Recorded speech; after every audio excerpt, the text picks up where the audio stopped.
been getting a lot of accolades, and I'm sure that you have been following. What will be your assessment of it? And do you think that this, in any way, all the accolades that he's been getting, can be a factor in what eventually comes out of the tribunal? Because this is a president that is riding the waves very high, and people are applauding him. What are your thoughts on his first 3 weeks? Well, what are these accolades that he is getting? Right? He started by saying fuel subsidy is gone. Right? He went back and said, no, he didn't say so. It took the GMD of NNPC to categorically come out that no provision had been made for the sustenance of. So I don't know what you mean by accolade. If a president is being sworn, he said this, a day or 2 days later, he went back on what he said.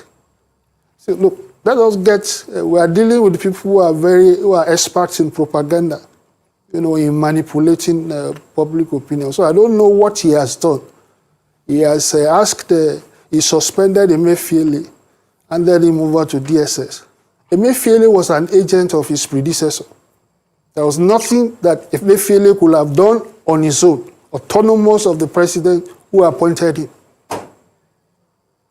The same thing with Bauer, the chairman of the EFCC. Look, as I said, look, you are dealing with Nigerians can be gotten easily. Nigerians can be cheap, exactly, in getting excited over nothing. Over nothing. So I don't know what you mean by accolades of what he has said. Is it really people who go to visit him, or what? What is it that? What is, in your own opinion? What is it that is? I'd like to come in there, Mr. Accolade. Deserving of accolades. This is Nigeria where anything can happen and you get away with it. This is Nigeria. Anything can happen, then you just get away with it. Nothing happened. That one regime don't finish. No prison, no arrest. Ever since now, if Nigeria is a country that works, ever since this allegation came out, at least people are supposed to be in custody for questioning already. But because it's Nigeria, nobody will ask anybody question. Elvis, sorry, 130 seconds. Akpabio, the investigation about for EFCC, not being the senior president. Huh? So at the end of the day, what about the president himself? President? Okay, look at what you're saying. Look at. We can't continue like this, Nigerians. When we speak, you people think that we are against you. We are not against you. We want a better country. Please mute yourself. We want a better country. We can't have it the way we are going. It's not possible. Let's quickly take this before I allow people to start talking. Make una listen to this video again. Let me recapitulate back on this video. My encroachment, my wife, whose freedom and independence I encroached upon while she was in office. And she has been very tolerant and accepted my encroachment and extended her help to my colleagues. Distinguished, please, I don't think this is a good idea going this direction. It's not a good idea. It's not a good idea, please. Nayaram, it's not a good idea. It's not a good idea. Okay. When I hear what that man talk, that video be like video where he doctored. It was live. But look what is happening today. Let me put this on the screen. Let me quickly take you guys on this. One moment. Please, bear with me. Let me put it here. You guys know I have a new system. So sometimes, say updates, NIMAC, they do all the time. So if you want to put something in, they'll ask different things. Okay, yes. I think I got it now. Is there? Okay, wonderful. All right. Yes. I never influenced my wife's decision as appeal court judge. Bukashuwa, I don't know this name. Said Bukashuwa, Shuwawa. Okay, Shuwa. Okay. All right, let me move on. The former lawmaker representing Bauchi North in the 9th Senate, Senator Adamu Bukashua, has debunked allegations. Can you imagine? They call this allegation. Allegation. Have debunked allegation that he interfered with his wife's job as president of the Court of Appeal.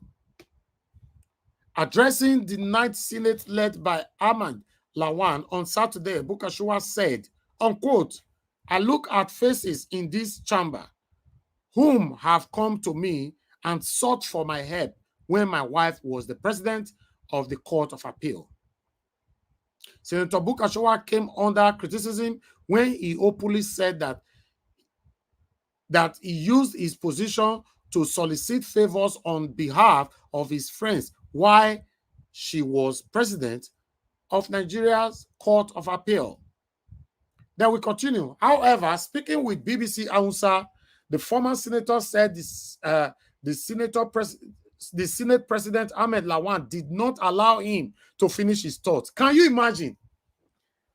You see where he carry and go. Say they don't let me talk finish. So there'll be no way till I be one talk. Nigerians. When you supporting these people, I just laugh. I don't know what you want. Anyway, let's move on. Unquote. Well, I was not even allowed to finish up.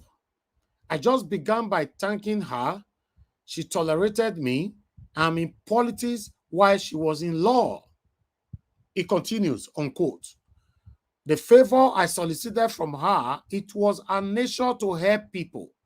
I didn't even explain what kind of help I was referring to. Every employee, whether lawyer, engineer, or doctor, can render assistance in their work. Assistance doesn't mean that you contravene the law or do something wrong, he said. According to Bukashua, there is no truth in the allegations leveled against him of interfering with his wife's job. Jesus. Jesus. Kai. Edali meno.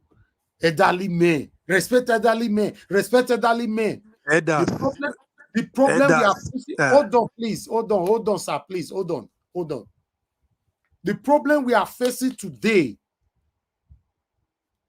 lots of it is from elderly men. Let's move on. He added, the way we lived, I never suggested to her how to do things, how to go about her cases, or how to run her office. We don't even discuss such things at home. Meanwhile, the Nigerian Bar Association, NBA, has called on the Inspector General of Police, IGP, and the chairman of the Independent Corrupt Practices and Other Related Offenses Commission, ICPC, to immediately invite Senator Bukashua for interrogation and proceed to prosecute him accordingly. In a statement on Wednesday, the NBA president Yakubu Mayawu noted that the viral video clip of the comments made by the senator were clearly admissions that he did attempt to and or actually perverted the course of justice, interfered with the due administration of justice, which makes him liable to be investigated and prosecuted even on his admission. The association also said, unquote, that this came with a huge negative impact on the integrity and the independence of the judiciary can only be an underestimate. Listen, my people, you see, now there now I reach. The concern here now be say, with this video why I play for now just now, let me play this video again. I beg, the start of the video, he said they cut him off. This man already said what he wanted to say. In fact, if not because of, say, the Senate president stopped him, he was prepared to even say more. Let me recapitulate back on that video again. My wife, whose freedom and independence I encroached upon while she was in office. My people, what does encroached Is encroached now or former? Can anybody answer me on the panel quickly? Encroached. Is it now or former? Eh? He said, my wife. Let me play that part again. Encroached upon. And independence I encroached upon while she was in office. While she was in office. That is also past, right? Let's continue. And she has been very tolerant and accepted my encroachment. She has been very tolerant and accepted my encroachment. Get this clear, because many of us go school. You know, so this our leader, they don't too treat us the way they like. You know. Then let's move on. Encroachment and extended her help. And extended her help. Let's continue. To my colleagues. To my colleagues.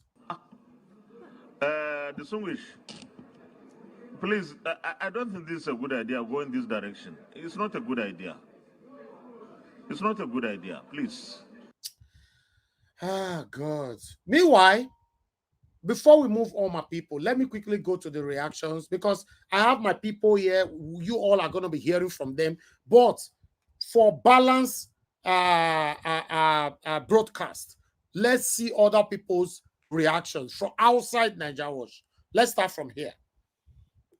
This one, Coconut, they say, Bukashuwa, the Agbalaya of Elders Forum. We have heard what we want to hear. No need for all this rephrase. Why I have another one here for Valentino. It's a medicine after death. I personally witnessed him on live TV blabbing. I have another one here. He said, thank you, sir, for that beautiful confession. You were led by the Holy Spirit to confess, but you didn't know. While another reaction here, a new hope awaits. He said, old heads playing smart in a 21st century age where the young head exist and are very vibrant. Yeah, this man, waka. I don't know what that one means. I say waka. So let's move on. He said, excuse me, sir, it is your words against yours. But seriously, I understand the other room must are very hot. Now the home front is on fire. Okay, this was according to her husband. She had helped many of her husband's colleagues in making their ways through. This is one of the reasons why we are where we are now. Exactly. I have another reaction here from Gozier. The sad thing is that the authorities will take his words for it. There will be no investigation whatsoever, except he becomes a political opponent. Well, yes, when he become opponents, yes, they'll bring this one come out. If now waiting go favor me and you, no, they're not gonna bring this, they're not open this page again. If Tinubu were clean, he would have ordered probe by now. But at last, he is also an expectant beneficiary from external influence on the judiciary. Let's move on. Nigerian leaders always take their people for granted because there is no repercussions for wrongdoings. Our leaders are above the law. 3 to go. Campaign after election, Baba, you must pay. We heard you loudly. You and your madam, they sell and buy justice. Abi, it don't cast. Why the second to the last say from Prince? It's a medicine after death, crying over a spilled milk. This is just a damage control. The message has been delivered because it is not carnal that brought about such confessions, but spiritual. The last one. Say Baba don't miss Yan already. I think old age caught up with him. He was emotional and was talking out of line before he was quickly cautioned by Senator Ahmed Lawan, the XY Senator President. He can't laugh, put. But people, now so we see him. A pass saying no talk. As we they talk, so a pass say no. Say no talk. Oh. Because we have failed country, we have failed system.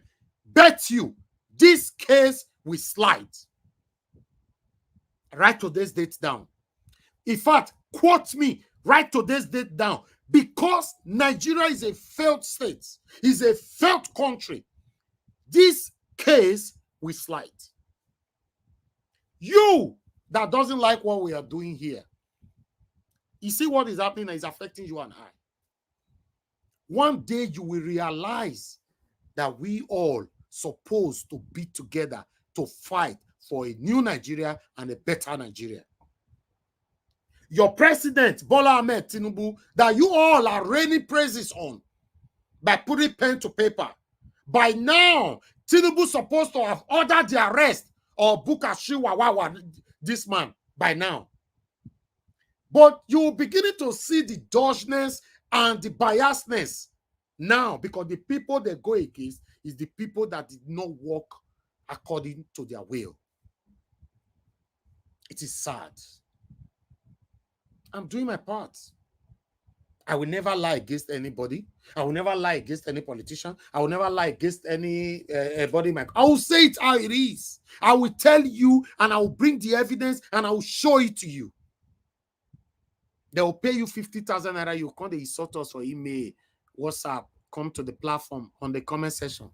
Look what is happening now. Look at the confession that happened 3 days ago from Asari Dokumbo. By now, the same you that doesn't like what we are doing, have you seen any arrest yet?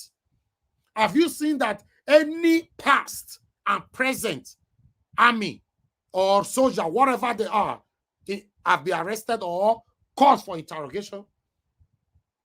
Have you? The money where you supposed to flex to enjoy your country as a citizen, to enjoy your constitutional rights.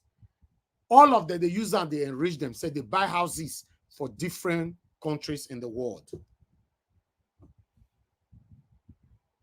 The chairman of EFCC spent over 300 million naira in a night in a hotel. Him, his wife, and children. 300 million naira a night.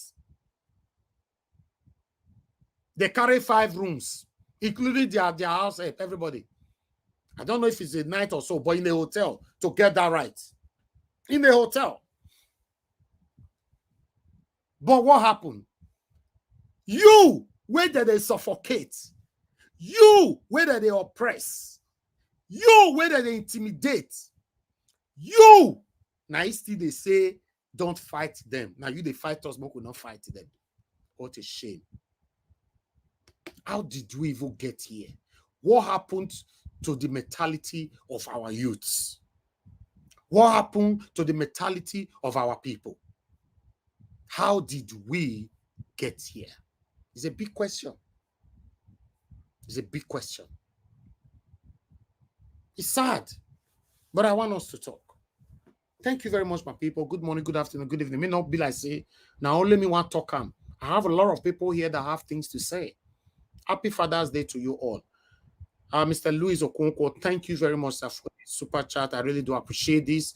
Thank you for your continuous support to what we are doing here on this platform, and I appreciate you, sir. Thank you. Unfortunately, we lost you on the panel. You were here with us. I don't know, maybe, okay, you are still here. Good, wonderful. Good, you came back. You know, thank you very much, sir. May God bless you. God bless every one of you that supported us. Please support us. Today is a Father's Day. Embrace, encourage us to do more. You know, wish us happy and celebrate us, all the men. It's very, very important. Please, any panelists that want to speak today, I'm not here to control you what to do, but please let your first statement be Happy Father's Day to all fathers before you start talking. Make we not still forget ourselves. And we'll celebrate ourselves. It's very, very important.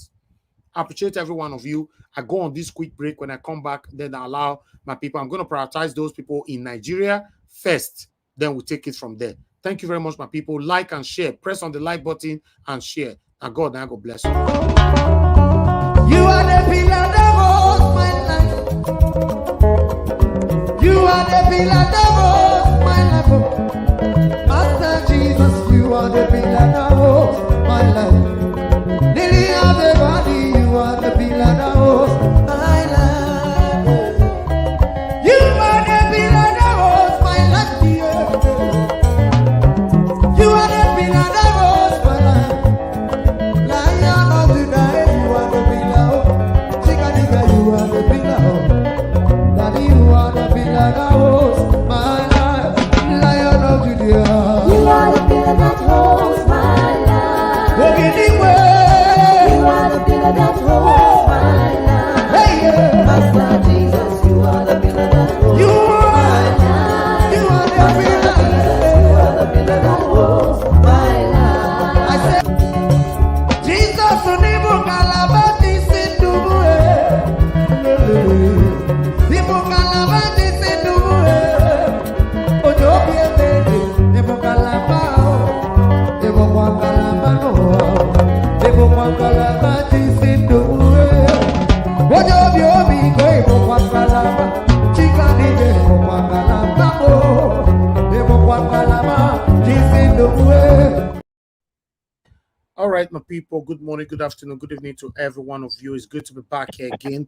Happy Father's Day to all fathers all over the world. Every good fathers, let me put it like that. Happy Father's Day to all good fathers all over the world. I appreciate every one of you for your continued support. Continue to press on the like button and let's talk. Let's hear from the people on the panel. I'd like to go to Williams Winner, which you're joining us from Nigeria. Then I'll come to Madam Ellen, joining us from Nigeria as well. Williams Winner, it's good to have you on the panel. Happy Father's Day to you. Please talk to us, sir. Happy Father's Day to all fathers in the house.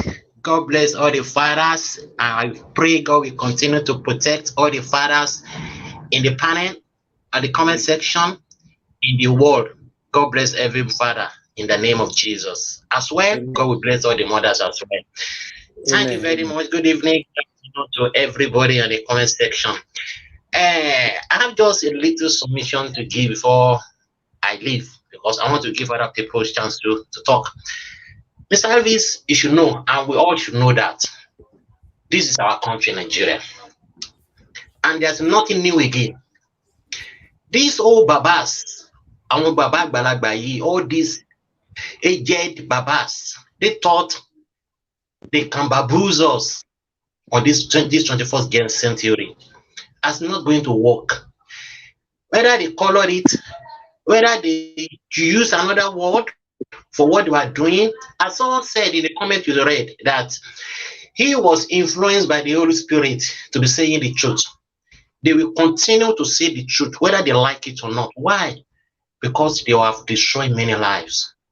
And they say keep on destroying it. But God will not allow them. God will not allow them. What I just want us to continue to say is that we will continue to press their neck with the truth. And that is what we have been doing. Many people are doing it on the Twitter. Many are doing it on Instagram. And we are doing our here every day. We will continue to say it. You saw my concern. Maybe you were on a space some days ago. Okay, it was here. When one woman was talking that it is the high time we have our own mission. It is the high time.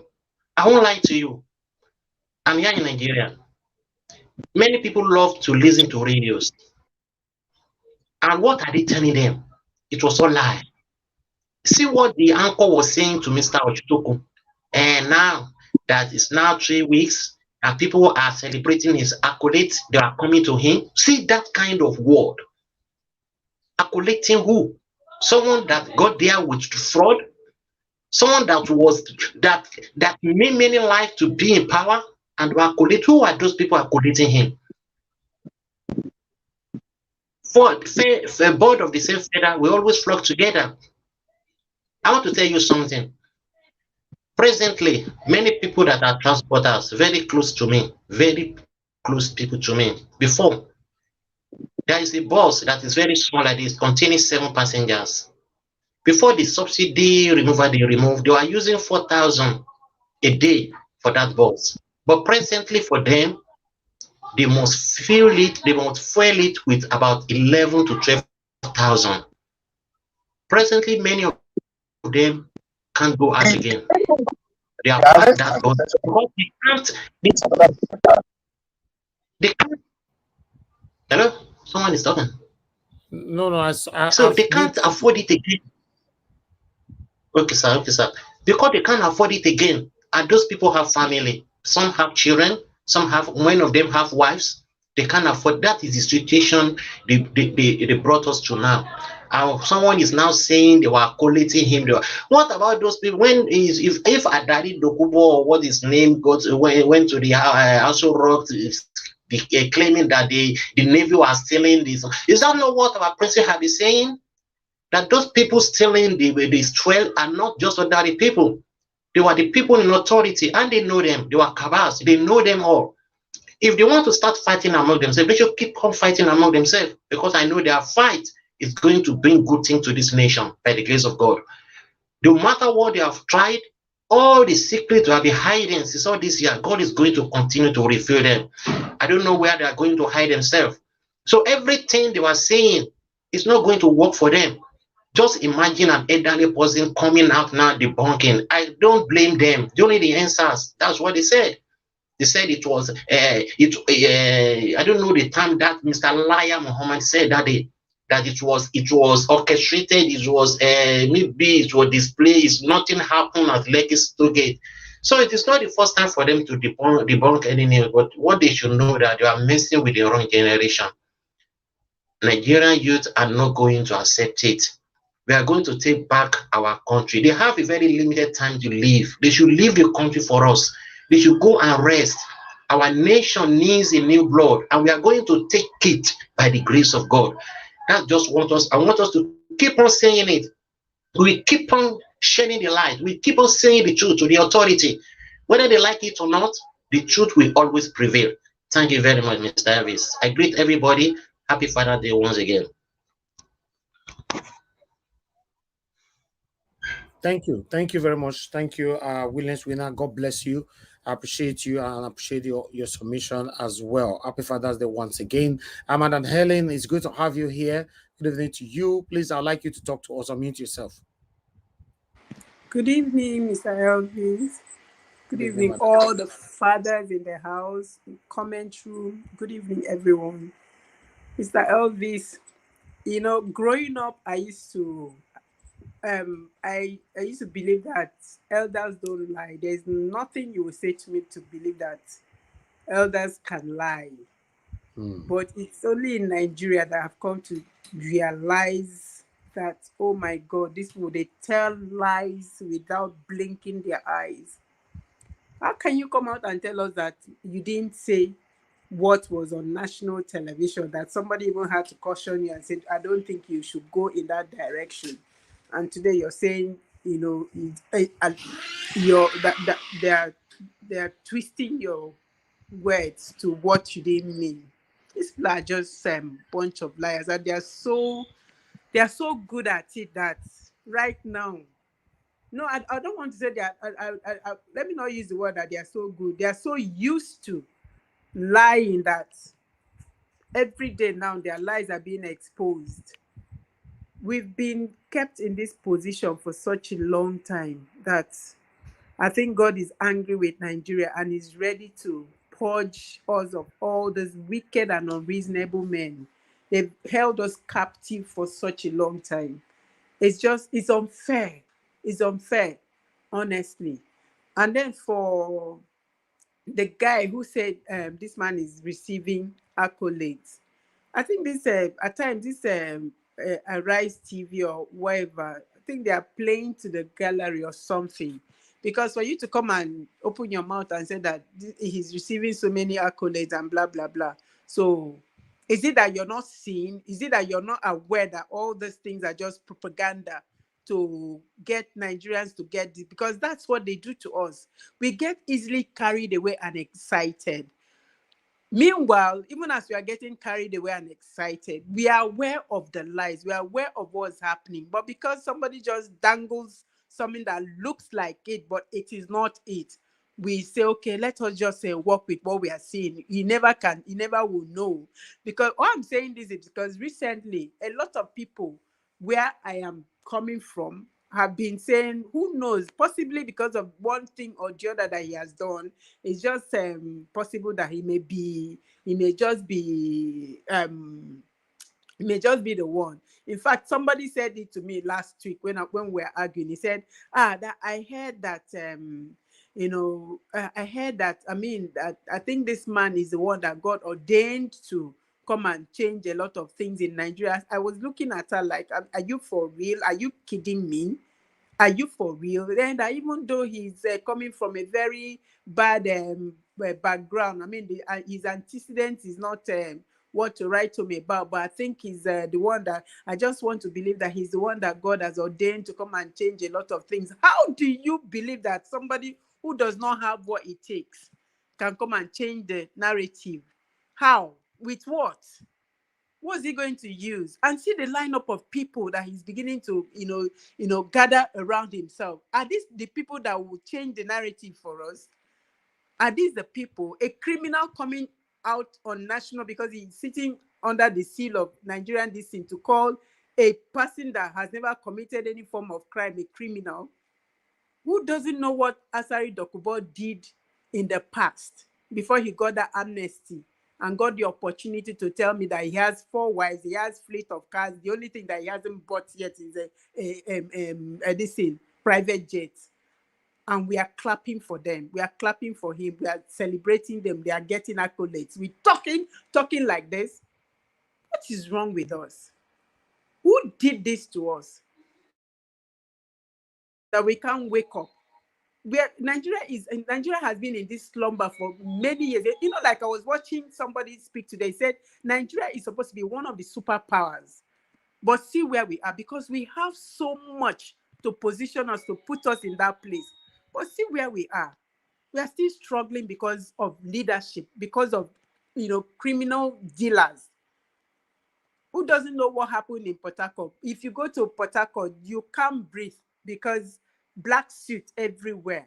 By the time you go out and come back, your whole body is turned to black because of what these guys were doing. And he wants to tell me that he's not aware. He wants to tell me that he wasn't benefiting from it. I beg, this guy should free me and let me breathe. I beg. They should just go and sleep with their drama. Me, my own interest is I'm just waiting for my mandate to be returned to my principal so that I can breathe. Right now, I can't breathe. Right now, I can't breathe. Enough of these shenanigans. Who are they fooling? Who are they fooling? You arrest them. Okay, this man that you asked EFCC to go and pick, did he do it by his own accord? Somebody asked him to do it. Somebody gave him the leeway. Somebody gave him the permission. Somebody gave him the power. Why didn't you go after that person? Why didn't you go after a lot of others that are behind what he did? I beg, Mr. Niger Watch, let's just press this matter. My own interest is in what is before us, our mandate, and we are going to get it. They will continue to disgrace themselves. They will continue to expose themselves. Like somebody pointed out, he did not speak because he wanted to speak.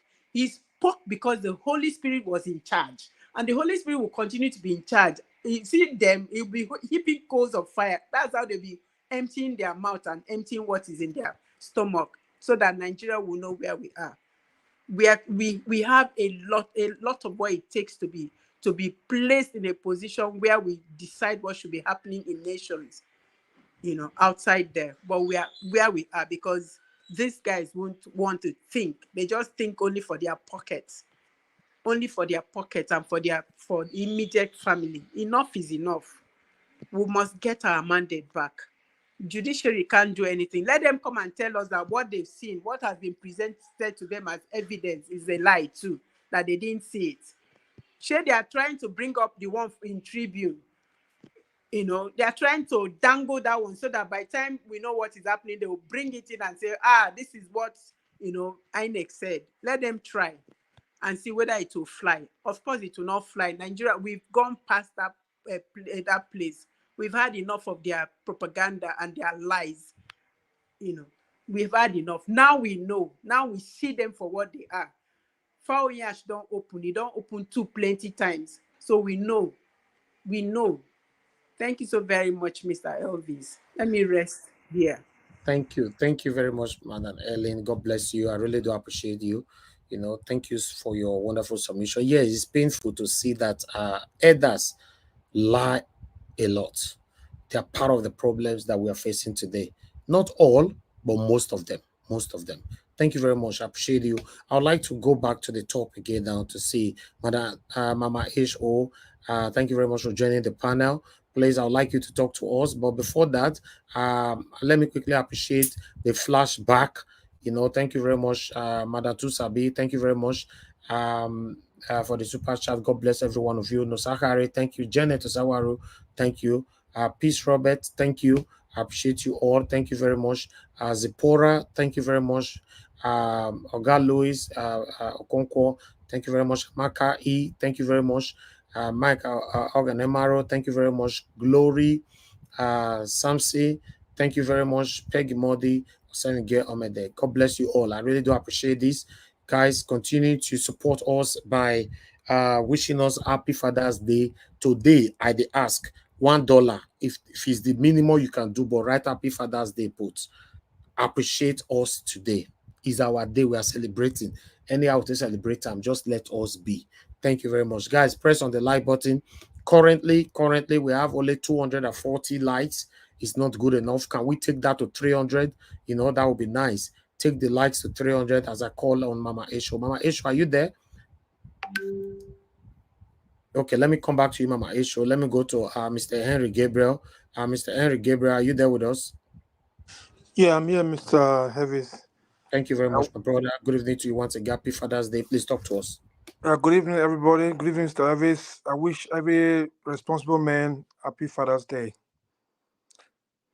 So, first of all, let me go on this Agbalagba, what they call elders. Now it's coming out to say he didn't say what he said. Are they taking Nigerians for a ride? The new Nigerian government is not functioning. They know Nigeria is not a country that is working. I watched this man talking on live, in live TV online. I was watching him.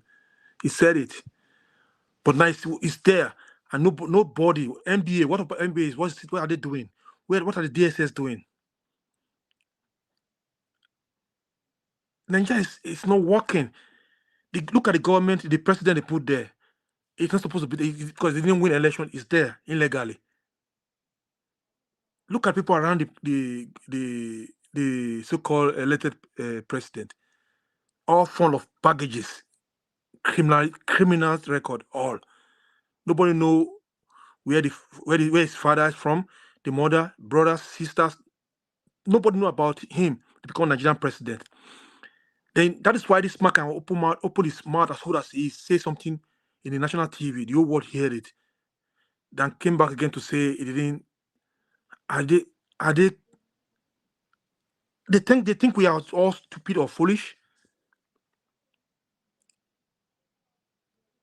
But I'm just looking forward. One day they will say, okay, you know what? They invite the so-called president, that is his wife, and himself. They should go investigate it and prosecute. But we are not doing. They're not doing nothing. It's just like Nigeria is just a cruise where criminals come, walk around, do whatever they want, loot and go free, talk whatever they want to say. If you know they cannot say something like this now, it could have been in jail. What did Nadukan say? Well, that other people have not said. That is making be in prison for how many more than a year now. Nigeria is not for me and you.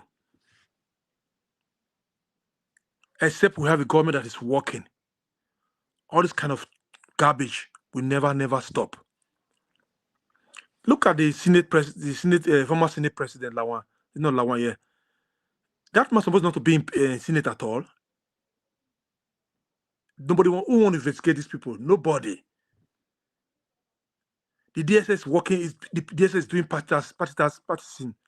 They're working for the president. Corrupt system. Who gonna arrest who? Who gonna prosecute who? This is the test for us to put our eyes on this whole judiciary right now. They should not mess everything up like they messed up before. According to this revolution from this former Senate who make a complaint, says about his own wife.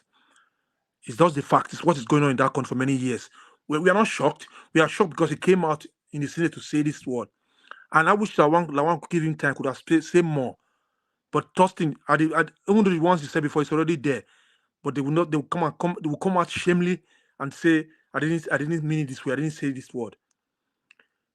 If Nigeria is a country, if we have this so-called sound where they have in that country, this time for them to do their job right now.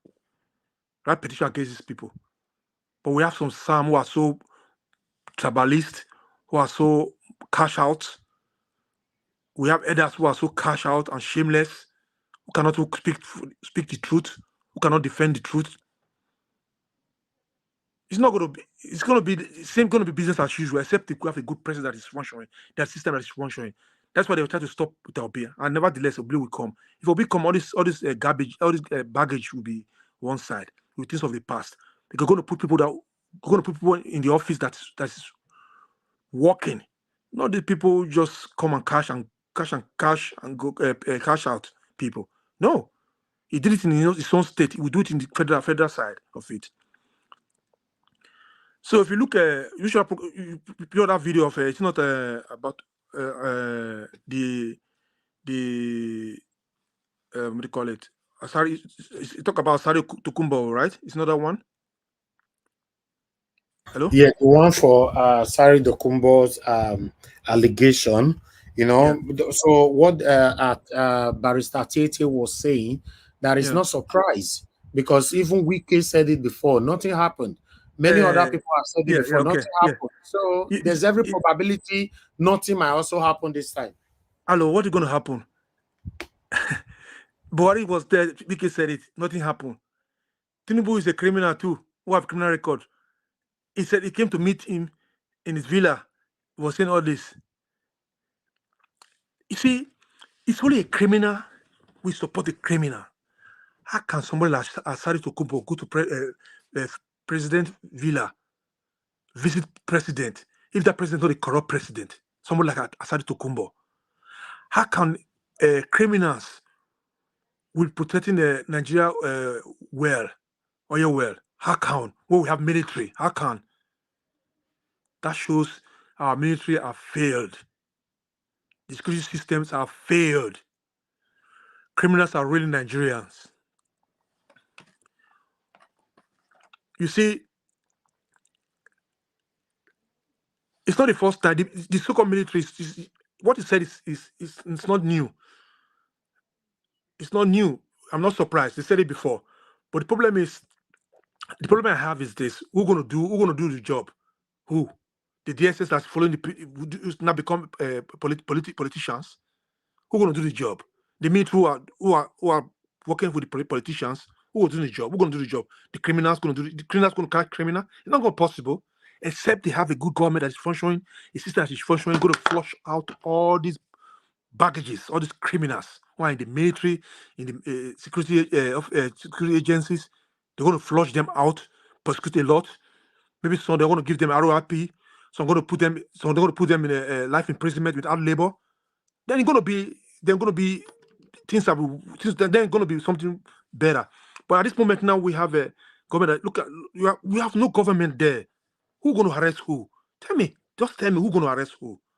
Bola Tinubu, who EFCC was investigating him. Did they have to shocking the boy now? They want to clear all their mess so that in case they'll be coming, they're not going to see anything no more there. They are a bunch of criminals. You see, when people will say, people are celebrating Tinubu is doing something for some day. Are you kidding me? Doing what? Arresting who? The same thing Buhari did. People were clamping. What happened? Nothing. This is Buhari Promas that is on now. Till Peter Obi coming, Nigeria will hear Buhari Promas. Let me be the one who carry weapon, maybe cutlass open in the public in the national TV. I'll be praying for more than 10, 15 years. I try to come up, carry bazooka, carry AK-47, carry criminals come to Abuja, carry talk, threaten military, calling military they are the corrupt thief. Who gonna arrest him? No, nobody. It's the fact. They are the same people stealing Nigeria wet, and some are youth, and some are under Nigerians who are supposed to join hands together with us to make sure we do the right thing. They'll be clapping, Baba, elders, my chef, he's my chef. Who gonna arrest who? That's why I'm saying that if we cannot sort out the number one seat, Nigerians will go nowhere. Because nobody is going to arrest anybody. Elvis, let me tell you so. Let me ask you a question. You have a company right now. You are in charge of your company, right? You have a company, right? You are in charge. They will play the way you want, the way the rules it. If they don't play, you kick them out. Is it not so? Yes. When the head is not good, then the bottom is gonna be nothing. Nothing.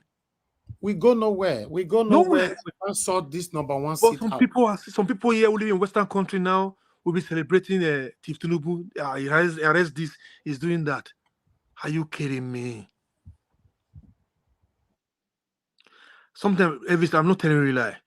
In this court case not over, I'm not gonna feel well. My stomach sometimes I have something in my stomach. I have to bring it out sometime, but I don't want to bring it out in the public forum.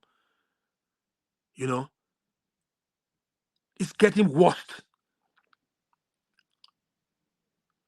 If the judiciary, you have to do it fast now, because the evidence we have already is enough to decide this thing fast. Because Nigeria is getting bad. No light. People are suffering. Look at the president now. He's going to France. Hello. But somebody will come here and tell you, the president is we didn't expect he's going to do like this. He's doing well. Are you out of your mind? Well, you see, I will not blame those people who live in Western. Some of them are cash out people. The government they are these are corrupt politicians payroll. I don't blame some of them there. Some of our brothers who are living in Western countries, they are among these politician payroll. So I don't blame them. But they are still, because they are still backward in their mental side. They are backward. I cannot imagine myself supporting Tinubu, supporting all those corrupt politicians in Nigeria, the ones in Senate. I cannot imagine me wake up one day. If it's a dream, I will spit out. I'll wake up from that dream. Because I see where government is working. People follow laws. We see when we come to this country, you follow. Once you come to this country, you do it anyhow, you get anyhow. You have to change your mentality. You follow the laws. This is how it is here. If there's no law in that, nobody's following law. The government don't follow the law. The president don't follow the law. Who's going to follow the citizen? No. Who's going to arrest who? Who? We are just jokers. The so-called leaders and elders. They'll say respect the elders. Everybody know respect. They say you give them what you want. Respect who?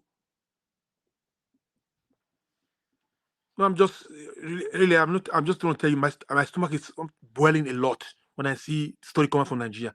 I'm boiling. What I'm just looking forward is just the judiciary stuff.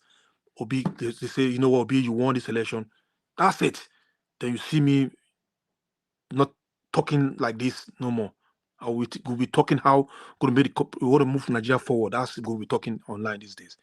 But this now they're just talking about the president doing that. He's not doing nothing because not the president. People did not vote for him.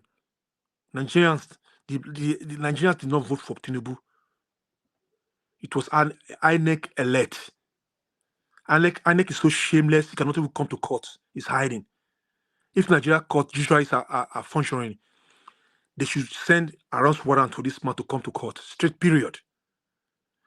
You don't need to send a lawyer, a petitioner to go and deliver letters. Here in this country, the court will write you. You get your letters. They will write you. You will come there. If you don't come there, they will send police to come and welcome you at home. But you say they don't have a, they cannot find a way to give a letter to chairman. The court have to do their job themselves. Not the lawyers have to do it. Not. I don't know how Nigeria functions. Nigeria is so backward. Really, Nigeria is so backward. The system is so backward. When other countries are going digital. Sometimes I'm ashamed. We have analog leaders. Analog, their brain is analog. When other countries are going digital, when the president are not going digital, they have to employ people who are going digital, but they are employing a bunch of rogue and criminals. And so these are somebody's fathers, grandfather, husband. Then you come here and tell me to respect elders. Go betray your generation. Thank you. All right. Thank you very much, Mr. Henry Gabriel. Thank you. Before I'll move on to the others, guys, like I told you guys the other day, we are taking live updates on what is happening in court on our platform. Again, we started it last week, Friday. So tomorrow, court, as you all know, court adjourned to 2 o'clock. So we are going to be here by exactly between 2 or 3 exactly to take the live update what is happening in court.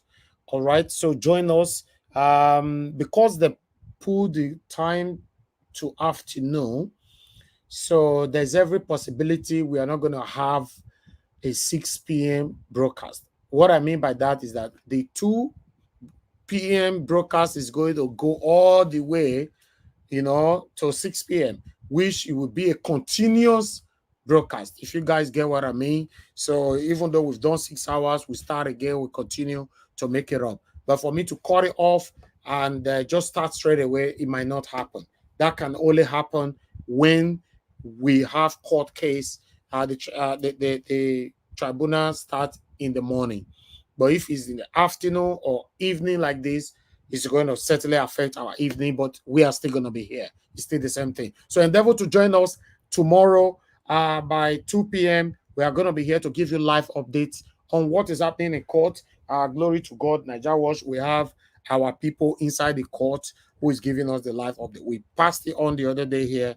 We can never, ever, ever deceive you. I personally can never deceive my followers, my audience, or I can never deceive Nigerians. I say it how it is, and I show you where it's coming from. God bless every one of you. I'd like to quickly appreciate Amazing Grace USA. Thank you very much for the super chat. May God bless you. Thanks for the... Okay, let me read your text. He said, happy Father's Day to you, Mr. Niger Wash, and super happy Father's Day to you, the responsible dads out there. Yes, that's why I talk. Any good dad out there, happy Father's Day to you. We get some papa, we're not responsible. So that's how they see him. Yes, thank you very much once again, Dr. Alexander Gomez. Thank you very much, sir, for the happy Father's Day wishes, and thanks to the super chat attached to it as well. Yes, you said happy Father's Day, Elvis. Thank you very much. I appreciate that. Thank you. Thank you very much. Flashback. Thank you. You said happy Father's Day, Mr. Elvis, and all the fathers in the house. God bless you. I appreciate you all. Thank you, my people. I appreciate every one of you that is supporting us, that is encouraging us to do more for you. Thank you. Please like and share. CM is the next person to talk to us right now. Please, everybody, continue to press on the like button and let's do this together. Yes, if you want to join the panel, the link is there. I'll post it again. You can... somebody is asking for our account number. Yes, let me put it on the screen as I call on Oga CM. That is it there on the screen. Yeah, that is it there on the screen. Yes, I really do appreciate you. Thank you, Mr. Osagede. God bless you. Thank you for asking for that. It's right there. Anybody that want to support us, wish us happy Father's Day through here or through super chat or through PayPal. I'm going to post the PayPal account right there on the comment section as well shortly once Oga CM starts talking to us. Thank you very much, my people. Now God bless you. Now, Oga CM, please unmute yourself and talk to us, sir. Good evening to you and happy Father's Day to you. Thank you. Good evening, Niger Watch. Happy Father's Day to each and every one of us, wherever you may be. Those listening, today is a special day for the father, so it's worth celebrating and worth reflecting on as we battle our way through the court to get our mandate. So there are a lot of thoughts going on through our minds today. So coming to the video you should, let me start with the first one by Barrister Olaleko. In fact, I've watched that video. The chap lives in, think in Maryland in the US. He was trying to, the video, what he was saying there was more of a reminder to our Yoruba brothers that they had better tell that Obasofe man that the law he's trying to propose or they're trying to pass at the Lagos State House of Assembly it should be of no effect because it can never supersede the Constitution at the federal level, which empowers every Nigerian to live in any part of Nigeria. By living in any part of Nigeria, you can carry out your activity, either you are working or you are engaged in public or private sector, and then own properties too if you want to. I mean, people own properties all up and down the country. So trying to come and say you want to do something to favor, insofar as it runs counter to the provisions of the Constitution, it won't stand. It's ultra vires, the way lawyers say it, and it's of no effect. It's inconsequential. So if they know all this, why waste the energy? Why waste your resources, time, energy, and money to engage in frivolity? And moreover, by doing so, you are drawing bad blood. You're only trying to test maybe the law, because if every law there are people is targeting. Let's Dr. get Ken, it. please So turn on your camera to let you in. Go ahead, if see. you if you make a law for overspeeding, maybe for put camera here, there are people you are targeting. You know there are people that they speed so much, and then you make a law that for every car that will leave a country, they have to declare the engine number somewhere and somewhere. You are targeting those that are stealing cars from your country and taking it out. So every law has its target. Otherwise, there's no point making it. So wherever, I don't want to sound so parochial or maybe so whatever, but the chap made the case. So, and he's Yoruba. He is appealing to them. In fact, he even warned Tinubu that the game they're playing is not. On the other hand, I hope it won't get to that when he said Ndi Igbo have fought a civil war and survived it. I will only take the lesson that they've been exposed to suffer, something like that, and they are willing to to carry on and learn the lessons, but not that we brag with it that okay, we survived it, therefore any war come again we will survive. No, war is not even America, after winning the war, they won't wish another one to come. Even Israel, you can't defeat them, it's in the Bible, but they will go for peace. They wouldn't like war. Even Israeli, they don't want war. So war is not a good thing. I don't want it. Just that to appeal to common sense, they shouldn't do it. But the aspect they are forgetting about that law is this. Sometimes in attempt to maybe to cut your nose, you never know you are spiting your face or something. Today, if you ask anybody, if you say, oh, Lagos is, they say, oh, no. Lagos is the third or sixth largest, the way California is number 6 in the world and the biggest in America. So they will tell you, oh, Lagos is the biggest in Africa, maybe Johannesburg. We compete with Johannesburg or Cairo. In fact, we are this. That's true. Now, what makes Lagos that? Well, this is a simple analysis. They say it's internally generated revenue. From where? That is what you ask yourself. It could be people selling akara. Okay. I don't want to, or people selling tomato, you are collecting revenue. Or the oil companies that are headquartered in Lagos, they pay tax there. If they overplay the hand and that person selling tomato decide to say, okay, this kobo they are taking from me every month. It's like there's now getting, their head is swelling up. And let me relocate. Let me just go to somewhere like Abo in Delta State and be selling this thing. Then I pay the tax to the government of Delta State. Definitely, that kobo, even if it's only one person, one seller, you will feel it. Because after all, why do you want to be making money so that you can draw a budget? Now they will tell you Lagos federal government is doing a rare, Sanwo-Olu is doing his own. Where is the money? This is Sanwo-Olu's personal money. Nothing. It's the money you get from people. The businesses that are there, that's why they say Lagos is the commercial capital of Nigeria. Commerce means buy and sell. And the spirit of buying and sell is profit. It's as simple as that. And you tax somebody based on profit. If I'm selling whatever, maybe a sweet chocolate, and there's nobody buying it, I will fold up. The moment people are buying it, I increase my sales. Maybe the profit increases too. And then you come, I declare this is what I'm selling, and you start collecting. And if we are many, you collect from two people. If we are 10 sellers, 1,000 sellers, 200,000 sellers, the more the better. So the fact that they are doing it there does not mean there are certain things that are immovable. There are things that are, but the ones that are movable are much. So Lagos State government should go and sit down, or meaningful people who claim to be indigenous, and tell them, look, before it wasn't like that. Spain was a colonial power. The whole gold they mine from Chile. Chile is a very country rich in mineral. Argentina with their beef, Colombia, in fact, the whole of South America is Spanish, except Brazil. So all these countries, they pay homage to Spain. Spain was controlling. But today, hey, Spanish people go to Colombia to look for job. Things can change. Nothing. You see, you can sustain anything only if you put effort. Nothing is guaranteed for life. Even the life you are living is not guaranteed. It's the day you wake up, you thank your stars. So do not think that I'm healthy today, I should be healthy next tomorrow. It's a lie. If you go and take poison, you can't be healthy.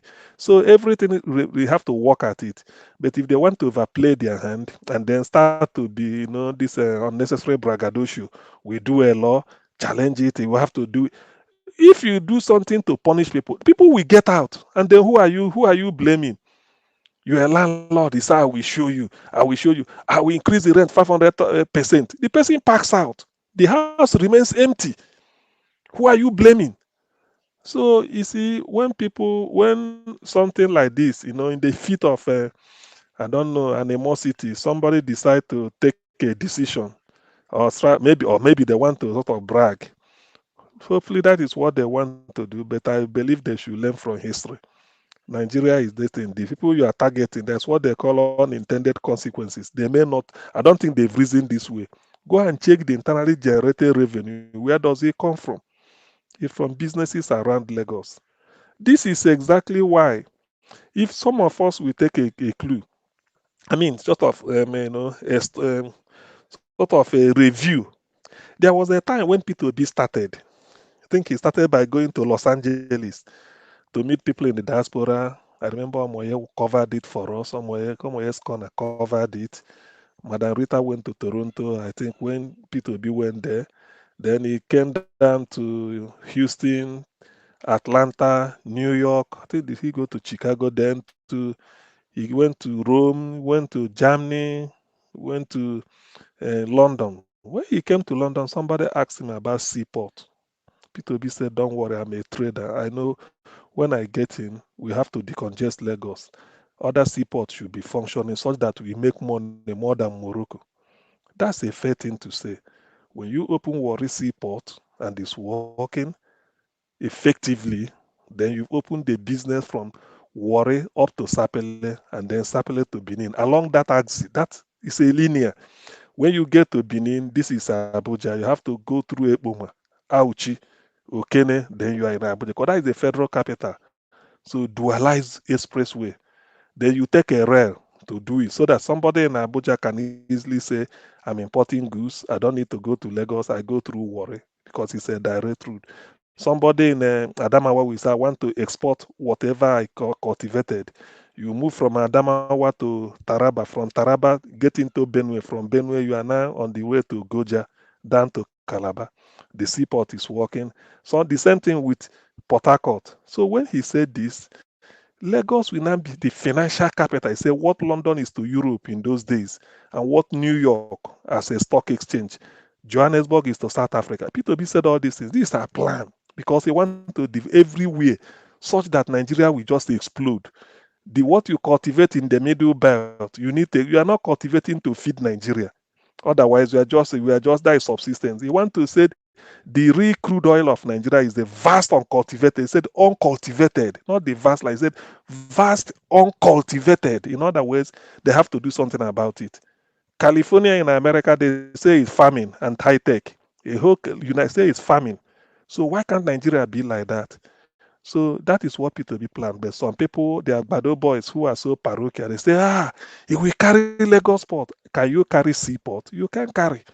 You're only trying to open it there. I have a friend from, Akan, what is it called? Udukwane, next local government to Calabar, from Manchester.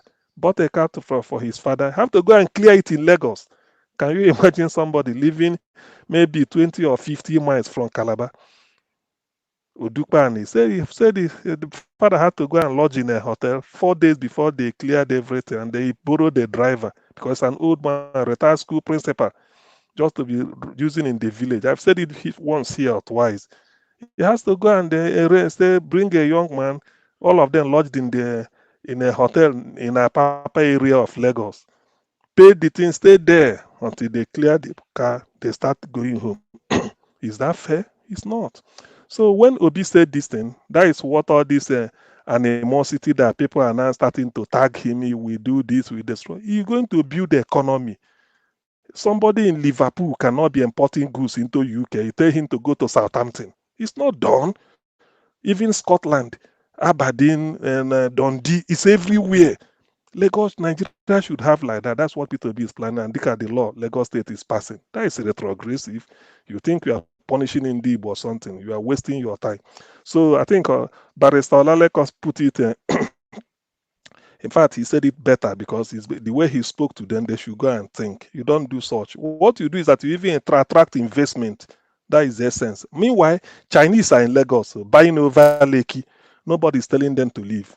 Lebanese that Tinubu brought are buying. Those ones are not even Nigerians, and you don't know the terms. Nobody's telling them to leave. But yourself, fellow countrymen and women, you are targeting them to do. Are you going to pass a law that will make a Chinese who bought a land, maybe and build like they said the Oriental Hotel is not owned by Tinubu, and then you now make it that the CFO of that you reverse it? Do you think the China they will keep quiet? They won't. So when they are doing certain things, people should tarry a while, take a stock and review. Somebody, in my own understanding, or the way I summarize it, is that don't play God. The moment you start playing God, God will be against you. God is the Almighty. Don't use your fellow human being, say you can deal with him. No. You don't do that. If you want to do it, another door will open. And when another door opens, that's your own. There are empires come and go. There used to be British Empire. Before then, there was Roman Empire. Before Roman, there was Ottoman Empire. Even before then, Iraq, where it was either Babylon, where the Hanging Garden of Babylon. Look at what they did in those days. Today, where are they? Countries like Japan have overtaken them, that we aren't an empire. South Korea got the same thing. South Korea got their independence the same year with Ghana. But South Korea has hosted the Olympics, hosted World Cup with Japan, and they built Daewoo Racer and all this Samsung we are seeing. So people should always look forward and not think of what you achieved. Say whatever a man achieves is the starting point. So you might be aiming the moment you get Dr. this. Sia. So if they feel that, yes, please. Yes, please. Who is? Yes. Hello. Hello? Okay. So you might be aiming the moment you get. Hello? Yep. Is it my turn now? No, somebody called. I thought this person want to talk to me. So please let me quickly. So what I'm trying to say is that if the people that feel that, then people feel that Lagos is the commercial destiny, think of how Lagos will exceed Sao Paulo, the largest city in the southern hemisphere in Brazil. Think of how Lagos will maybe even expand from Lagos into Ogun State And they all, so it becomes one state even. That's what we'll be thinking. Opening up, tell people, come and take this area. And even rather than feeling that you want to shrink it, and then you can't shrink Lagos. The properties in London are not really owned by the English. A greater percentage is owned by the Arabs. They brought in their money, bought everywhere, and then the economy is booming. Look at what London is suffering since Brexit or UK. Anyway, enough said on that. So that's it. So the little I want to put out is Akio Shuntoku's observation. That is the thing we are saying. I think Niger Watch said it better. Our media people, when you look at them, you start to say, are these people really literate? Did they go to school? What accolade are they giving? We abuse one. He said, under 2 weeks or 1 week, is he getting accolade? What is this accolade? If you notice now, maybe in Niger Watch, you may not have noticed it. Those people that we are campaigning for Agbado, they are all over I thought election has gone. They claim they've won. They've been sworn in. Now let them allow us rest. All they keep doing in different platforms, somebody sent me, is that they go there and be telling you Tinubu is a strategy. We leave us now. You've put him there, and they're still campaigning for him again. I don't know whether you've campaigned and you got what you wanted him to do. Hey, then go home and let the man perform. They're still going around telling you, oh, this is calling, like what the journalist is saying, he's collecting accolade under 2 weeks, on less than a month. What if he stays here 6 months? He will now be number one in the world. You see, our media, they are really not helping matters. I don't know. They feel that the moment Nigeria Educational University in Nigeria exploded from the old 13 universities to 20-something, 50-something, 60-something, over 100.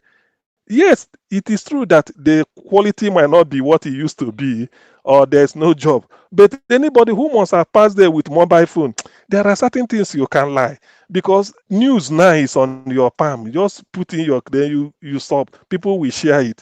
What accolade is coming to Agbado? Because Astare Dokobo, a criminal from the Niger Delta, when they did paddy to go and talk to each other, all those times. Is that the accolade that is coming? Who is going there? Maybe Wike went the other day and came out. Is that the accolade we are talking about?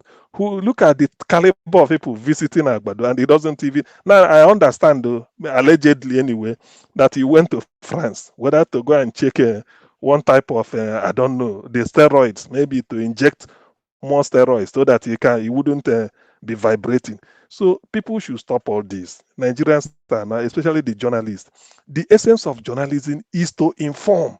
In fact, journalism, according to Ray Ekbu, said is to give government headache or something like that. You do not. What you want is bring the news. You're not even a mouthpiece. It's a shame that this is happening on Arise News. Anyway, it's not. Rufai is saying it. Can you be talking of accolade of what? You remove fuel subsidy, and later you said you met it like that. You had in denial, like Oshuntoku said. You come out. Is that what is accolade about? What? What is it? They've started again. This to talk now, just to confuse people. Please, I thank Aki Oshuntoku for handling that thing very well. But only that our Nigerian journalists, they are devoid of shame. They will use a straight face and be asking questions that sometimes some questions they ask reflects very poorly on their training. You don't expect that. Accolade from where? Say he's doing well. Some will tell you now, Agbado build Abuja. That is the next thing that will happen when he say I build Abuja. So enough said on that. Then let me now say this Senator Burkachua, I think from Bauchi or Gombe State. You see, this is what we now say. The man, God entered into him, he confessed.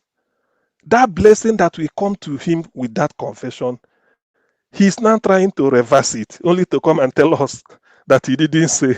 What is you didn't say? When your voice, it could be seen when you are standing, saying everything. In fact, only based on that, are you going to tell Olisa Abakoba that you didn't say? Because after that, Olisa said, look at, I lost about 3 cases through before that the man's wife, and these are political cases as the court of appeal because of what? Something like this. So tomorrow you now tell Barrister Olisa Abakoba SAN that in fact it will be interesting to know what Olisa Abakoba will say. If I'm a journalist, I will invite him again for interview. Say, look at the way you are complaining. Look at what happened, and I know how it's going to. He will, I mean, everybody will be in shock, and this is a typical Nigerian journalism practice. Instead of you to help and educate the people, enlighten them, put the information the way it is, you are making excuses. Some people will tell you, the man has issued a rejoin. Is it a debunk it or a rejoinder that he never said that? He never said what? Or some will even tell you that the man's voice was programmed. He stood up. They just wanted to say it. So, but all these things is there. So in all this nonsense, please, God, is a plea on today that is Father's Day. My prayer, my plea is this: God, please, let this tribunal, let them hurry up. Let them hurry up.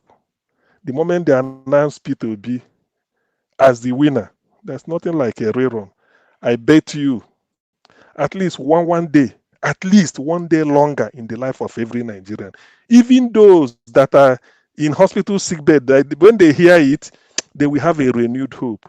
Because this is like this election of 25th February is an election like no other. Everybody invested a lot of mileage in it. Not money, but hope. And people felt that, yes, now we want to start to turn the page. And they did. And God answered their prayers. But for people that feel that they are God, like Mohammed have to go and tell the Americans we switched it off. Imagine. These are the opinion of Nigerians. You are switching off and then start to use TPEX in the middle of the night to be changing result. If any, look like what the one we watched, something that should be 1,000, you reduce it to 84. Imagine tomorrow they will tell you Tinubu won landslide or he won everywhere or the election is free. That's why P2B won in Lagos and the Tinubu couldn't win in Kasena. All those nonsense. Please let us. We've come of age. Tanzania is ahead of Nigeria.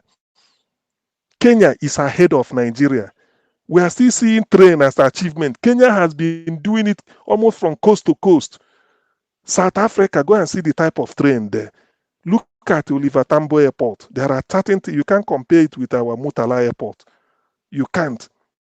Go to Namibia, Windhoek. Look at their airport. Ghana in West Africa. The world has left us behind. People are still shouting. Egypt is left Cairo, the coastal place. They went into a desert to design, that is a desert, a new Cairo. They are planting trees there that it will not be like a forest in a desert. The train, underground sewage, that is what they are putting in that new Cairo. Everything it says should be a smart city. They've even the education, the university that will be there. Go and look at the drawing. Look at where they are. In other words, what they are trying to tell us is that they've assured of 24-hour electricity. And look at Nigeria. We are still struggling. Whether one local government in Ondo, if they generate electricity, let them put it to national grid so that another local government in Plateau will see it. Is that what we should be talking? We are still seeing ourselves as if we are in perpetual war. Nobody is fighting with each other. Let people be condemned. Nigeria will explode. It's like we are in chains. Show Nigeria what you can do. Do what you can do with your laptop. They call you Yahoo. Use it and tell us. Use it to program traffic such that somebody in Lagos will tell you if you are traveling from Lagos to Abeokuta, this. We are the checkpoint. You see it on your motor. We can do it. The other day, an Igbo chap in Anambra State, because the cost of petrol has gone over the roof, they felt that running a generator on petrol is so expensive. If you buy 25 liter, it may not last you 2 days. But Inam brought a medium cylinder gas. I don't know how he did it. Connected it to the thing has been bought and then given light. And that thing can last for over a week or two. Yet the cost of it is a fraction of the petrol. This is what they call necessity is the mother of invention. Such people are the people you said, this gas, why can't we go to Goniland where they are flaring gas? And they start to do it like this and use it, and they do it like a plant or a station, Goni, using only gas to generate electricity only for the Niger Delta area. That should be okay, so that you remove them from the grid. Use coal in Enugu, let it go to middle belt or middle belt and down to Enugu, Anambra. Then use water, hydro in Lagos, because it's under this, it's in Atlantic like Brazil. That's what they use in Rio de Janeiro. If you look at the map, this is Lagos, this is Rio. They are looking there, it's like they sit opposite. There are things Nigeria can do. Sokoto, you put solar. It's only when P2B comes, and then what we are trying to do is to stop this man. Okay, you have you are running too fast. Let us stop you. In whose interest? Wait, the rest of Africa is leaving us and flying away. Aeroplane is like everywhere. Look, go to Cairo. You would think that you are in Europe. Go to Tunisia, Tunis. Go to Rabat in Morocco. Even Algiers, Libya before the war. You don't compare. Those ones are like abroad. Yet Nigeria will still be talking of we get light. Okoko area didn't get light. Why Sulere is having light? Is that what sort of is that where we are going to be talking? That if you take a Nigerian child out of Okoko and bring him to Minnesota and United States, you will see a different human being. So please, all this animosity that we carried over from 1950s and 60s, it should stop. By now, Nigeria should be talking of, show us what you can do. We don't care if that chap that we're able to use the cylinder of gas to run a generator and this lasting for years, get him close. Say, well, how did you do it? So we can easily leave petrol and then be using gas. So instead of putting it in generator, can't we do it a machinery that telling us and reconstruct something that we can be using it there? You can lay there are a lot of potentials we could do. Why we Nigerians can develop themselves, but because of this primordial sentiment, you want to hold somebody down. You are running too much. Let us hold down. Let us be doing this. Instead of building rail from Onitsha to Benin, to Abo, through Abo to Benin, down to Akure, Ondore, you won't do it. It's because it will go to the east. Instead, you go and build the one going to Maradi, or in whose interest? Just to punish some people. Let them wait there. See all these things. So please, P2B should come in, because when he comes in, Nigeria will be out of chain. So anybody can now be free to bring in your idea. Within a year or two or three, Nigeria will explode. Everywhere, opportunities will be everywhere. People will now be free to use their brain and think. And not everything you are controlled, everything control. You can't do this. Later, after 50 years or 40 years, they will say you can now generate. You can now have partial police, state police. Next time they say, no. Nobody can build, what is it called? You can't do this. You have to apply for federal government. Why is it that federal government is controlling airport? Is it done anywhere? Airport should be a case of, if it can be consortium. So when after building airport, you have to look for federal approval. Federal government have approved this as international airport. This one, for what? Every airport, including Asaba, should be international. As long as you can get flight, just maintain the standard. As long as it should be let Nigeria explode with development everywhere than chaining people together. You have to seek for federal. When you now go there, they look at your face. No, these are the people that killed somebody in 1966. That area, we don't want it. Okay, this area, they didn't vote for us. Imagine the vote. All these things. Why are we living in primordial sentiments? Do people care?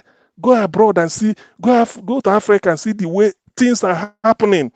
And we are still Djibouti, a small country, is having a big seaport. Ethiopia, despite the war, Addis Ababa is better than Abuja and Lagos. In terms of functionality, it's better because you can see the electricity is there, the public transport system is working, not choked up.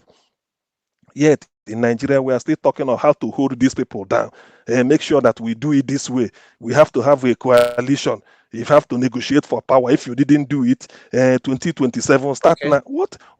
What should we be talking of sentiments when the youths are exploding? Our youths will go abroad and become champions. Nigeria Watch, thank you. I wish I have another opportunity. Talking about Nigeria with this P2B but mandate. I give you lots of times. It's true. Thank you. Thank you. Please. Sense well. So we have to let you true speak. now. Thank you very much. Thank you. Nigeria, normally Nigeria is just stressful. God. Too much. Somebody talking to Can me you be this holding back? afternoon. Can you be holding people behind? Let people explode. Let development every corner. Nigerians have idea. Agriculture, everything, not everything federal want to control. We could control this. The VC of this university must come from this area. For what? This man and that area. Somebody I was talking to somebody this afternoon. You know, I was just he's a Yoruba person. You know, he's my friend. I called him, he's in Lagos. You know, although he's not supporting Mr. Peter Obi, he's telling me that he's not supporting anybody. You know, we argue over this, you know, in Nigeria and all that. But to cut everything short, I was talking to him this evening, not this afternoon, this evening before I came on air. And I said, congratulations. So there's one don't get permanent light and everything. Kai, he said, where it did? Where the light did? Where? I said, you they ask me. He said, where the light is? I beg. Now candle, I go buy. So candle. Now go buy. So he said before, if light not day like this, my brother will go on Jane. Now we don't even have the money to buy petrol anymore for Jane. So he said, now candle, I go buy. Well, this I'm telling you what my friend told me. Imagine this evening before I came on air. He said, now candle, I go buy. Now candle is not like a gold now. He said for Lagos, not gold. He said it's expensive now. You know, now me come tell and say, you know, do you want me to come to Nigeria? He said, not try him or not come Nigeria this time. Then I'm not asking. I said, you see, we that have second option, when we are fighting for you people, una we get only one option. Una will say waiting with the talk, no make sense. Look at me now. I have second option. I'm in my second home now. I'm enjoying myself. Whenever suffer finish for that side, everything all good. I feel you say they come.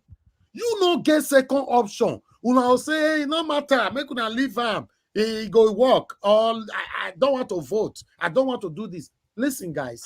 Sometimes I look at some mentality. God go do him. Exactly. Look now. You dey inside darkness as we speak now. The people light. The other they say light. They say the light when they say day that day. Now let's 7 days they say give them. My security man now don't tell me now say sir. He say light. You know day again for the past 5 days. You see. Now so this watch, please. paper where they give you now so. Now so they'll take deceive you now.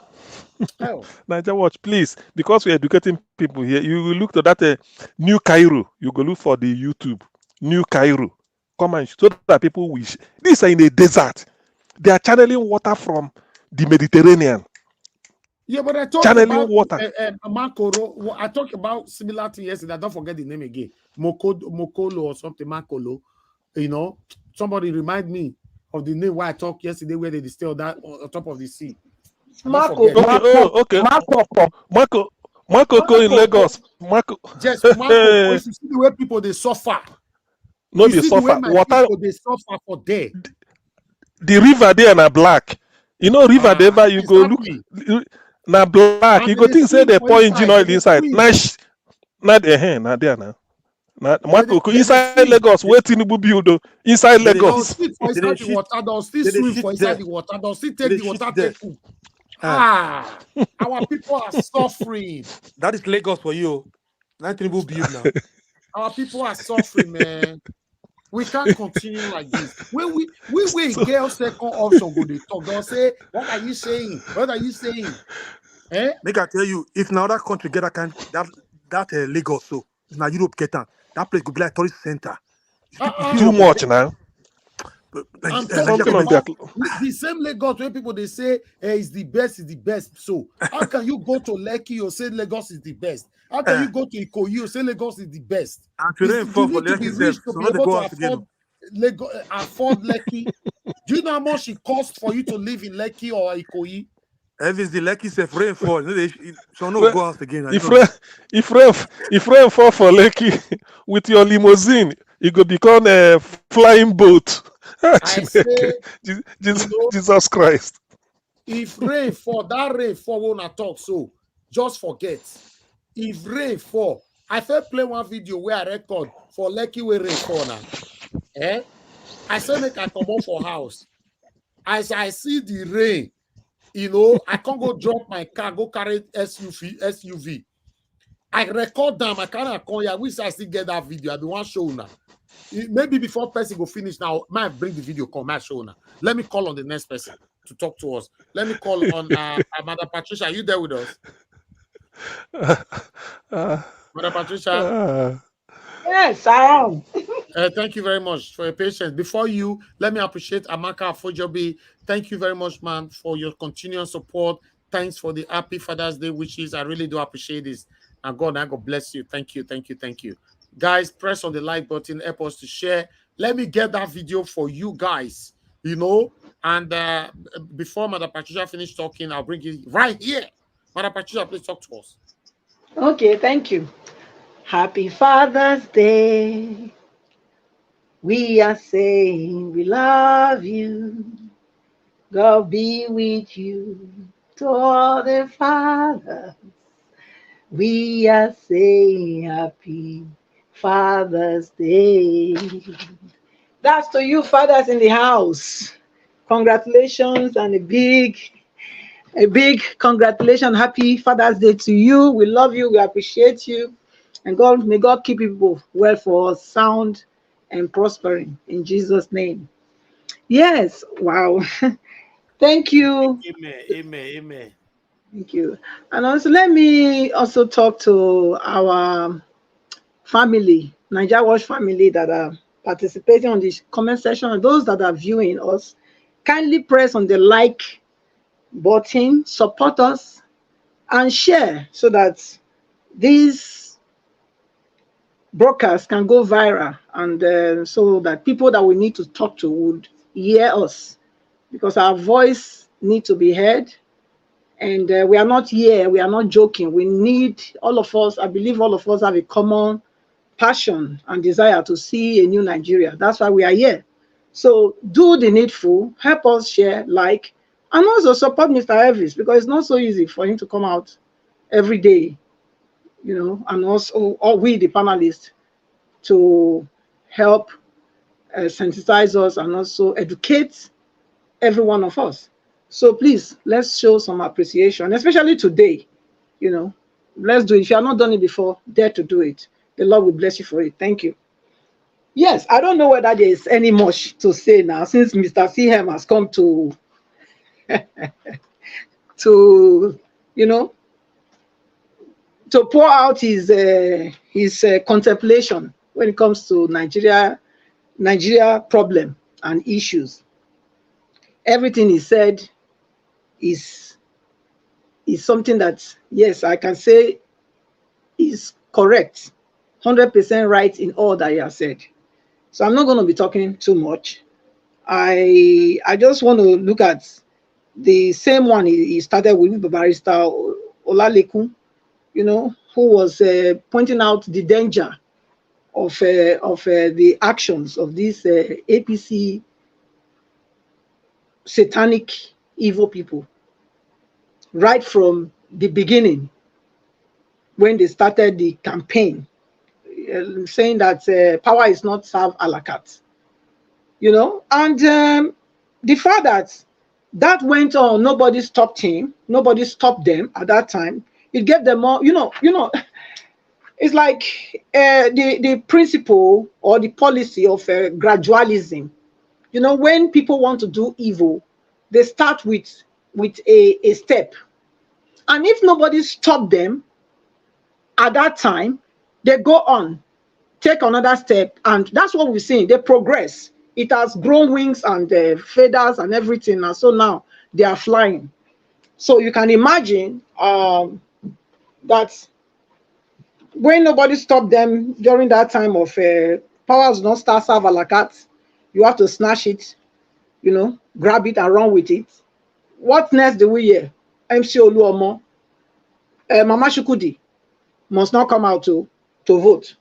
And on the day of the election, we saw it in everywhere in Lagos. This my APC area. If you not say you know they can't vote for APC, not vote. Oh, I go check am. When you don't vote, I go check wetin you vote. If not be APC you vote, you are in trouble.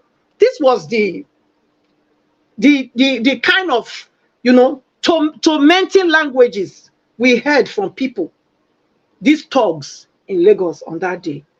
And all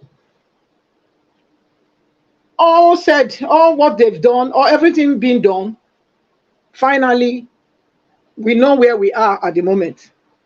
The case is in court, and the judiciary should do the needful.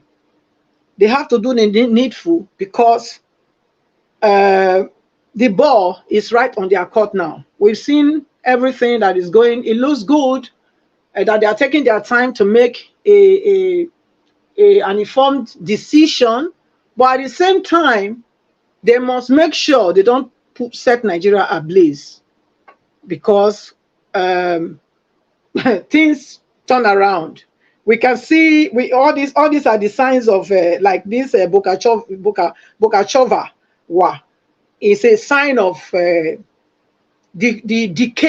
decadence of the system, where you will see an old man like him, over 80 years, said something openly in the national television. Even a 2-year child would have seen and heard him. And yet he's telling us now that he didn't say so. And then the news, the lay media, they are no more they are no more what they call it, the so-called, I would call the dead media, you know, because they are dead. The people you expect to feed you with the right, the people that are supposed to be the opposition to the wickedness, to the injustice, to the impunity in the land, they have taken side with these evil people to suppress, you know, and oppress those that they were supposed to be protecting. I think they say that journalism is the fourth arm of governance. They're supposed to be. They're supposed to be very, very vital in any society, because they are supposed to be challenging the wrong in the society. They are supposed to be exposing it, but that's not what we are seeing. Rather, they are in courts in oppressing Nigerians and subjugating Nigerians to believe a lie. How can this man be saying that it's an alleged that the allegation, the so-called confession the man made was being said to be alleged? What is to be alleged? It means that it's something we are not sure of.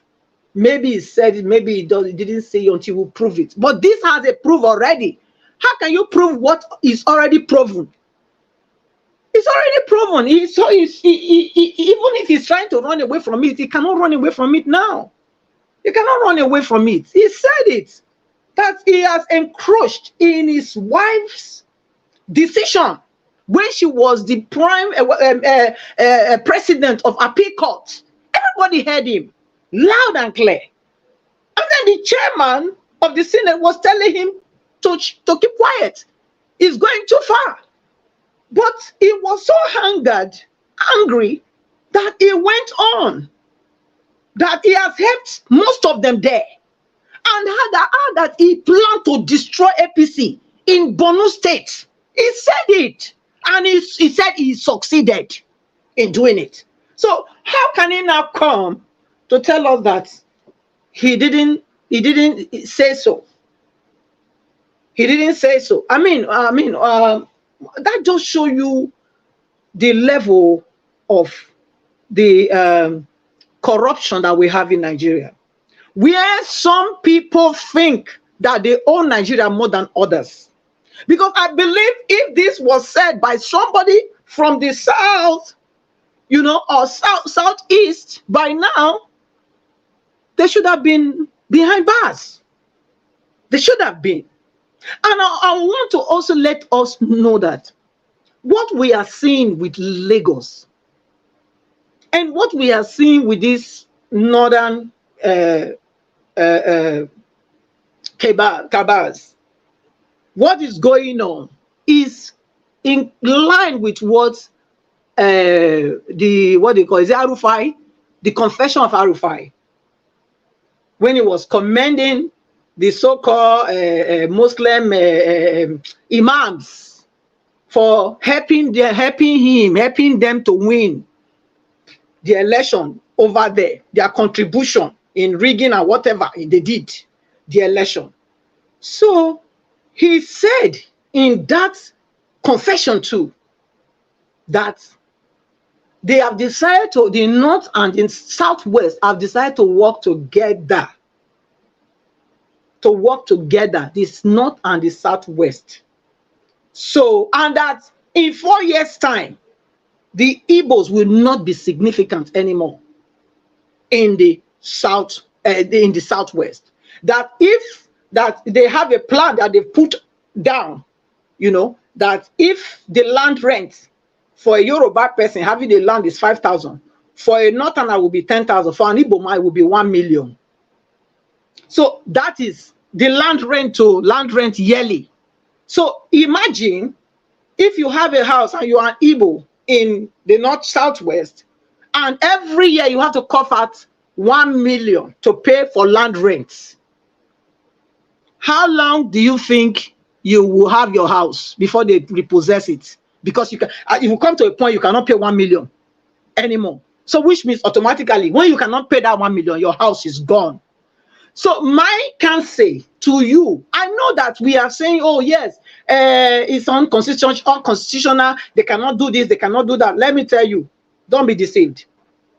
I'm telling you, don't be deceived. These people, they are ready to do and undo because they have already started it.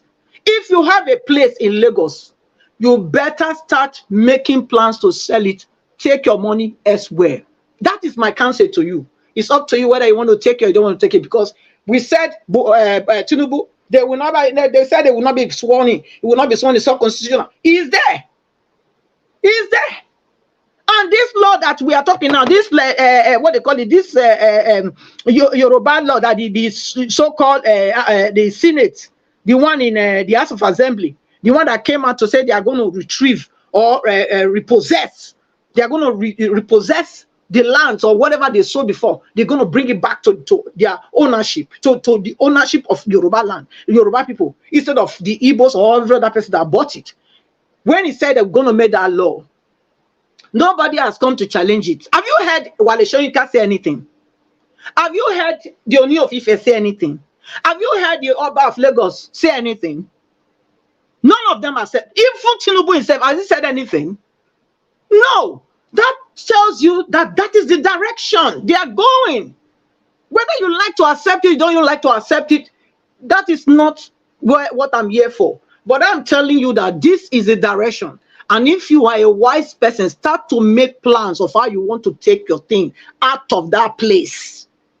Take it off and let them have their Lagos. Since they say that is what they want, let it be.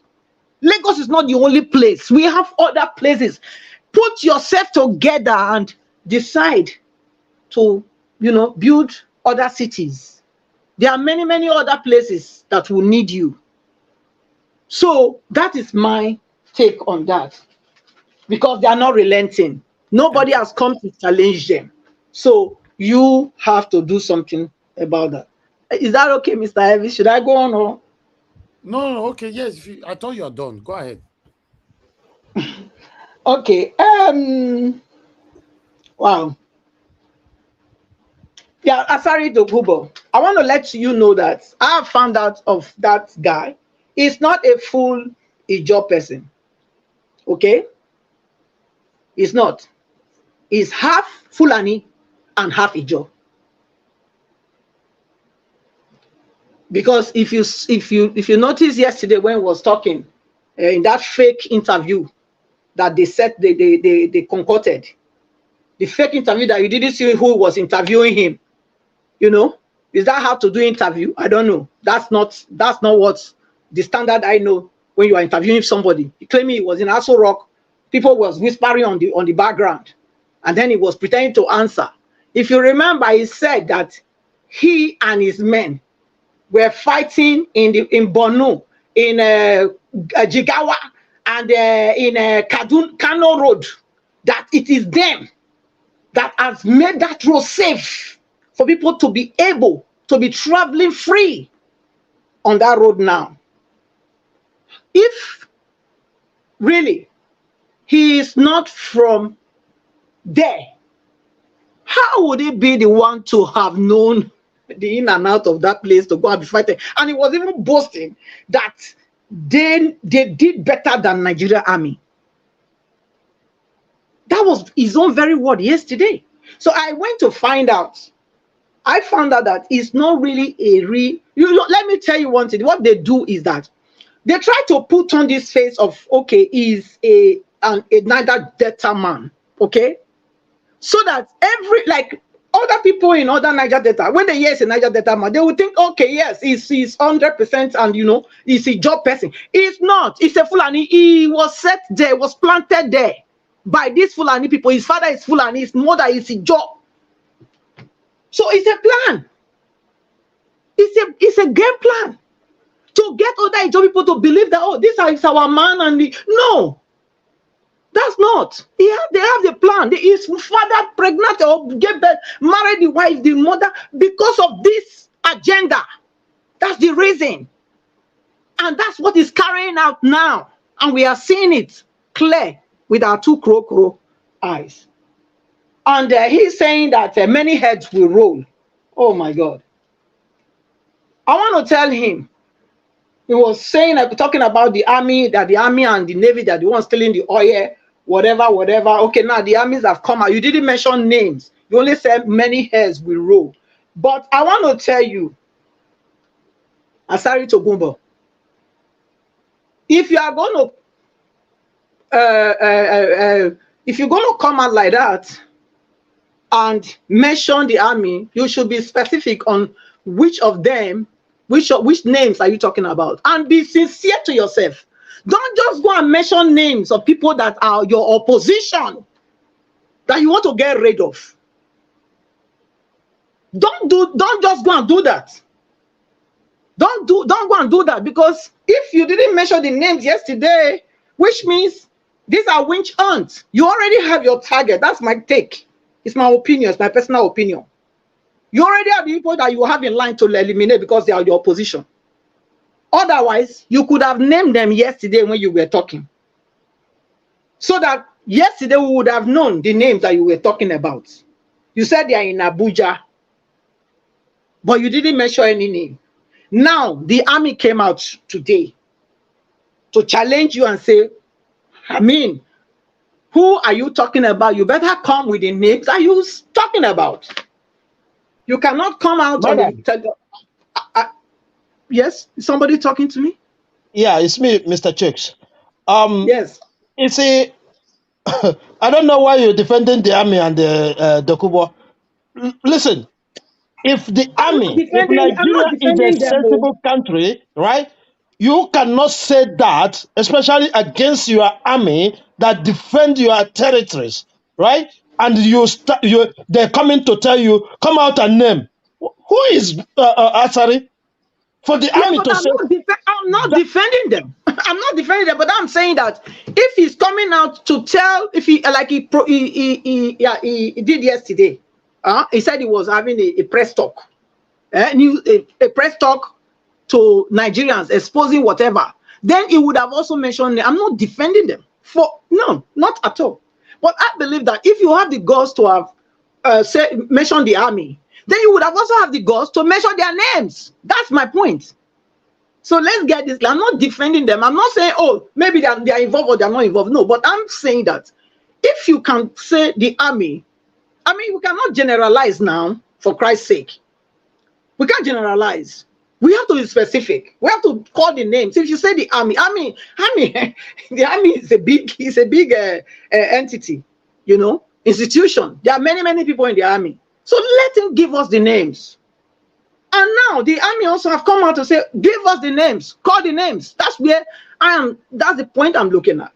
That's where I'm driving at. So you should come and give us the names.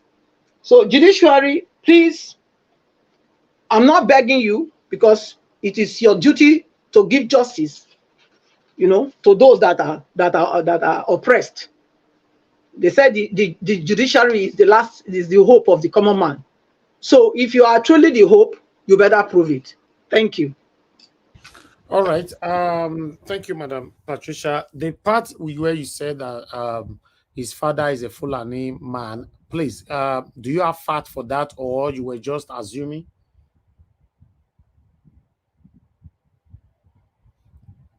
Madam Patricia, can you hear me? I can hear you. I got Yeah. it from the site. I will let you. I will bring it. I will bring it. Okay, you got it from where? I got it. I got information from the site. So I will Okay, bring it okay. up. Then you would have used the word allegedly. If you know Okay, you then say yes. alleged. Let me say allegedly then. Yeah, just say allegedly. You know, I think his father is from so place. That means you are covered. You know. But I Yeah, strongly, let me use I that word strongly doubt allegedly. that. I strongly doubt that. I strongly do, Yeah, because if you know. look at his background is pure Ijo. He's I've that. not heard that before. That's why I'm saying when you are not I know sure, he's a Muslim. He was born allegedly. into a Christian family and became a Muslim. So that is the only connection that we will say, okay, the North is going to be Muslim, predominantly Muslim, but he is a Muslim. He practices Islam, but his father being Fulani, that one is a tall one. He's Right. from a Christian home. Yeah. Okay. And another one again, Madam Patricia, you said he should name the people that he's talking about the army, right? Yes. Yeah, he Mr. cannot. He Evans. said the army. Army is a body. He doesn't need names. Army. He accused all of them in general. He's not generalizing. But that's what the army people, the guy came out now that he should call the names. No, yeah, but they only just came out today to say that, right? Yeah, but that was he mentioned it was yesterday he had the so-called fake interview now. It was not Yesterday. fake. That was also rocks, madam. It was not Yeah, fake. I know. But when I mean fake, I mean that we couldn't see who were interviewing him, whether You it don't was need to see Channel, who is whether it was. interviewing him. You don't need to see that. The pressman was not important at that moment. They were asking him questions. You know, that was It's even also conference, not interview. It's conference. So It was yes. yeah, it's a conference, not That an was a interview. So press yeah. conference. So you don't need to see the journalists. All of them are holding cameras. We don't need them. So Okay. the conference, the press conference was real, 100% real, and that was also rock. You know, I recognize it. That was real. And in terms of where it came from, allegedly have been used to cover that. And in terms of him mentioning names, you don't need to. He accused the body of army. They should come out and explain to Nigerians they are not the one. Mr. Elvis. Yes, sir. Yeah, what I'm trying to say, right? We shouldn't beat ourselves over him mentioning the army, because in a real sense of thing, right? I grew up in the barracks, right? If you say this about the army, within minutes, you get arrested because you have to prove it. That is the decadence we're talking about, And Nigeria. they cannot dare arrest him. They can't That dare. is the problem. That is the That's where the issue. problem lies. And that's why, somebody like me, I don't even go there talking about the army. Let them deal with themselves. My problem is him, sitting under the seal But to this is one talk. of the things I'm saying. If Nigeria is a country that works, allegations upon allegations cannot be flying like this, and nobody is being held for questioning, for interrogation, for persecution or prosecution. None of them.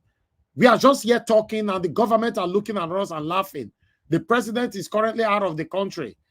You see, this is the situation. We have a long way to go, though. Let me pick calls before I call on the next person. Hello, Mr. F.A. Thanks for calling in. Good evening to you, sir. Talk to us. Najawa, good evening. Good evening. I greet you, bros. Thank you very much. I greet the panelists and the viewers. I greet everybody. Najawa, hello. Can you hear me? Yes, sir? yes, my brother. Yeah, go ahead. Yeah. Najawa, may God bless you. May God bless you. May your suffer never go in vain, sir. Amen. You understand? Because you have been doing, it's not only you, all of us, we have been in this struggle for a long time. Exactly. See, Najawa, you know what I want to talk about this Asari Dokubo. Asari, I don't know why Ghana, the short Nigeria, oh my God, Nigeria are supposed to don't know, say, Asari na person will be say, he dey fight or he belle, because he don't get money again now. You understand? The bunking, the way that they do, all eyes on that bunkering where they do before now. The thing don't date tight now. It not easier before. So for people, because Asari they try square Ijaw people name, because now the both side are from Edo State, I'm Ijaw also. And these two tribes, I'm not a tribalism person, but I know they joke with them. For Asari to come out to come square Ijaw people name, I think that one, that Asari issue, I don't just take her like anything, because now his stomach, now his belly, now he dey fight for. You understand me? So okay, good. You see, as Asari come out now, come talk about our military soldiers anyhow. Why they not fit do anything? The person where they power, how he be? Now person will be say if they control everything, they not fit do anything. See, Nigeria and it's just like community country. I don't know. I want to describe Nigeria. Country will be say you thief, I thief, you thief, I thief. Who want to talk? Nobody go talk. So now make all of us they support Obi, and Obi go come. Either the devil like it or not, Obi go come. All those nonsense will stop. Exactly. So more than not your reason Asari matter as anything. Asari they talk about the Kalu that he said that the other day, raise Biafra flag. If Nigeria are a country, all those journalists who in Nigeria, all those Arise TV, Channel TV, all of them, they don't see her. They don't see her. Now they come and say this Una the Kanu, they want cause war, they cause violence. No, he said waiting in not their support because hungry don't they beat her now. If they come out, that guy now disgrace to Ijaw. I sure not Ijaw. Madam Patricia, may God bless you. I know, say, allegedly, not be as a, yes, nobody don't get the full information, but I'm not sure, say, that guy not really full job person. I'm not sure. Now, himself, he want disgrace, not be job pro. Because his job will not take nonsense. Okay. When this election, what we do, so, all the old job for Nigeria, now will be the support. Why you come and call the talk nonsense? Hungry lion. Sir, may God bless you, sir. Thank you. May God bless you, Papa. Thank you, my brother. Thank you. All right.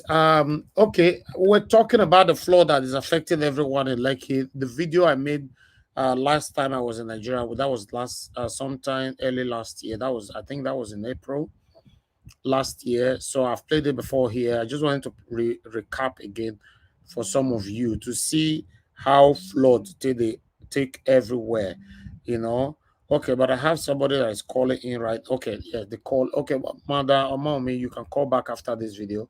Thank you very much. Let's see this video quickly. Nigeria is possible. All right. Hello, you guys.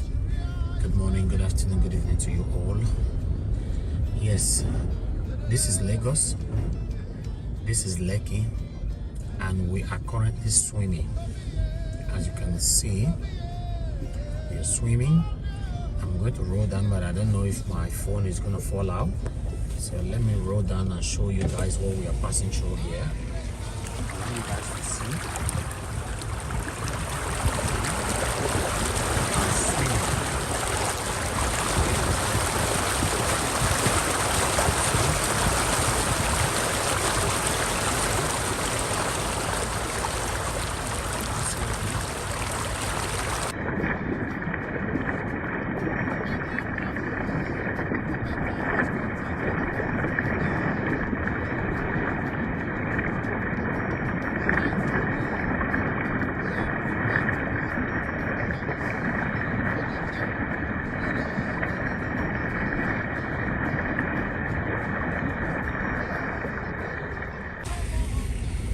See what we're passing through here.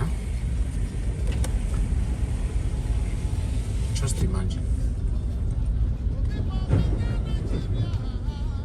Just imagine. I thought I should record this so that I can use it on one of my broadcasts.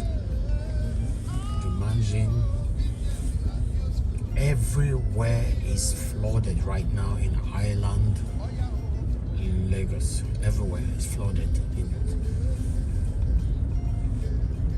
This is what we are currently going through here. It's crazy. crazy.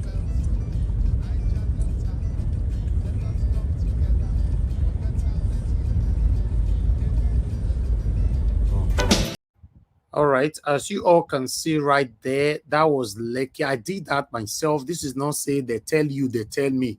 I played this video before. Some of you can remember sometime last year. You know, I played it. So at this particular moment now is a rainy season. Trust me, it's a no-go area. You know, there are massive houses there. If I didn't actually went there to record anyway. You know, I was going somewhere and I get to see that everywhere is blocked. So I was with a small car. I realized that the small car cannot, my car might have a problem. I have to go back home again to go get SUV to come back. You know, so I will say that I spend time, say make I pass all the streets and see what everybody is passing through. Then you'll be surprised. So my people, trust me, if you are happy the way Nigeria is going now and you are against us, it's up to you. For me, I'm in the United Kingdom right now talking to you. I'm enjoying myself. I don't have NEPA problem here. I don't have flooding problem here. You know, everything look good. I don't have insecurity problem here. It's up We to don't you. need to buy data. I don't buy data, exactly. I don't pass through unnecessary stress, you know. So I'm sorry. Let's stand for what is right. Let me call on the next person to talk to us, which is Mr. Madam Busy Brace before Mr. Shooks. Madam Busy Brace, thank you very much for your patience with us. Please talk to us. Good evening to you. Hello. Okay, sorry. Sorry. There's somebody that I promised that I'm going to pick a call. She's on the phone. Sorry. So no problem. Thank you so much for your understanding. Okay, Madam Maumi, I totally forgot that I made that promise just now. So let me just call you back myself. You know, man, novice, I take on so many things, so I don't remember. Good evening to you, madam. Sorry. Good evening, Mr. Najawat. Good evening to all the panelists. I'm calling from UK. I'm Omoume. Thank you. I feel so sad that it is my race, the Yorubas, that are doing all these things. I feel so bad.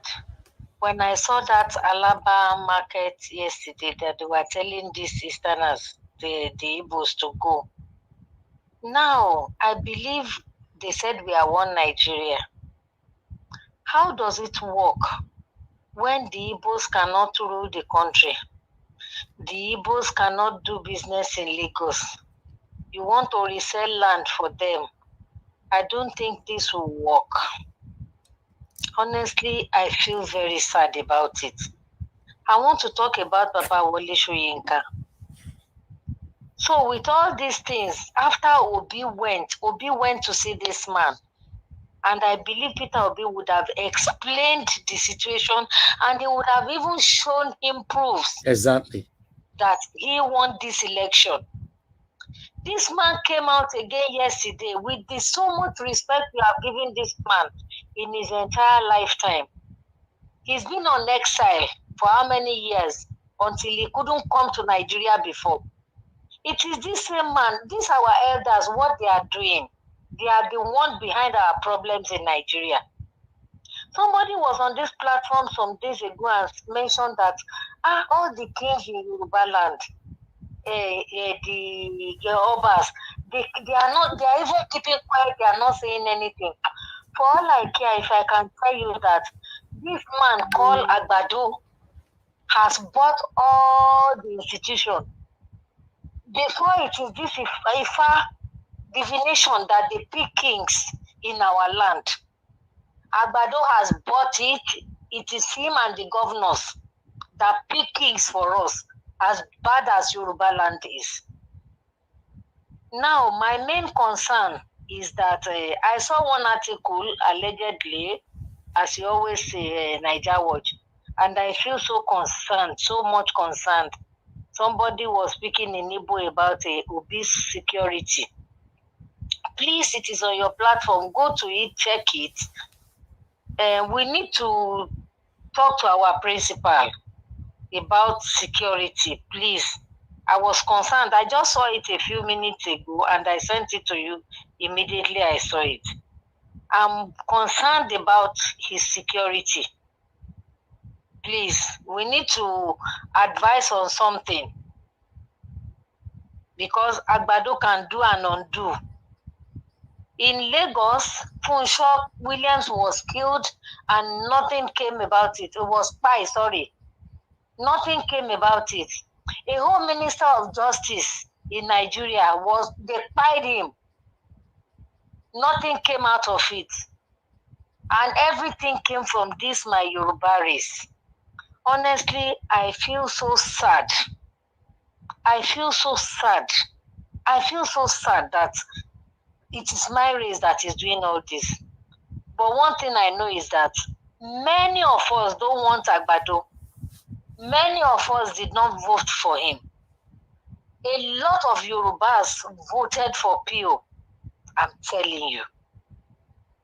If you go back and check those figures in all the states, even in Osun, in Ekiti, I think, in all these Yoruba lands that they said he won. A lot of people, Obi won in some of these Yoruba states, if I can tell you. But please, I'm so concerned about his security. We need to get involved, please. Thank you very much. Thank you very much, Mama. Now, Amami, God bless you. Thank you. That one, a Yoruba woman right there, saying it how it is. You know, so my people, let me just call on Madam Busy Brace once again. Please press on the like button and help us to share. If you notice you never press that like button, help us to do that. Madam Busy Brace, you have the floor. Thank you. Compliments of the day, my fellow Nigerians and obedience. Mr. Niger Watch, I can hear you. My fellow panelists and all those watching and on the panel section, all protocols observed. Let me start with Asari Dokubo. Unfortunately, yes, I didn't even know about this. I was watching it. I was replaying yesterday's program this morning, and I was so vexed in my spirit. And the panelists did justice to it, but I want to add another dimension. You see, I was waiting. I don't know if somebody mentioned it and I didn't hear.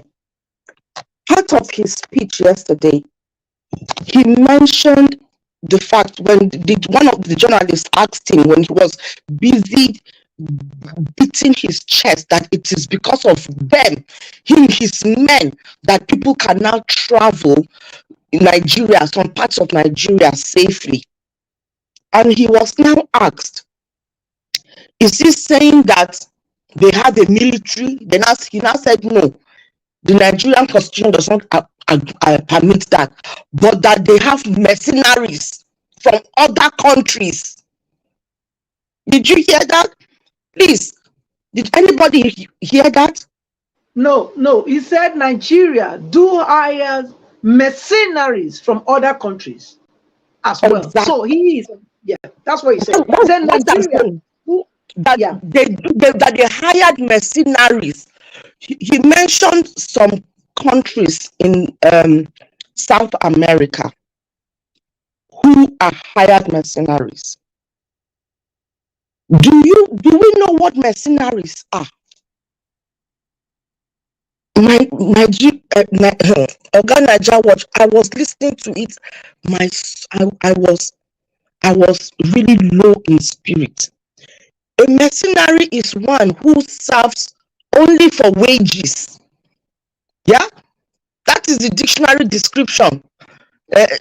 Especially a soldier hired by a foreign country to fight in its army or its mercenary, and primarily concerned with making money. That is their primary goal, to make money at the expense of ethics. What is ethics?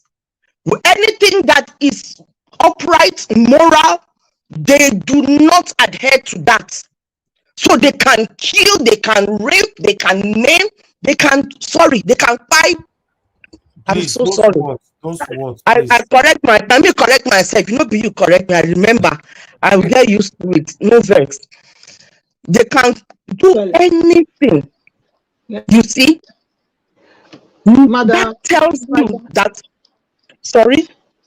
Yeah, I just wanted to add to it. Mercenaries, they are used to destabilize, yes, any force, any national force that are actually fighting incumbents or any kind of terrorists in their country. They bring them to destabilize them so they cannot be effective. That's what they do. Exactly. So you see that confession yesterday. He's coming to come and give a certain narrative, but exposing that all these problems we are having, these insurgents, this Boko Haram, whatever they name, they call them headsmen, whatever it is that they call them, they are behind it. The only reason, you see, people create problems and then they come and tell you that this is the solution. They will bring disease for you and then they will now come and tell you, oh, we've created medicine. This is the medicine that will kill the disease. Why is it that people can now go through, there is now security in those areas that he's claiming? K-word, madam, please. Oh, sorry. Why is it that people can now pass those, can apply those areas safely? Because they have the power to tell them, take a break. So that is another angle. Look at the kind of people that Agbado is bringing to the table to come and giving them prominent clout, space to sit and talk to us. A mercenary, a terrorist. He himself is a terrorist. Can you understand why a terrorist is paid $10 million every year? That is Dokubo. Yaradua government started him on $10 million every year to protect the pipeline because they were terrorizing the region, making it difficult for the exploration of petrol. That is how that excuse came. And now we don't even have the petrol that is being, explored in Nigeria. It's not refined in Nigeria. Can you not see that he has been one of the tools that has been used to destabilize that region? A terrorist is supposed to be behind bars. That was what they called him. And while they were paying him $10 million every year, he was called a terrorist. That should sink in, Nigerians, and ask yourselves, how come? How come a terrorist is being paid $10 million? $10 million. Huh? I'm just going to say it again. With the oil wealth that have been catered out of the country illegally, where we cannot account for millions of barrels that are being stolen from our shores on a daily basis, who are those doing it? These are all work of the mercenaries. These are all jobs of the mercenaries, and he's told us that they brought in mercenaries, that the state of Nigeria brought in mercenaries. Which state of Nigeria brought in mercenaries? Which government brought in mercenaries? This is serious, Nigerians. This is serious. The state called Nigeria is under siege. Which president that has sworn to protect the borders and integrity of the sovereignty of Nigeria, which of the presidents brought in? While he was bashing the one that just went, the moo man, the one that likes cows more than human beings. Is he the one that was paying mercenaries to come into the country? Who weakened our military? Why is our military so weak that they cannot fight insurgents, that they have to go and bring in mercenaries? Nigerians, we need to ask questions. We don't just listen to them and let it sink. This is mind control. He is here to control our minds, to send us in a direction that we do not want to go. Wake up. That is all they are doing. They are trying to get us to go to see a different angle. Now trying to throw the military under the bus. I don't even know if the military, I don't want to even know whether they are into, they are, whatever the situation, the situationship that they have. This is the sovereignty of Nigeria that this one single chimpanzee is talking about.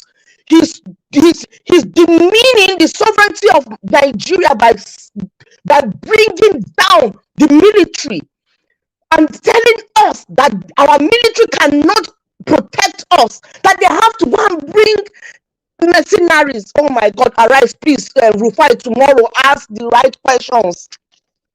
Ask the right questions. Nigerians need to wake up.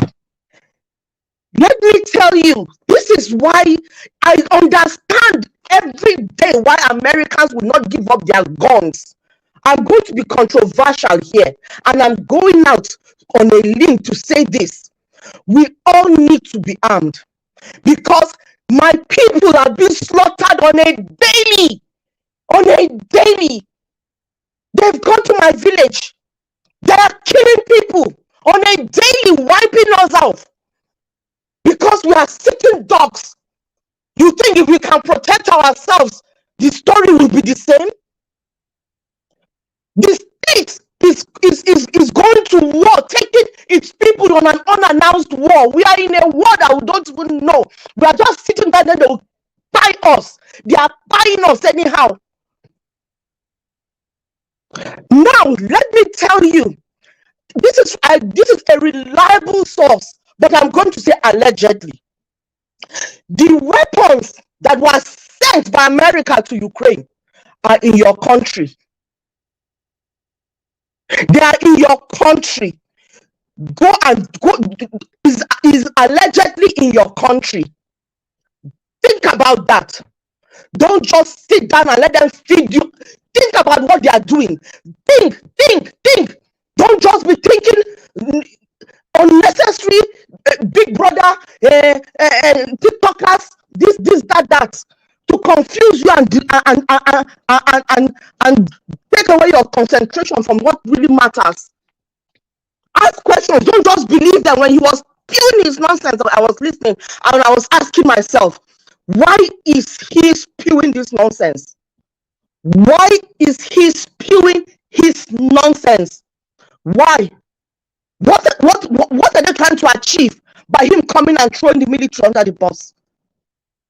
Is it because Agbado knows that he's not a favorite of the military? He's got no military pedigree, none whatsoever. He is jittery where they are concerned, and he's trying to weaken them by this propaganda, be it propaganda or not, truth or not. As far as I'm concerned, it is. Why are we just knowing about it now? Why? Why is he just saying it now? Was it not APC that was ruling us for the past 8 years? Why are they just bringing it up now? For what purpose? What are they trying to achieve? That is the question we should be asking ourselves. Is it because he sees that he cannot, the weight Nigerians that are following the case in the court, in the tribunal, back to back, with the truckloads of evidence that cannot be swallowed or signed off or wished away with one propaganda or another? They cannot even fathom how they can even keep that under wrap or try to quell it, because our man on our rock is standing solid, not shifting, not kowtowing to say, okay, I don't want to go to court anymore. They've tried by bringing Apaka, the tribe, the herbalist, to try and get the case out of court because they know the merit of the case that we have on ground. Not because I always say it, that I have faith in the outcome of our mandate, not because I trust the judiciary, but because of the valid evidence that we have, the weight of evidence we have. That is where my trust is.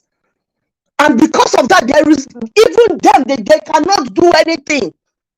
The only way is to outrightly steal it away from us.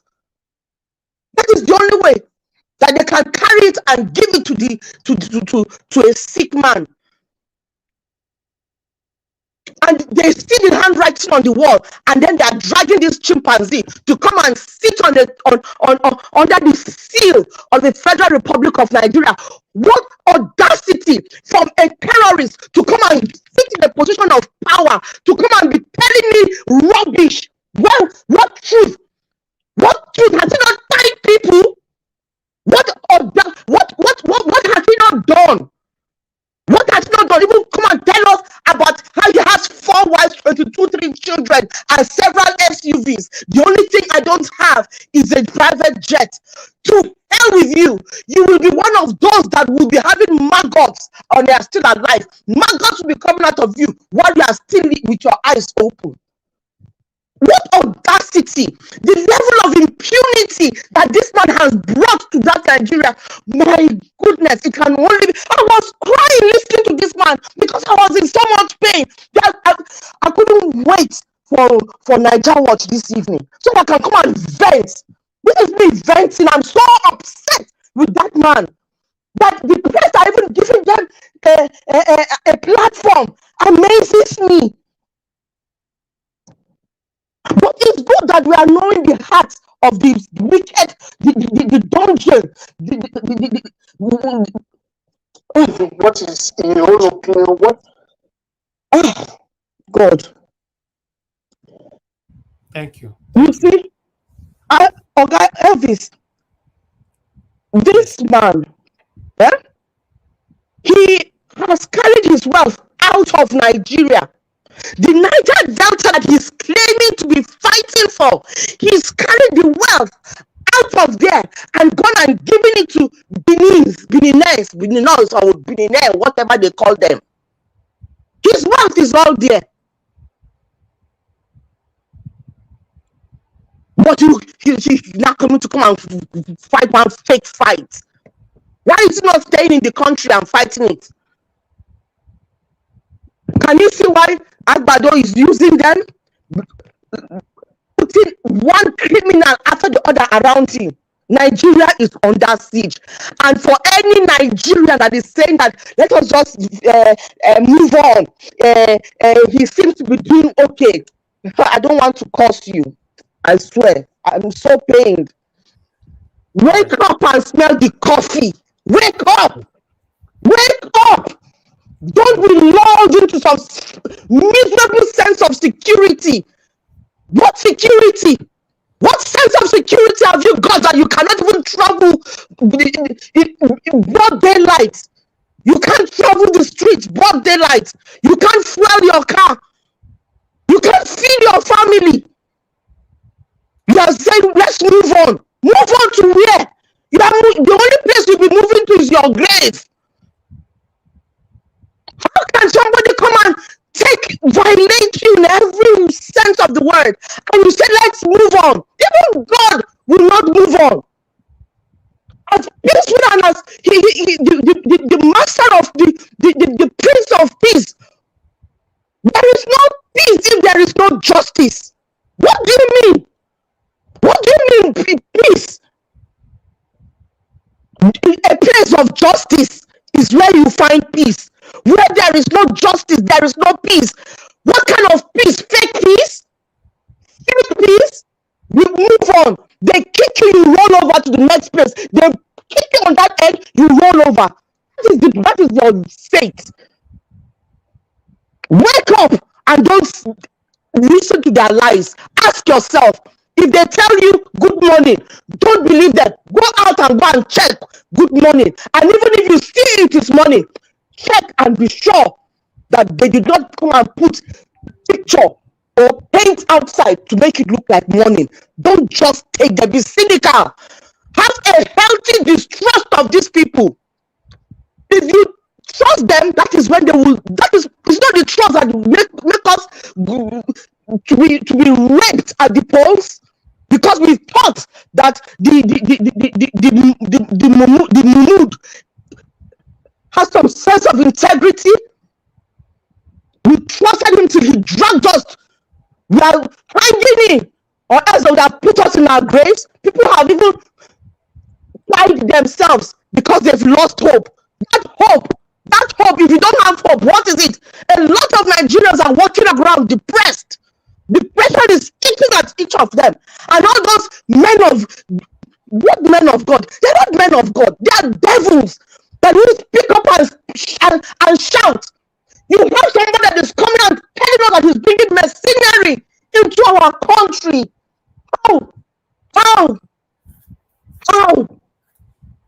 How that he's telling us the states that it is the Nigerian government that is sponsoring mercenaries. Hey, how come Nigerians were not made aware?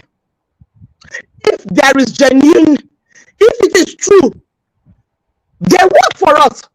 Why did they not tell us our military needs support? Our military is on life support. They need support. We are going to bring in people to come and help our military that is on life support. Why did they not tell us? But we hear the billions that they are pushing into the military. We hear the amount of money that they are pushing in. But instead, the criminals are getting more and more emboldened. AK-45 or B-41 or 44 is in their hands. Can you imagine? You see, we are still being enslaved. We are still being enslaved. I come here, I say, whatever is happening in the international scene, pay attention, because it has a direct consequence to my own country, to my homeland. It has a direct consequence. For those of you thinking that the man who is at the helm of affairs in the US is a better person, wake up! Wake up! Wake up! Have you not seen the news? They are banning people in Uganda left, right, and center for making decisions about what happens in people's bedrooms. That is what they are more concerned about than your life. All right. Thank you, Madam Busy Brace. I can see that you were waiting for this day, or rather, for this particular broadcast to pour everything out. Yes, that's where we find ourselves. That's where we find ourselves. Upon all that you just expressed right now, you're still going to see 1 or 2% that will be against you. That will say, oh, we're going to leave them. We are happy the way it is. The man is from my village. We speak the same language. He's the only right person that can do the job. So if you check where these problems is coming from, it's decades ago. These people, they're foreseeing the future already. So they weaponize the confusion, suffering, pains, division on us decades ago. So that's why you see that a lot of us, our mentality have been captured. That's why you see a grown-up person. This time, before when people speak, contrary to the things that we're talking about like this, we say, oh, he's an educated person, not go school. This time you see professors, very, very highly educated individuals supporting the wrong thing. So it's a big problem. Let's move on. Let me move on. Thank you very much. I can see Mr. Ike, you're just joining us. Good evening to you, sir. How are you doing today? Happy Father's Day to you. Hey, my brother. Happy Father's Day to everybody in the panel. How are you, my brother? I'm very fine. I hope you have enough time to wait for us, or are you in rush? Yes, because remember the last time I was with you, I said I'm going on vacation right now. I'm at Amsterdam, and but I was listening to your program yesterday while I was in Amsterdam when I was driving Okay, to. talk to us, sir. Talk to us. Yeah, I really want to say something about the discussion of yesterday was really what made me to log in, because I've been listening, but my wife said this vacation is for family, but I can't wait, I can't stay there not listening to Niger Wash, So I want to talk about in respect of Engineer Ken, what he said yesterday. Really, Brother Elvis, I want to thank you for your position in your platform, in this platform, what you stood for. And I want to thank my brother CM, more especially, and all the whole people who speak truth to power concerning the comment of Engineer Ken yesterday. I wanted to come in yesterday, but I was so tired, and but I logged off when you were begging him for more than 10 minutes to apologize. I don't know whether he did that because I couldn't continue with the program. He didn't. Because He I was didn't. highly offended by the comment of Engineer Ken yesterday. So I don't know. Did he offer No, he apology didn't. yesterday? No, he didn't apologize. I didn't. Okay, that's by the way. But I'm happy. I was really impressed, my brother Elvis, with you. You have always stood your ground, and you allowed him to say what he wanted to do. And then also, after he spoke, you say what you used to say in this platform every time. And I was really happy with your decision and what your comment yesterday, and everybody that commented yesterday. So my login Although in is to just. I did apologize on his behalf because I asked him to apologize. He refused, but I did apologize on his behalf, and I detest and I disagreed with his stance, what he was saying. Because for him to generalize, I will say it again, I was 100% against it. It looks like it was a direct attack. So I apologize on his behalf. Thank you. Go ahead, Yeah, sir. I was really happy because, as you said, the Engineer Ken was part of us. But that comment of yesterday really hit me. Really hit me badly. I was wondering, like what you were saying yesterday. Who knows? Sometimes it's not only uneducated people are bought over by the Agbados. But we never can tell. So. But I thank God for the brothers and sisters who spoke yesterday. That give me the strength back.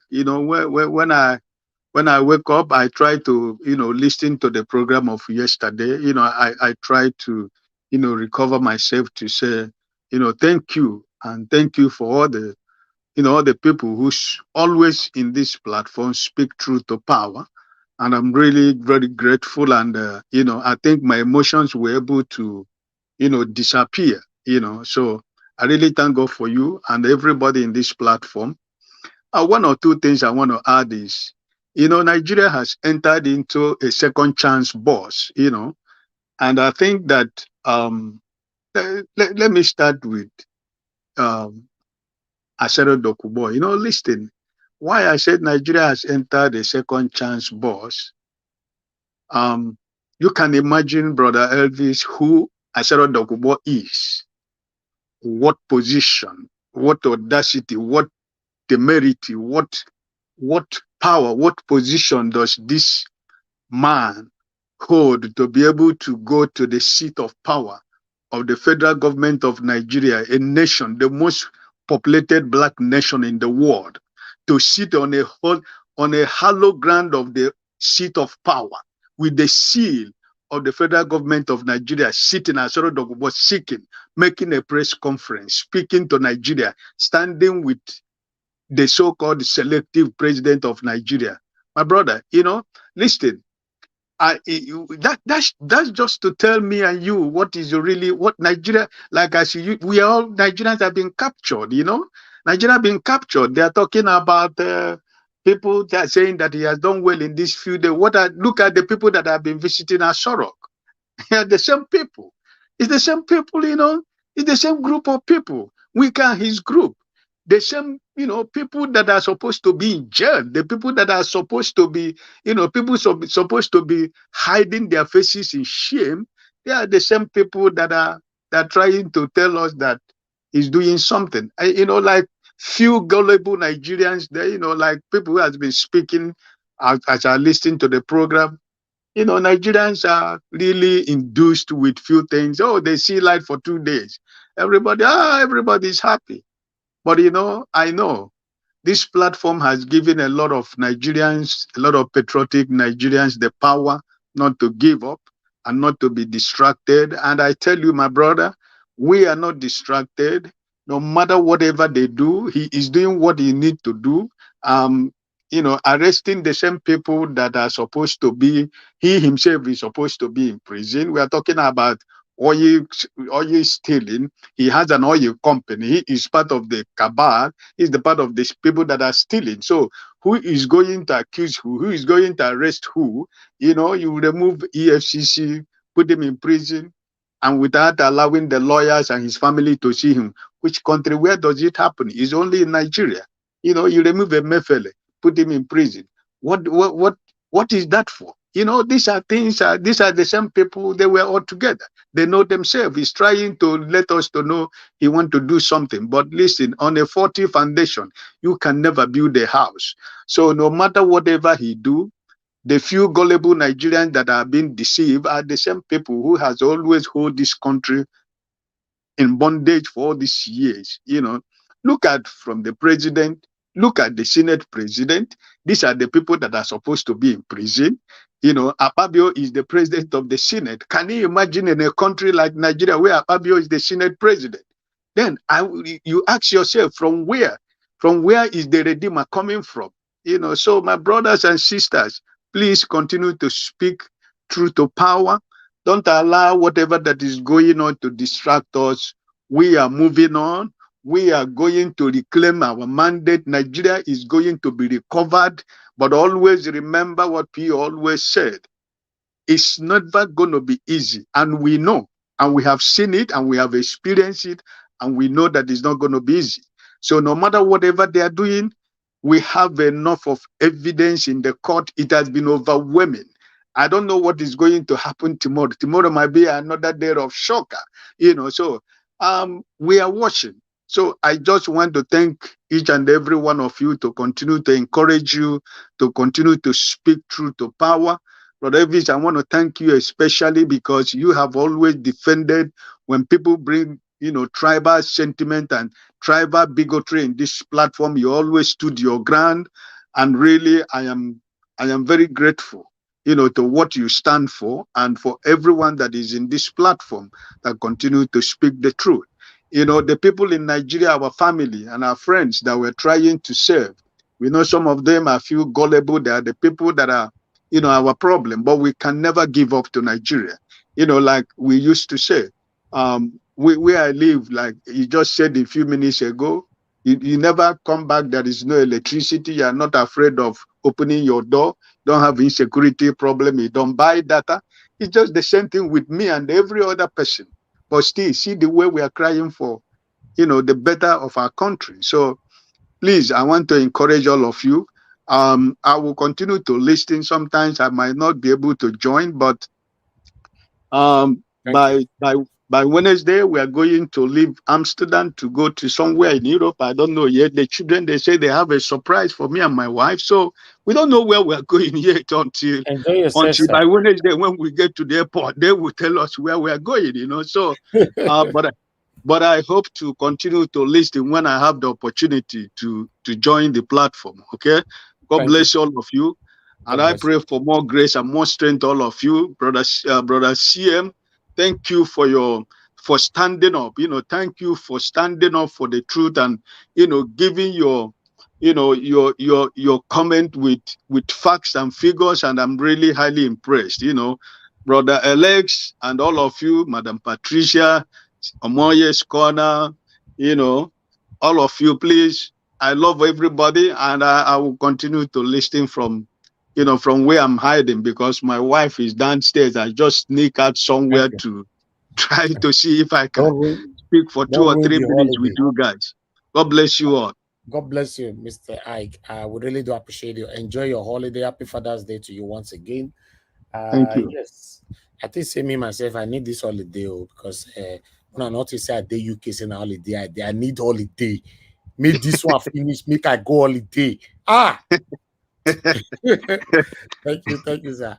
All right. Mama Yeshu, I beg, talk to us. Good evening to you, Mama. Thank you very much. Happy Father's Day to all the good father in the house. So. Thank you.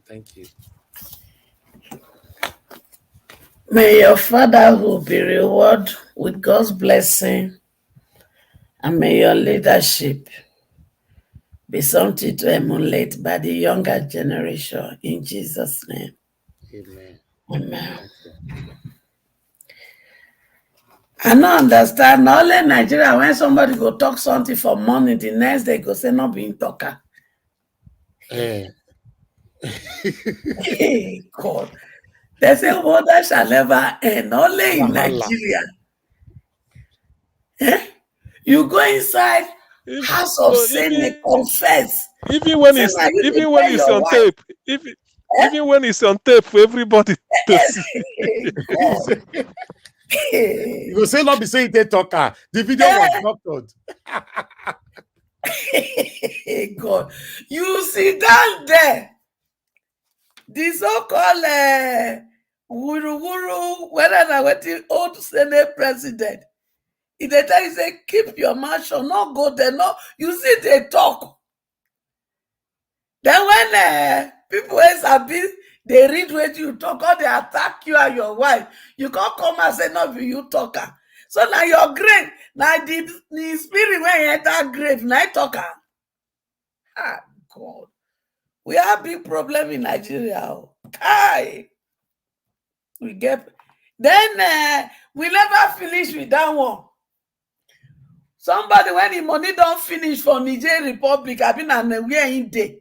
He come back, he enter Aso Rock, come sit down for where president they take talk. He come begin they broadcast waiting we not understand. Asare Dokubo. Hey. So now I go decide who they go release from prison and who they not go release from prison. Okay, Elvis, this your country, at least I understand about where. I say, me myself, when me see this 80-something years old man say, I didn't. It was an allegation. They lied. I was like, what is happening here? Nigeria. Then you see people that will come out now to attack you and I and support him. You tell us what do you and your wife they do. Then you come back and say you not talk.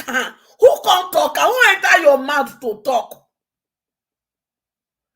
Not only Nigeria, another spirit, they enter people mouth they talk. Oh. For House of Senate. You see, I tell God, beg all of now when he does sabi things.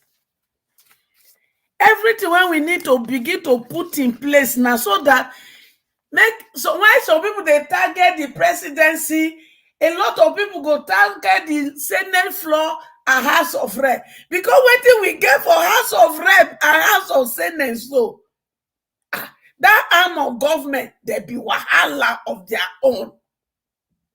Judiciary, so the three arms of government in Nigeria, are they supposed to work in collaboration or they are supposed to checkmate each other? Children, this country to rescue right down our hand, though. It down our hand. We get the number. Let's focus on economic empowerment so that the number plus the economic empowerment will rescue us from this mess when we did.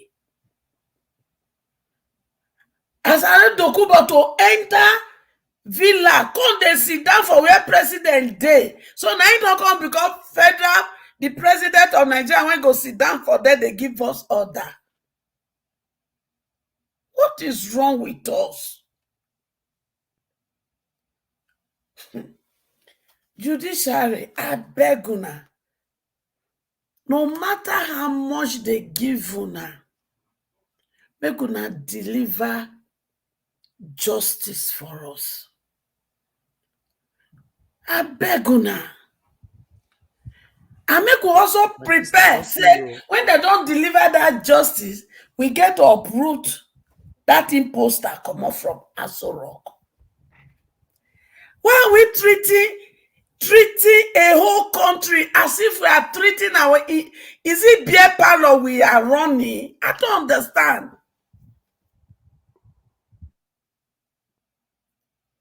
Because the situation now, it just be like say, can't make every person numb for home. They never finish fuel subsidies. They can't talk of school student loan when not benefit Lakara. Who is the beneficiary of that student loan? And some people go come say Tinubu is working. How do you define that? Oh, it's like Emefiele. Now be the work. I mean, suspend Emefiele. He suspend the EFCC chairman. Is that the work? Anyway, the number one, he get question mark. Number two, he get question mark. They can't give you another number three that has question mark. So what it can remain for us? I beg, I want ask you. Now when they won't finish this 180 days of this judgment of appeal court, I want you know, we have less than 2 weeks to go. You know, not the full 180 days. In terms of the 180 days, the total that is left on the 180 days is about as of on the 8th of June, it was 100 days that left. So today now is 18. So we have 90 days left to go. 90 so days. The 2 weeks is the 2 weeks you are talking about is to complete which section? We have less than 2 weeks to submit all evidences. Then the proper case go start. Argument, and that time argument and everything they start. So all these weaknesses they are calling is not yet the case yet. No, it's part of it. They are jotting everything down. It's part of all is part of evidence, witnesses. You know, after everything is finished, then they now start taking on you know, judgment and all that. Normally, if not because the judiciary is delayed, by now we suppose they're not supposed to take decision already. Although the way they look they might take decision this week or so or next week. I don't know, you know, but the way I'm looking at it. Shebi, there was one decision when they said that they conference. They don't take that decision. When they said that they were one ruling when they're supposed to take, when they're supposed to do before the swearing in, when all of them call they go conference. No, all those ones don't pass. All those ones don't pass. But they didn't do the ruling, huh? No, but depending on the one you were saying, is it the one in Abuja of there was one ruling they were supposed to take when I don't know which ruling is all about that they were supposed to take. They're not going to take and they're going to postpone. And when they say if they take and they in favor, they will stop the swearing in. No. That one was disputed. You know, they just rule them out. I understand that one was trying to stop the swearing in and all that. You know, I believe that's what you are saying. That was ruled out. There are so many cases they ruled out. You know, they say does it have weight to stand. You know, but the one we are now is the strongest one. And to be honest, the way everything is going for me, I'm very, very confident. You know, with the way we are going. So this one we are going now, is it going to elapse? Is it going to take the 180 days before they go rule? At what point will they do it doesn't supposed to, but the maximum days is 180 days. But it doesn't supposed to. But as we are talking right now, we have used 90 days already. 90 days. As of today, we don't use 90 days from that 180 days. So what is left now, you know, is now another 90 days to go. So you see, the time is running fast. The whole thing started as March, but some people didn't know how to calculate it. But yes, as of today, we have 90 days to go. Okay. Then insensitive cases like that, why can't they do this court case in the morning? Sometimes they go shift at 2 o'clock as if it doesn't Yeah, they are matter. doing it on rotational basis based on because PDP is also there. So it's a shift pattern. You know, like 2 weeks ago, they put last week they put us for evening, right? Okay. So this week where we did, so we just finished now, they put us for morning. Okay. You know, so this week we want to start from tomorrow now, they come put us for afternoon. So they are, you know, if they leave only us for afternoon and leave only PDP for evening, is not fair. Okay. You know, yeah. All right. Give us a mandate. Please turn on your camera. Thank you. So, all right, good. The only thing I will say, I know it's stressful. I know a lot of people are going through so much mental and psychological stress right now. Home and abroad, no person is exempted. But the only thing I will say to us, let us be strong. Because if you add these challenges plus your personal challenge, it can send somebody to hospital. It can cause depression. But let us encourage ourselves, because especially in this Western world, those when they're in Nigeria, they still get people on the street when they see they interact with and all. But in Western world, it get as it be. So anything that makes you, anything, I will encourage everyone, once in a while, anything that you know say can help your mental state, please do it for yourself. Either you go out for lunch for yourself, or you go out with friends, or you listen to music that will revive your spirit. You need it right now, because nobody is there with you, especially in this Western world that is so lonely. So let us be strong. It is not over until it is over. With all this overwhelming evidence, except the judiciary wants another thing. And I want to appeal to them, no matter how much money they give to you, please be like Goodluck Jonathan, that says the blood, I don't know whether now they take interpret that one for the language changing. No, that's fine. That's fine. Yes. It's not worth him. So he gave up. So judiciary, please take leave from Goodluck Jonathan. When he's supposed to fight, he did not allow his selfish reason to stand in the way. He put Nigeria first.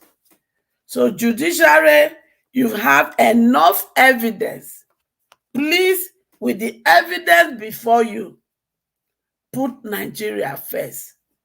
Because if you don't, if the casala boss na everybody, like Evie rightly say, we will get two places.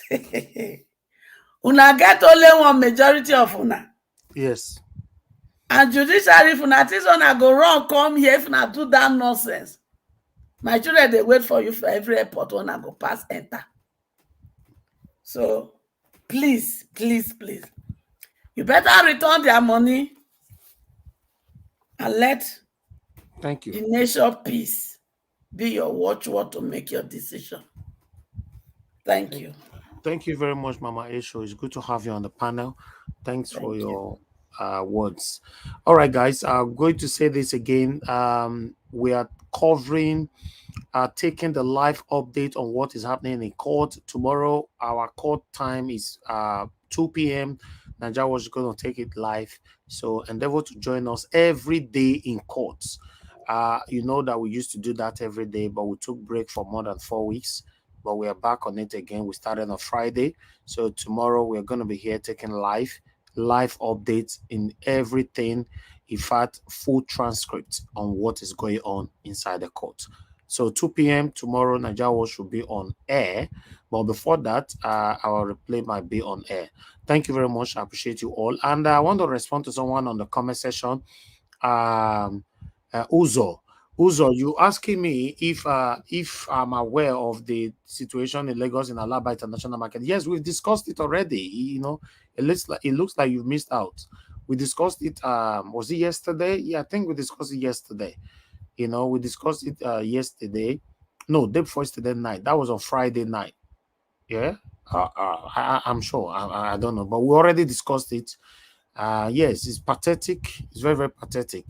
You know, thank you very much. Dr. Ken, you're back again. Please turn on your mic so that I can accept you to the panel. Okay, you turn on your mic. You know, you don't need to. Yes, thank you. Thank you. So I'll accept you in now. So after Mr. Chuks Obiboze will be Dr. Mike. Mr. Chuks Obiboze, thank you very much for your patience, sir. Talk to us. Good evening to you. Happy Father's Day to you. Yeah, happy Father's Day to everyone on the panel. Happy Father's Day to everyone watching. Happy Father's Day for everybody all over the world. It's a wonderful day. Good evening, fellow panelists. Good evening, those watching us. Good evening, those on the comment section. Please like, share, and subscribe. Yeah, I'm gonna start with the man who went to Aso Rock, and they did what he did.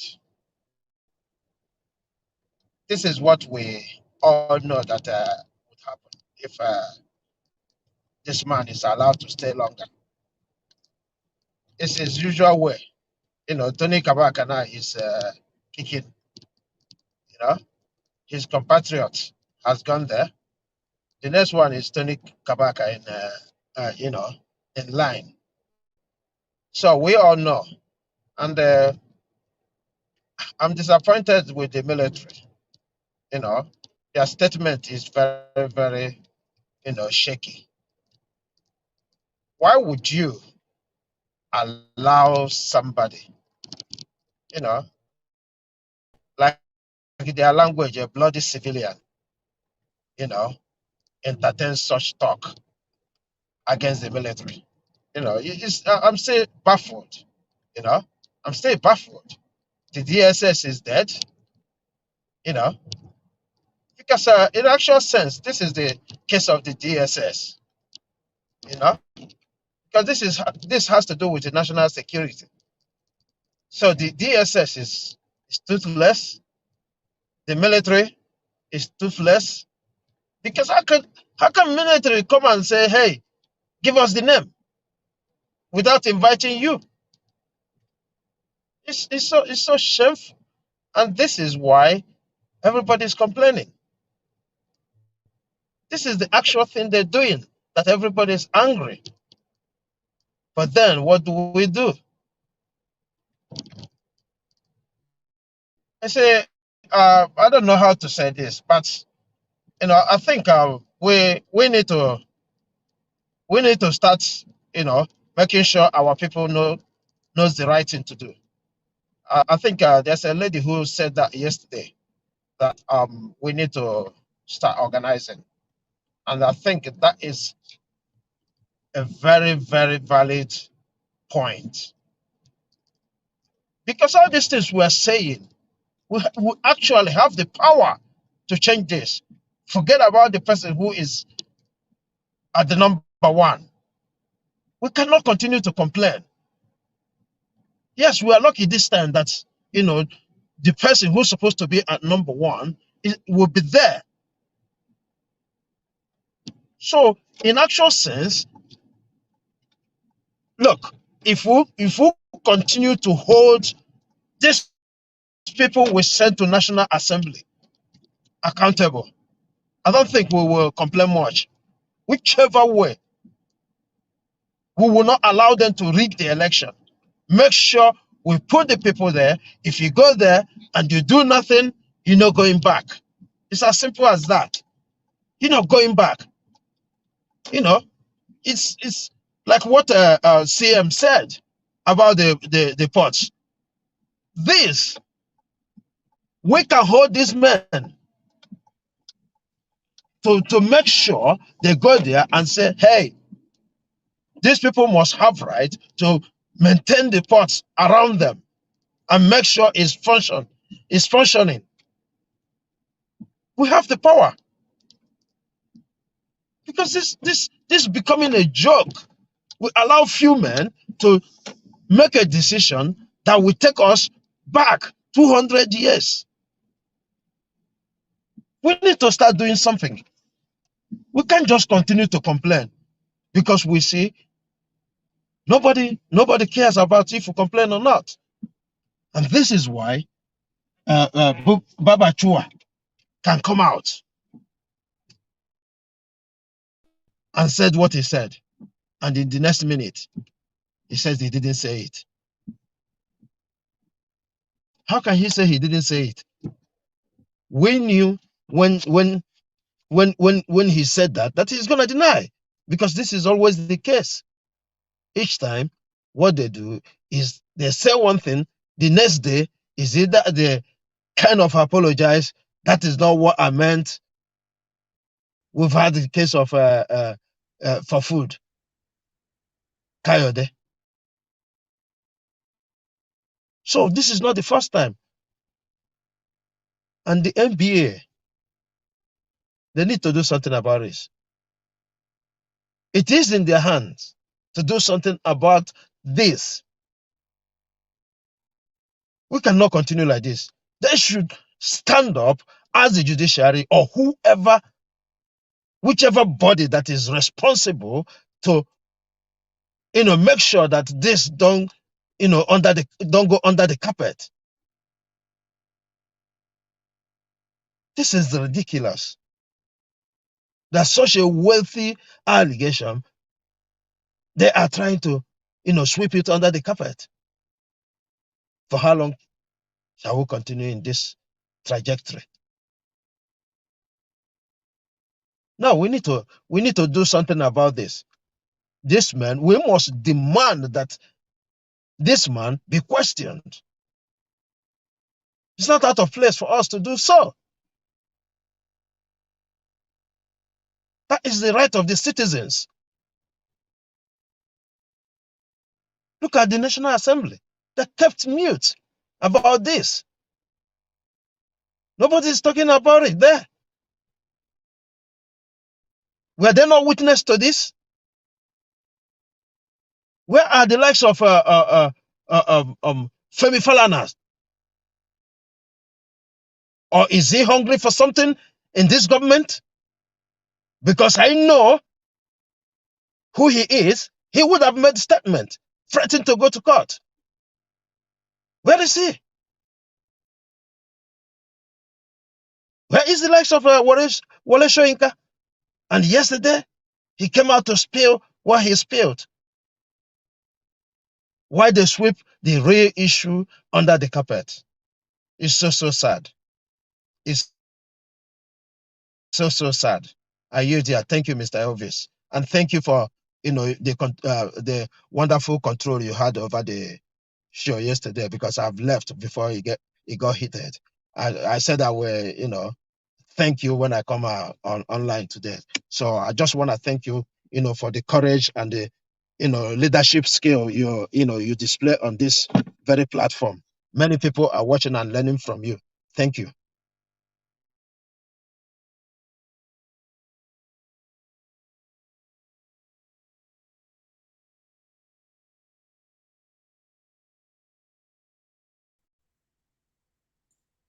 Is it me? Did the video?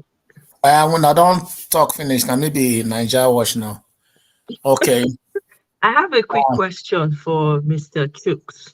Okay. By the way, greetings everyone on the panel and in the comment section. Mr. Chooks, greetings. Happy Father's Day to all the fathers in the house and the expecting fathers and those who represent fathers in the lives of people. So, Mr. Chooks, my question is, in your submission, you said that we should start putting things in place.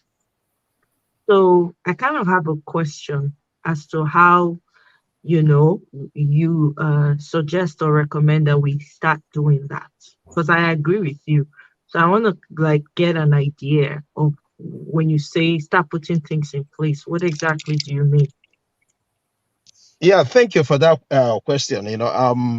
I think before the election, we've been, speaking about how we're gonna make sure we hold these people accountable. And this platform, if not for this court case, I believe that Mr. Elvis would have created a day, to discuss how we have, people on ground, working towards from one community to the other, make sure that people understand. And, I think last week as well, we discussed here about Alex, talked about, making sure that people register, with the local people, time will come, those who are in diaspora as well, where, do something. The good thing now is everything is the Internet of Things.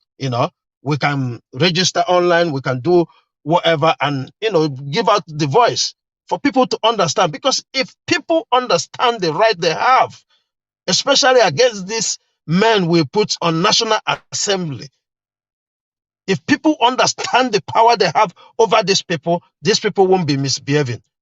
Because you have 4 years, it's not automatic. You are not governor, that the people can't do something about you. The people have you under their belt. So that's one way I think we can, start the little way we can. Thank you. Thank you, Mr. Jukes. God bless you. Thanks for your suggestion as well. Thank you. Guys, I beg, make una press on this like button now. Wait till the Apple. Let's take this like to 500. Currently on 431. God bless you all that have liked already. Thank you. On the comment section, I'd like to quickly recognize my people right there. Iris Finance, thanks for joining us, madam. God bless you. Martina Abbasi TV, thank you very much. God bless you. I can see Simeon Olaka right there. Thanks for joining our daily funny clips. Fred Rem, I can see you as well. God bless every one of you. Thank you for coming in. I just wanted to quickly randomly appreciate some of you. Thank you. Now God bless you now. Continue to press on the like button, my people. Simeon Nagboye, I can see you right there. Thank you for joining us. Thank you, my good people. Freedom Simple, I can see you as well. Uzo, thank you. Everybody, please press on the like button. Tony Sal, thank you very much. And Tony Africa as well. Thank you. God bless you all. Let's call on Dr. Ken. Dr. Ken, are you available to talk to us now, sir?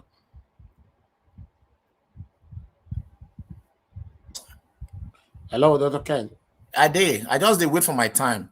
Okay, thank you for your patience. I know say you don't wait tired, not be small. Thank you very much. Happy Father's Day to you. Please talk to us, sir. Okay. If I the one I can't even see some people, two person can't even talk before I talk, self. I can't say anyway. Me, I follow my principal, Peter Obi. I beg, not your verse. We prioritize the people we come from Nigeria, and the other man, Mr. Ike, he was in haste because he's in holidays. So it happen like that once in a while. Thank you, sir. No, I not get problem. I know say anytime somebody do something with not they normal, it gets reason. Yeah, the only person who I know say they do them wrongly now be Mahmoud. And we'll have to tell them to his face. Yeah, making no say the school when they go, not be only in go that school. If you hold PhD now for different discipline, other people hold PhD. They are doctor in their own for their own area of their field. So some people are political science, some are inside different level. But you see, only once for me, anytime I want to talk, I know they really did address specifically these people we did for this panel. I'd like to talk to people, say the wider audience where they very far across the ocean, like Africa and mostly Nigeria. That is why they won't talk to. Because I know say all of us over there they try to contribute to, but the thing they say, as I they follow, all of us they follow the whole event where they unfold like this. inside court, we are winning every day. There's always advantage that is adding up. And even I think that last week, not Tinubu contracting, I've been last 2 weeks now contracting judiciary. So when you see it like that, you go no say they don't report to her and say, look what did happen. And then a lawyer don't explain to her and say this and so that implied the implication. So in don't see and say, for by implication, it be like say, bros, those ringtone they affect our media. Beg, you know, I mute you. I have to mute you straight away. Sort them out. Make you mute yourself. I beg. Yeah, no, they try to call me from. Yeah, but from those that your ringtone go give us problem, bros. That your ringtone go give us problem. Mute it now. Just mute it. It go give us problem. Gonna person music with that. We don't have right to it. Or you want to pick the call? Let me come back to you. Let someone else can speak. All right. Thank you. Let me just answer the person and then. Okay. Yes, I'll come back to you better. Thank you. All right. Thank you very much, my people. Okay, let me go to my sister. Omoyes Kona is in the building. Omoyes Kona, thank you very much for joining us. Please talk to us. Good evening to you. Good evening, Mr. Elvis. I bet tell me Happy Father's Day first. Happy you know when I talk I say Happy Father's Day to all the men. Mr. Elvis, Happy Father's Day to you especially. Because you're not just a father at home. I believe you're a father everywhere, you know, because everybody is listening to your voice here. People are learning from what you're doing and what you're saying. People are gaining more wisdom from you. You automatically, whether you like them or not, you don't become like professor. when you in attitude, in actions, and in spoken words. So people are learning from you. And I just want to say officially, I'm very proud of what you're doing. I'm very proud of what, how far you've come with this, and your consistency blows my mind, and your energy. I don't tell you, never still tell us the secret to that energy. Okay, now you do hold down one from back pocket. Peter Obi. I know. Many of Una. Yeah. Thank you. Thank you very much. Yes. Yes. So greetings to everyone. Happy Father's Day to everyone in the house. And my brother that spoke earlier, Dr. Ken, I just want to say I did enjoy in Pidgin. Anytime he comes on and he starts to speak Pidgin, it's like a highlight. It's one of the highlights of the show for me. So Dr. Ken, please, thank you for that Pidgin. We see a learn for your hand. I like that Pidgin. I wish that we go adopt them as lingua franca for Nigeria, to be honest. Anyway, what I have to say really is that I'm not surprised by any of the actions that we're seeing with Bukachawa, the grandpapa, the old grandpapa, the ancestor. Grandpapa will talk for money. The evening say not talk again. Change it. What good can come out of this administration and anything around it? What good? Sometimes I wonder why we even waste time talking about this administration, even though I know sometimes we have to make reference to what they are saying and what they are doing and what's going on. But to me, it's almost like a waste of time, because we already know where it is where it is going. We already know that they are incapable. They don't have what it takes. It's evident. It's even clear from day one. I mean, look at the people that are surrounding this man. Look at Asari Dokubo, that man from wherever. Look at him. I mean, what good can come? This already tells you what as Nigerians, what they need to expect. They're surrounded by thieving people, by fraudulent people, by people who were kicked out of where they were before. Izik Bajabia Miller, the one that was accused of fraud in the US as an attorney, of stealing his client's money. Which of them get clean hands? None. And they are all surrounding him. Thieves hiring thieves, drug barons hiring drug barons. All the people that this man has surrounded himself with, they're all runners for him. They run the drugs for him. They run everything illegal for him. Nothing good can come out of it. And again, I just said the man is no longer, he's not even, the INEC select is not even around. He's gone back for extra shots to last him for another few months again before he's ready for another shot. Nigeria is in the hands of criminals. It has been captured. I don't know who keeps saying that it's state capture. Somebody keeps saying it on this live. I can't remember who it is. I know a number of people have said it. It's state capture that has taken place in Nigeria. It's no longer just one section of it. It's everywhere because we all know they use the worst of everybody. They use the worst of the Yorubas, the worst of the Igbos, the worst of the South, the worst of the Edo people. Now, Tony Kabaka me they expect now to come give speech. I'm expecting Tony Kabaka to come and give his own speech. All the evil people expect them because when you have fraudulent people, criminals that have taken over, there will be their friends that are criminals will come now.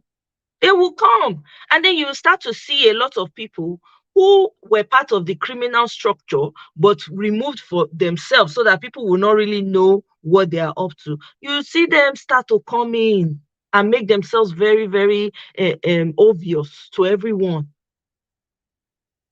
You know, isn't it clear now that the whole reason why, and I know I'm going out a little bit of topic here, but the only reason why Wike was doing all that drama he was doing, it was all part of the game. It was all part of the game because the man is trying to protect his interests, trying to make sure that nothing happens to him and his interests. The only thing that keeps me going right now is Peter Obi. That's the truth. I mean, I always say it, if I want to be encouraged and I feel like I'm drowning in everything that's happening in Nigeria, because I'm going to say this for free, we cannot give up. I've heard people say Nigeria problem is plenty. It's overwhelming. I agree. But if we don't continue to speak up, because the voice is the first thing we have, what other options do we have? We already know that the way we used to do things, protesting, putting bodies on the line, these people don't care because the cow is more important than the human being in Nigeria. It's sad, but it's the fact. So we have to come up with more creative ways, which is why I asked Mr. Chooks what he thinks, you know, because we have to get extremely creative.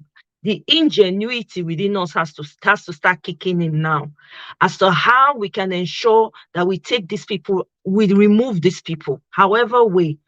But we cannot stop talking. We need to keep talking and keep educating our people. I agree with you, Mr. Chooks. We need to mass education. In as much as there's a lot going on in the court, we need to be doing work on the ground as well. Educating, because they don't seem to understand the implications of what's going on. And I hope that people are not buying into the loan that this man has brought, because it's a way for them to steal. It's a way for them. All the money that they spent during the election, it's time for them to make it back. That's what they're doing. It's time for them to collect the money back. So they will look for every loophole possible. And I agree with the person who said that Dangote, whatever that has the oil refinery now, they all have a stake in it. They all have a stake. They want to get the money back that they use for election. Nigeria is still my home, no matter what happens. I'm personally not going to stop talking. Yes, I get overwhelmed sometimes and I get upset and I feel like, can anything ever happen to move this country forward? But I go and I look at my principal, Peter the Rock Obi. The man is sailing through. You know, nothing seems to faze him. I've never seen a human being like that in my entire life. I've read about heroes. I've read autobiographies about supposedly powerful men. None compares to Peter Obi. I'm sorry. He's one in a million. I don't think that the world is going to ever see someone like that, ever. Peter Obi, you cannot compare him with any leader in the entire. He stands tall on his own, separate and apart. Is it the wisdom he uses, the way he communicates? As he's communicating, is also impacting wisdom. He's also teaching you how to approach certain things, how to deal with your enemies, how to deal with your friends. I've never seen any human being like that. You know? So for me, I'm not surprised by the mess that we have right now in Nigeria. More is going to keep happening. We're going to keep hearing all of this. All we're going to be hearing is how they're going to enrich themselves. And it begs, I wonder what the National Labor Council, is that what they're called? The National Union of Laborers. I think that's it. I can't remember. But you guys understand what I'm saying. They are supposed to be very active right now. Who is the fuel situation affecting? Is the laborers. They can't go to work. They have to pay double the price to go, more than double the price to get to work. Their rent definitely will go up. So that means they're going to be paying 2 times the amount because of petrol. Food is going to go up, inflation. Now we're talking Nigerian money is worth is compared to the dollars and the pounds. It's crazy right now. It's affecting the common people. And let's not forget, there are people who money is not an element for them. People who live in the villages, who really rely on the food from the farm in order to survive. They don't spend money like you and I do. They do not. As long as they have food in the house, that's it. Then whatever they have left, they take it to the farm to sell so that they can afford certain things. Maybe go to the hospital and stuff like that. I'm telling you. You know, so it's just a sham. We are literally watching Nigeria being swept under. But those of us that remain standing, the obedience, the truth tellers, those who are standing on integrity and principles of Peter the Rock Obi, those are the real oppositions in Nigeria right now. We are the only one that's going to push this. I believe that we're the ones that will take down these people. So this is why we cannot stop talking, because I can't speak to anything that is going on in this administration right now. I don't even see an administration. There's none. It doesn't exist. There's no administration existing right now. There's none. So we need to focus our energy on, thank you very much, Mr.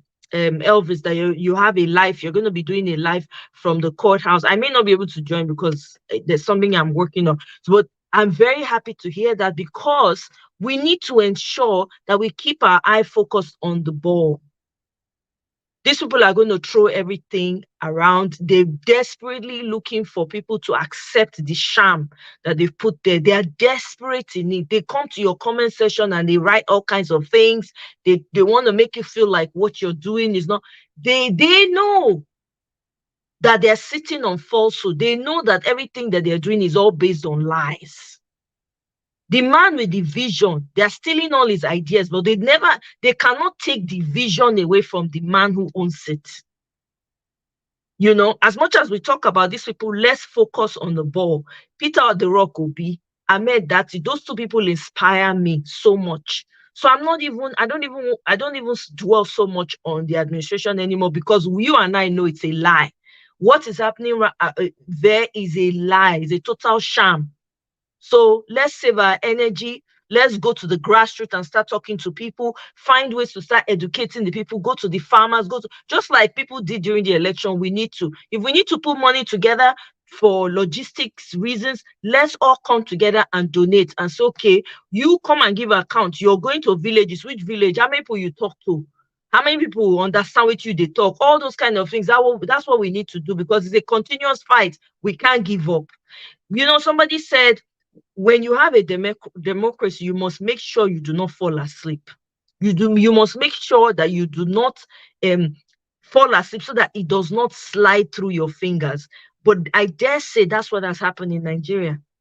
Democracy, as we know it, has slipped through our fingers because we're not vigilant, because of complacency and docility. So we're literally watching our society crumble right before our eyes. But the only thing that's keeping it even standing a little bit tilted is the obedience, the truth tellers, those who believe in integrity and principles. And we need to keep the fire burning. Matter of fact, increase it to the highest.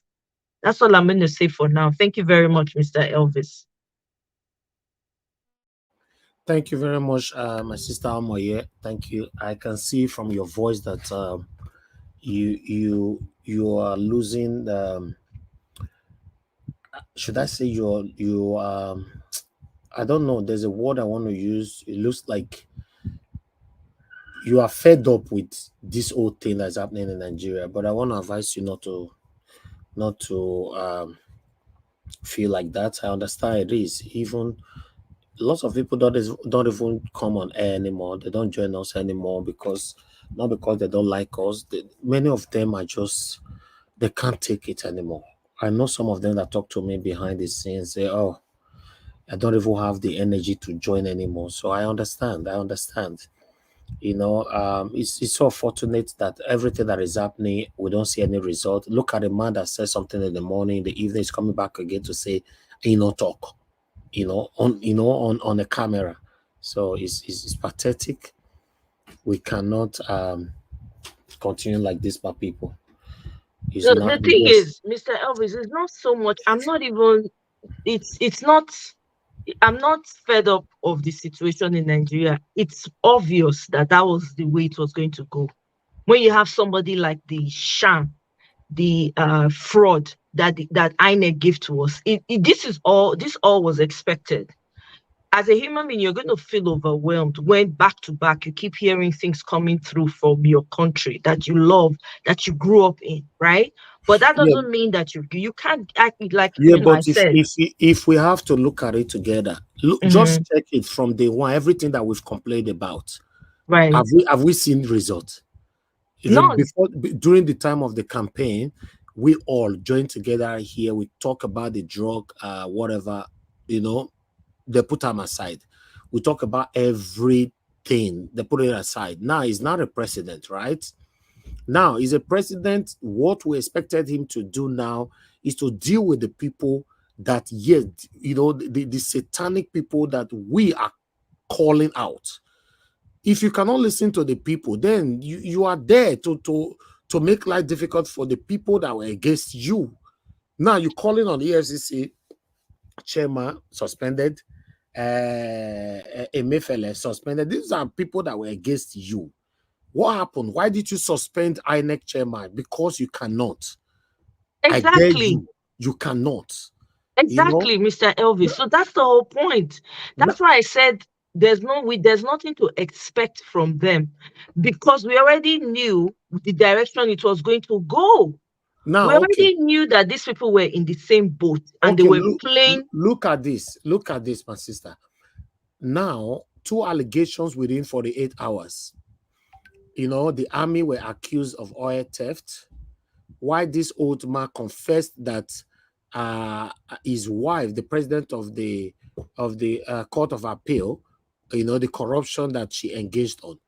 Now, none of these 2 allegations have been dealt with as we speak. And the president have left Nigeria. He's in France right now. Ask me how they talk. In they drink better coffee now, they wash us now.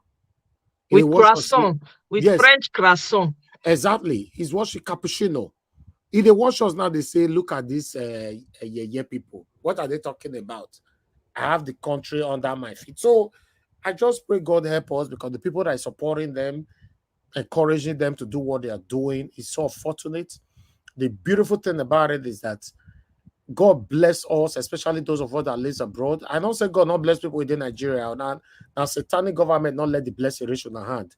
But we that live abroad, God bless us to that extent that everything that we are enjoying here in abroad, that's what the same satanic government that you or satanic leaders that you are supporting, that's what they run to come and enjoy with us. Yes. If Tinubu go hospital now, he go pay. He go even pay with your money because he's not a president. God may not let anybody with there abroad go hospital. They pay anything. They pay anything. Yes. Because he get the way the country that they design now. You understand? I don't pay for security men to follow me in the UK.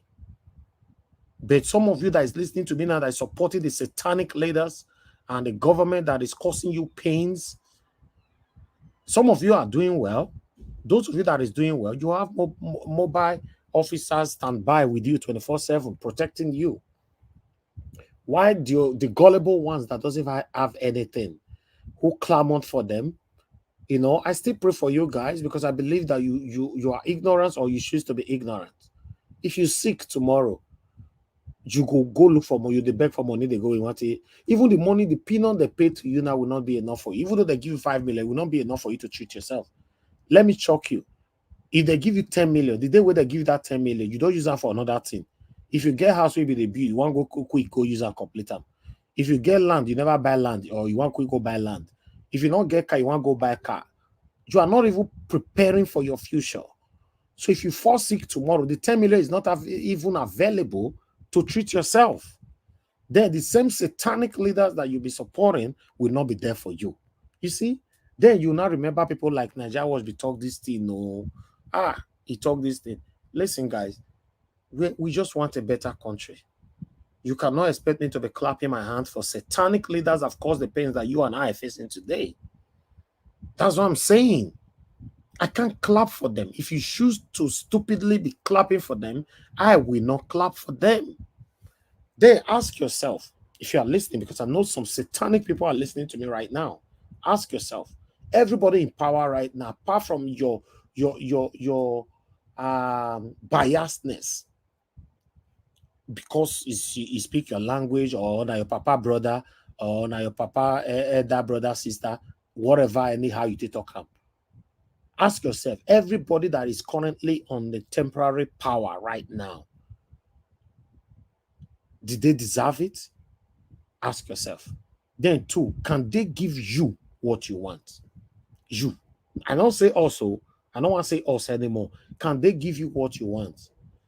Then three, since they sworn them into power, if they pick your phone before, go call them now. They still they pick your phone now. You never see anything. In case you never tried that one, the people where they call before they pick your phone, when they campaign, go call them now whether they'll still pick your phone. That's when you get to know that they are using you to enrich themselves. They are using you to cause division between you and your brothers. Yes. Don't trust these people. PDP and APC are the Mr. Elvis, just quickly, let me just say this. This is why when evil is imposed upon people and they do what they know to do best, because people who are evil don't have any visions. They're not transformational in any way, shape, or form. So now waiting they sabi do, now they go they do. Yeah, but at the end of the day, I will still disagree with them, because at the end, the decision that they are taking today to support their favorite person or apply favoritism to their decision is taking other people's lives. Others are losing their lives based on your selfish decision where you take today. They don't care, because that bodily fluids that's coming out of people. That's what they use. That's their power. So the more they can get from the people and squeeze out, the bigger their whole mission is. Evil knows only to do evil. It can't know how to do good. An evil person will not get in and just overnight change and just start arresting. They will never arrest the people who will come again. They will never. They will arrest the people they know, and it's for sure, because they're all a part of the same group. I'm not surprised by anything that's going on in Nigeria, but what I'm saying is, as we continue to do, as everybody's doing, we have to keep talking about it and calling it out and putting fire under them, whatever that means, and ensure that we get back what is rightfully ours. Like Mr. Chuk said, I will say this again, we are going to get it back.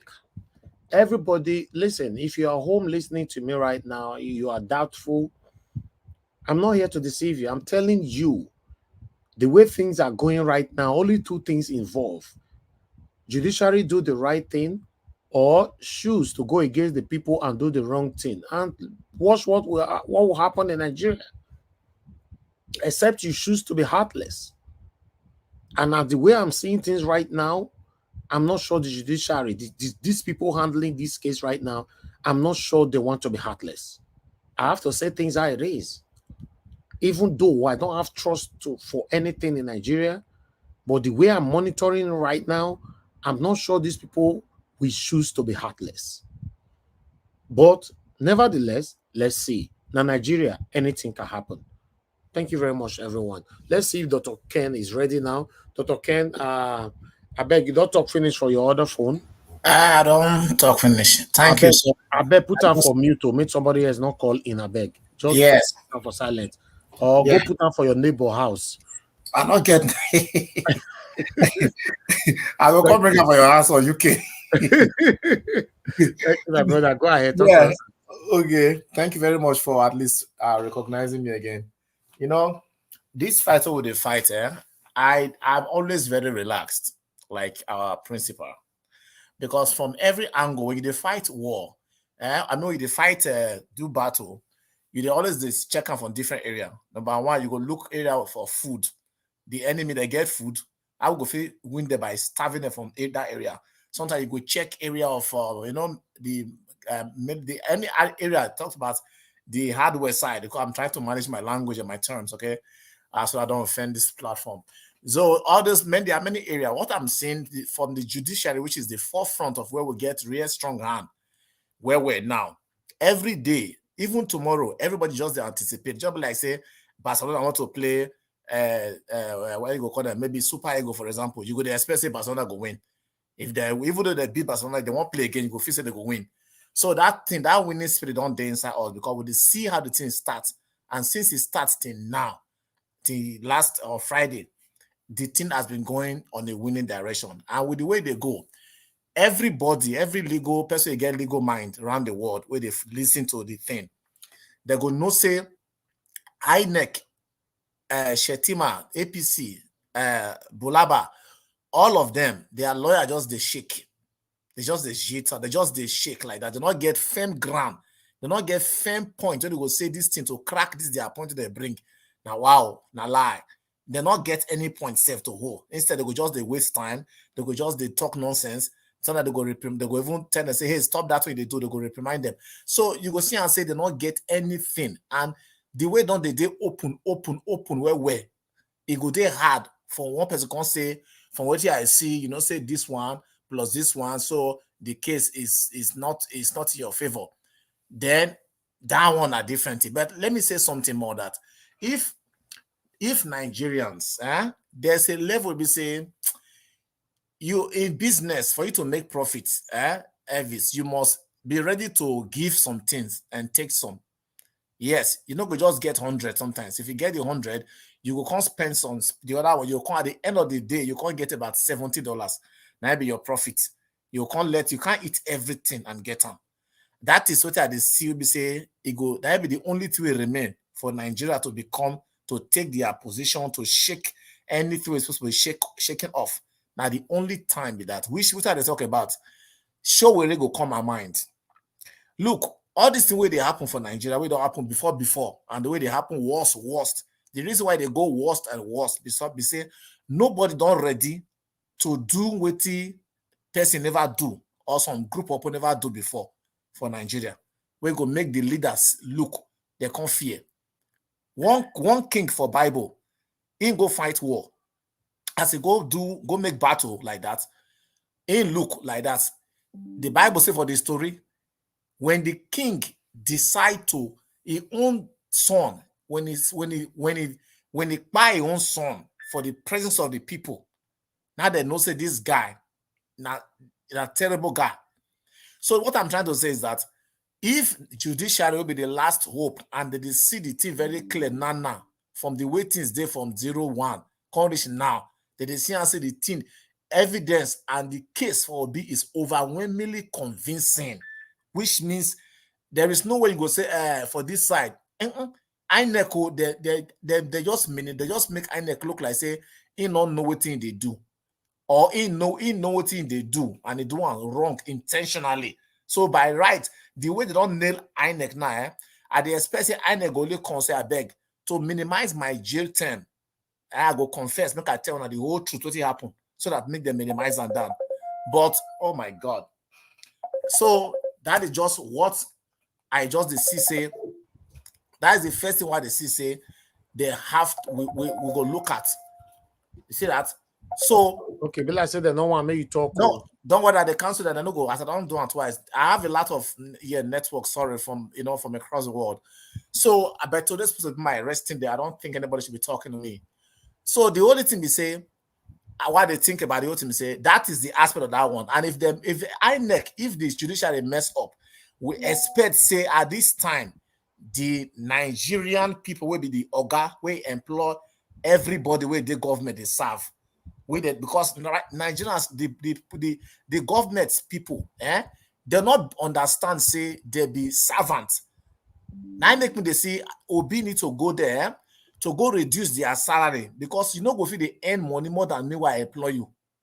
If they don't make government, if they don't make government, the cost of government, they at that equilibrium, that same level with civil servants, I go know whether people go they kill. People go they buy people go they fight, they do all kind of a thing to get position. If you say you can't serve me, to serve anybody, it's supposed to be saying now something be say it is sacrificial. In those days, when somebody say God they call you, they go they cry. The family go they say, hey, my brother won't come go be pastor now. You can't they suffer the way pastor need they feel they get anything, they go just they go there for church just like that. Who's kind to be this now? God, they go they cry. But now, because of say one or two things don't enter, things don't change color. Everybody say God must call them, and if they wait, God then they call them, then they call themselves because they see a benefit. Then at the same way, politics don't enter. If they don't reduce those things, can't be like the way they for this my country where they for what they call Canada. The mayor with police they receive money pass mayor for year. Police their salary pass the mayor. Their salary even pass some people for PM, parliament, MP, I mean, member. Because now they take the real risk, protect the whole thing, do everything. So the thing they say that is for that side. Nigerians go enter to tell them, say, now we employ one. They will come show them say, look, this street where we so now they drive past. We plenty pass one. Number one. And we will tell one, say we will drive one from that office. Then they go see what they call civil disobedience. Not be, the break law. It's called civil disobedience. You go enter street, occupy their office, enter Aso Rock. If Asare Dogubo, that person, I was so I just see things just they come down to the lowest level of respect and integrity for that Nigeria. For me to see somebody that is not tagged, somebody will be say is not in any capacity at all in governance. Enter Aso Rock, sit down behind the coat of arm, behind they talk. You know what I mean? The time where Tokubo, the way Asari they talk on that place, it be like somebody they talk within inside the presidency. They talk behind powers behind them. In the address Nigerian military as a whole, and then if you bring that guy come outside, they respect it like somebody be say they office where they only get immunity. He reduced, I don't know whether that's true or not, but I expect the military to come out robustly, come say, look, they want to arrest that guy. But they don't go feed one because they don't read the whole line, say, the person where make this guy get confidence, go enter inside our number one citizen environment. Now from then I begin to make utterances. Those utterances, so that guy they talk, it just be like saying that when president they talk, they accuse people. See the way relax they talk. See the way they talk with the baby. And I just say this is nonsense. As I look at it, I said this is complete nonsense. But that one day aside, for Tinubu to address people, all this thing when they do, some people call them big English shenanigans. Some people call them for English like deception. All of them join together correct. Because all this arrest of Emefiele, Bawa, who again, when you want to call, anybody will be say, if they arrest for now. Look, all those are just a way to come deal with the PBC. It did for your mind since. So this person I go deal with him. He touched the toe of one of my person, and that my person hold me, make me enter. The person come tell me say, deal with that guy for me, because he touched my toe or he touched my interest. If like say this person will be say he thief somebody mandate, Balaba say in want to show say in don't repent. Make I put that out because they know say they know where from come. In don't repent, in don't change. So among all of the changes in they get now to fight corruption, say go fight corrupt people. Waiting go start from. I know say the last two, if he start for himself, he no go fit, he go damage him. So it go start for All right, please round up. Make it start for the one in near himself. People like MC Oluomo, that person first, if I address that issue, then if I can't travel, go meet somebody like Bubu. Say all those money people they call, things when it happen, this money they everything. If you see a Mayfield go there, go talk by himself, without say Buhari approve him. There are so many things that I'm looking, but the only thing we say, I'm only waiting for this case, the way they progress, they go. Once you go the way they go and end that way, all of us will relax our anger with our mind. Apart from that, I'm looking towards seeing the youth of the country to come out and exercise and display absolute and seamless civil disobedience in the whole of the street of Nigeria. And that is the only time. And believe me, somebody must be deleted. If you want to see a new Nigeria, some people must be deleted so that you go miss it. That is the only way you go feel reach your target. If you say no, nobody go get deleted, my brothers and sisters, it's impossible. It's impossible for now. Thank you, Dr. Ken. Thank you very much for your submission. I still believe we can have a better Nigeria. Very soon, through Mr. Peter Obi and all these. Because you can see the agitation that we all are trying to stop all this while they are gradually coming back. Look what is already happening now in the north, for example. The same north now start time now. So what are we talking about? Let's move on. Thank you. Let me go to Mr. Elvis, please. Can I quickly? What did they approve or not? We are working with time now. I'm gonna just gonna quickly. Okay, yeah. I just wanted to say to Mr. Is it Mr. Ken, Dr. Ken also, that it's not we've done that before, and every time now the young people they don't buy commerce for grant. Exactly. We cannot be doing the same thing and expect different results. This there are so many ways now. They're not they die. Exactly. There's so many ways there are so many tools that are very effective now that we can use. But the problem, the judiciary, sorry, but this is really boiling. If we use the judiciary, which is the normal, this should be a civil, is an advanced and civilized way. This is the peak of it. The judiciary, the law, the court. Right. If you apply this law and they are still using their craftiness and this old age trick to still subdue and make us to be at the bottom so that we can waste our life at the bottom. Do you know, say, everybody within this platform, since they born you, when you open your eye, you know that the way Nigeria deny they don't worst. Since they born you, where you did like this time, now everybody within this platform. Even the person look, I understand, Dr. Ken. My point be say many other things than when we feed do to bring down the system. There's so many things apart from putting our bodies on the line. There's so many. Like now, if really we serious after this whole court shenanigans when they go on, so many people go park. Many people just go park their car for the airport. Everywhere go full. Park for every state for Nigeria. If people when they walk, they'll sit down for house, no work. Everything will just come to a halt for that country. I guarantee you something will happen. You just said this power drunk guy ain't go come off for seat. Thank you. Look, let's move out of this. Dr. Ken. Now white people country. Dr. Ken, please respect the time. I don't have time anymore. Thank you very much. Let me call guys, press on the like button. Let me call on give us a mandate. Thank you very much for joining us. I'll give you 5 minutes to talk to us, sir. Good evening to you. Good evening, sir. Good evening to everyone on the panel. To the fathers, happy Father's Day to you. Greetings. May your days continually increase, live long. Happy Father's Day, my lovely brother. Same to you, my brother. Enjoy yourself. Make sure you relax, rest, and then let Madam cook a unkwobi or bono soup or a way do for you. Relax and eat, and then recuperate, and let's keep the battle going on. No retreat, no surrender. To the ladies, to the mothers on the call, We greet you now. Without you now, no father. Without you now, no nation. Thank you for the homes that you carry and all of the good works that you do. We appreciate you now. Well, I think Nigeria actually needs a cleaner.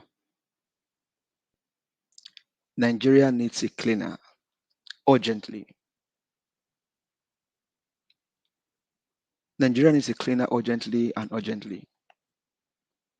I can only pray if God can choose me as a cleaner, or maybe choose Mr. Elvis or Dr. CM as a cleaner.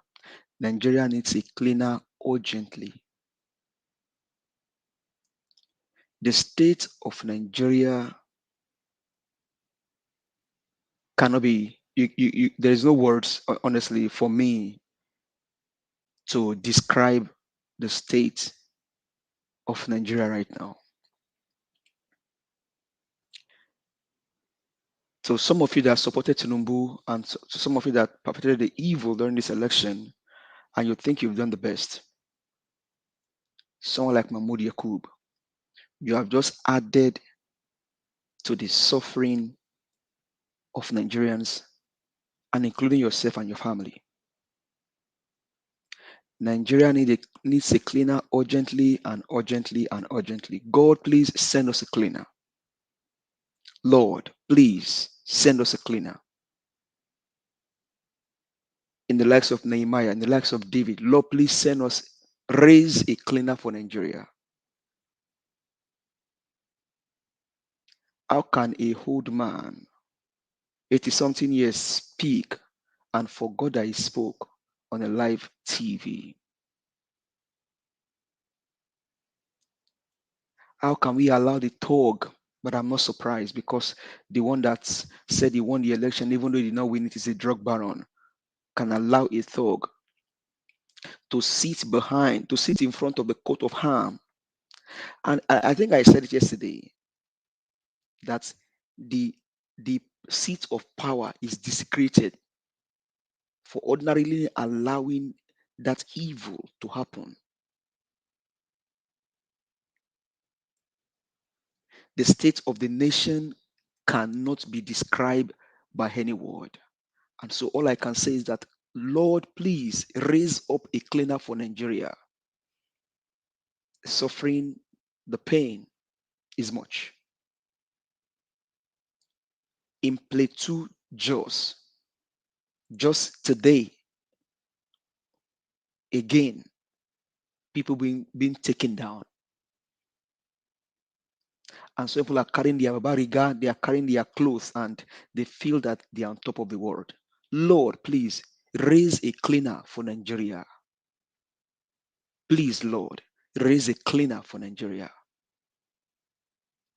We have a case in court. Tribunal is looking good. Mr. Peter Obi is maintaining decorum and leading us well. But even as that, Lord, please send us or raise a cleaner for Nigeria.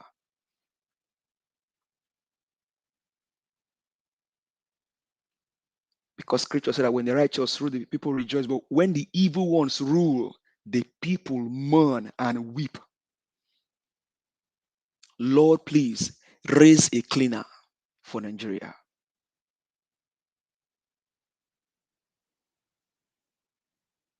And so, tribunal, I will not beg you to do the right thing. You know what to do. You know Peter Obi won this election. Most of you voted for Peter Obi, if not all of you in the law voted for Peter Obi. I will not beg you to do the right thing. You know the right thing to do by giving the mandate to the owner of the mandate. Lord, please send us a cleaner for Nigeria.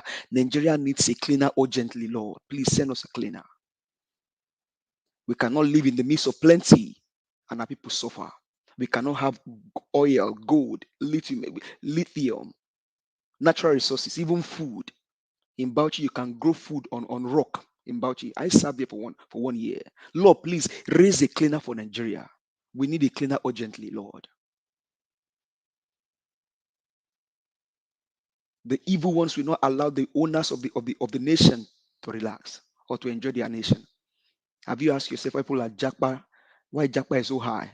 If all of us Jakpa come up for Nigeria, then Nigeria becomes a country in the hands of the foreigners. Lord, please raise a cleaner for Nigeria, Lord. We need a cleaner. This evil, this wickedness is too much. You have a president that doesn't care about his own people, because he's not the actual president. He's still a mandate because Mahmoud Yakub gave it to him, and they can do and parade evil. Lord, please raise a cleaner for Nigeria urgently. I'll leave it here, but let this ring in your mind. Thank you, Mr. Elvis.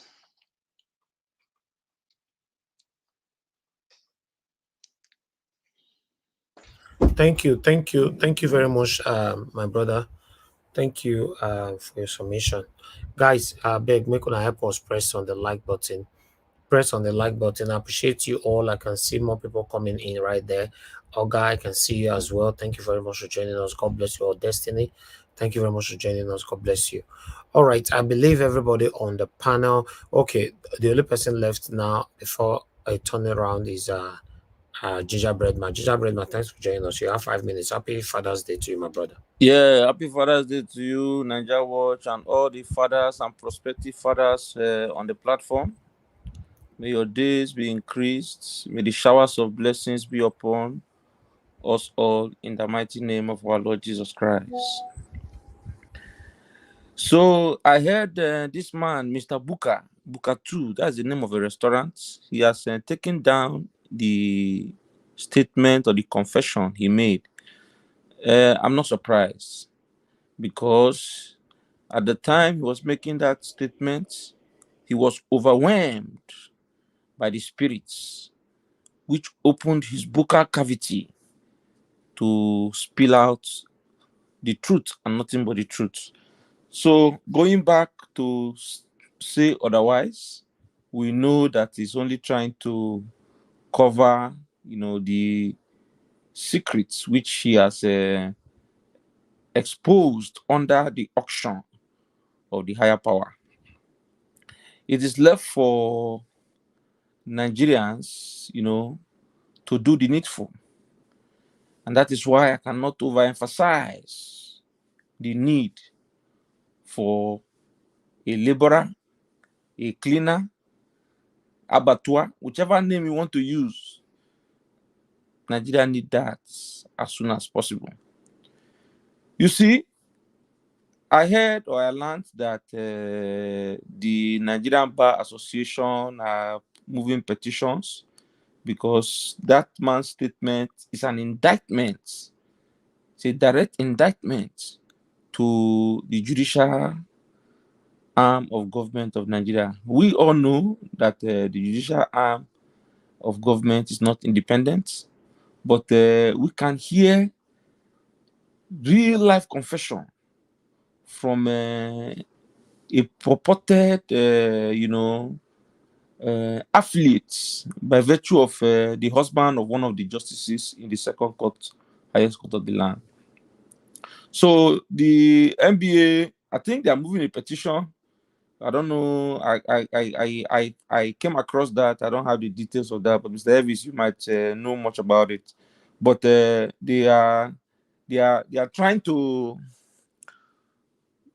make sure that the judgment that came under the supervision of that woman is being reviewed, and I hope something can come out of it. With regards to what's his name, Asari Dokubo, very, very good observation everyone has made, that he was actually addressing Nigeria from the presidential conference room at the seat of the president with the coat of arms.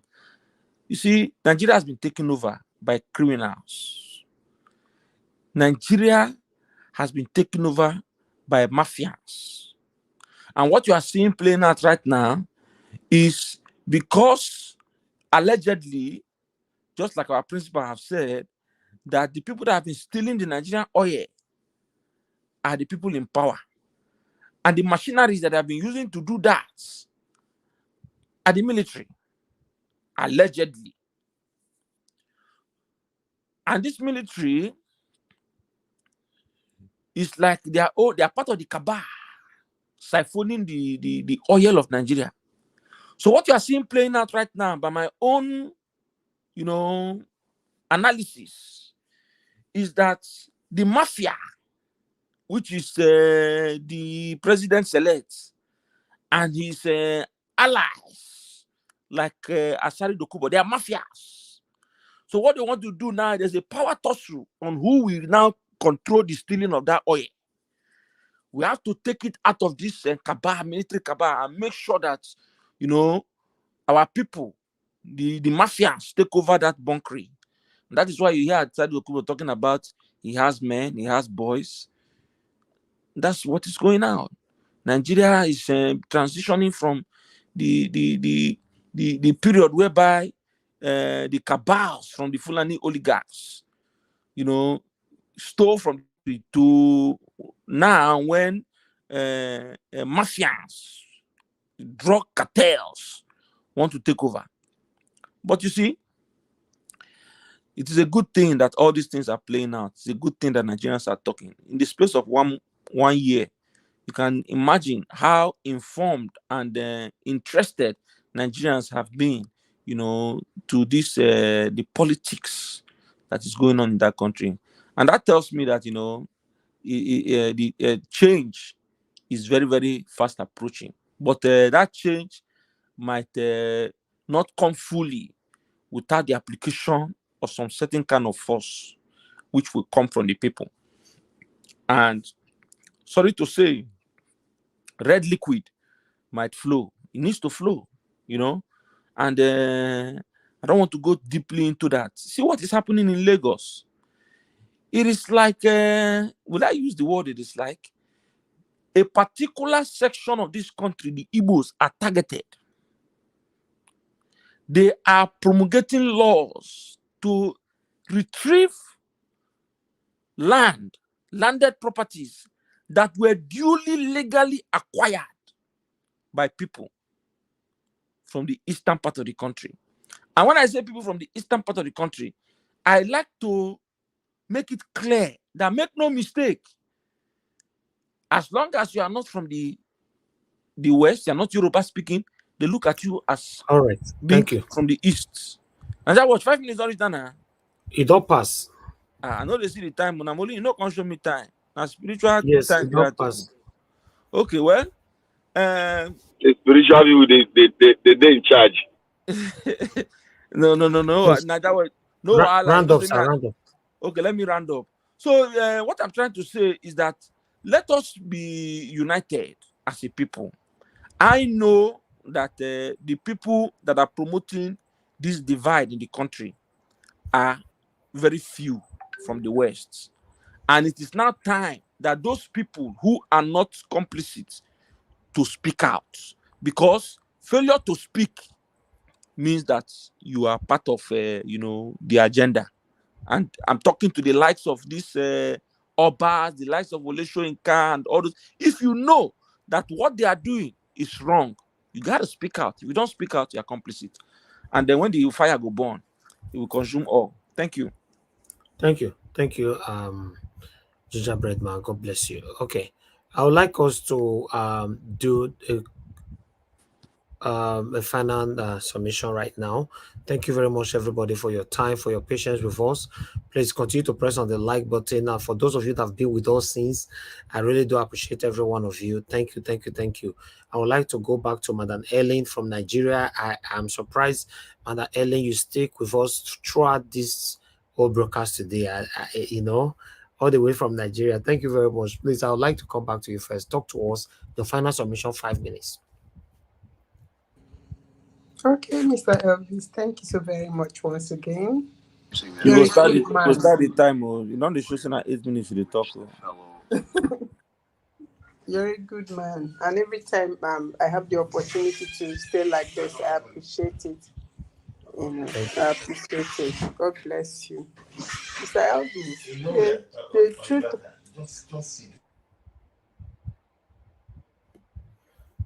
Hello, sorry. Okay, go ahead. Okay. Mr. Elvis, the truth is, when I watched Asari the day before yesterday or thereabout, I suspect there's some game they are trying to play. I think they are trying to send a message to intimidate, if not the judiciary, then the military somehow, because they want to.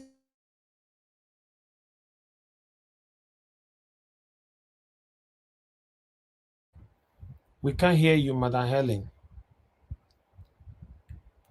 Are you there? Oh, I think you'll be attacked. I don't know. You are unmuted. We can't hear you. Madam Can Helen, you I hear need me? to call up. Can you Hello? hear me? Yeah, Yes, we can you lost hear you me? for a while. Please, go ahead. Oh, okay, sorry. I think the network just got interrupted. Okay, so like I was saying, I think they are trying to either intimidate some, they are trying to send a message, either because you remember before now, the president-elect had come out to make some comment about the judiciary to do the needful so they don't destabilize the democracy of the country. And obviously, those people are not. I think they are not interested in in that intimidation. So maybe they want to come out and use this young man who has forgotten where he comes from, who has forgotten the sufferings of his people. This is somebody that years back, had come out to fight the same system. Obviously, he was fighting for his own pocket, to have his own place in the looting, because that's what it appears to me. So now that he was not able to get the judiciary to, play or dance to his tune, he's now using this young man to come out and intimidate people and say all the things that he said the other day. But the truth is, Nigeria has come this far. Nigeria has moved from that place where anybody can just come and do what they like and go scot-free. A lot of things has happened. So I know that somehow I have the confidence that the judiciary will do the right thing. The evidence is so overwhelming. It will be shameful that they will see what they will see, and they will, have all this information, and at the end of the day, they will rule to, favor those thieves, because these are criminals. And if we allow these people to take over power for the next 4 years, I don't know where this country will be. Honestly, I don't know what will happen to this country if Nigeria will still be in existence. Honestly.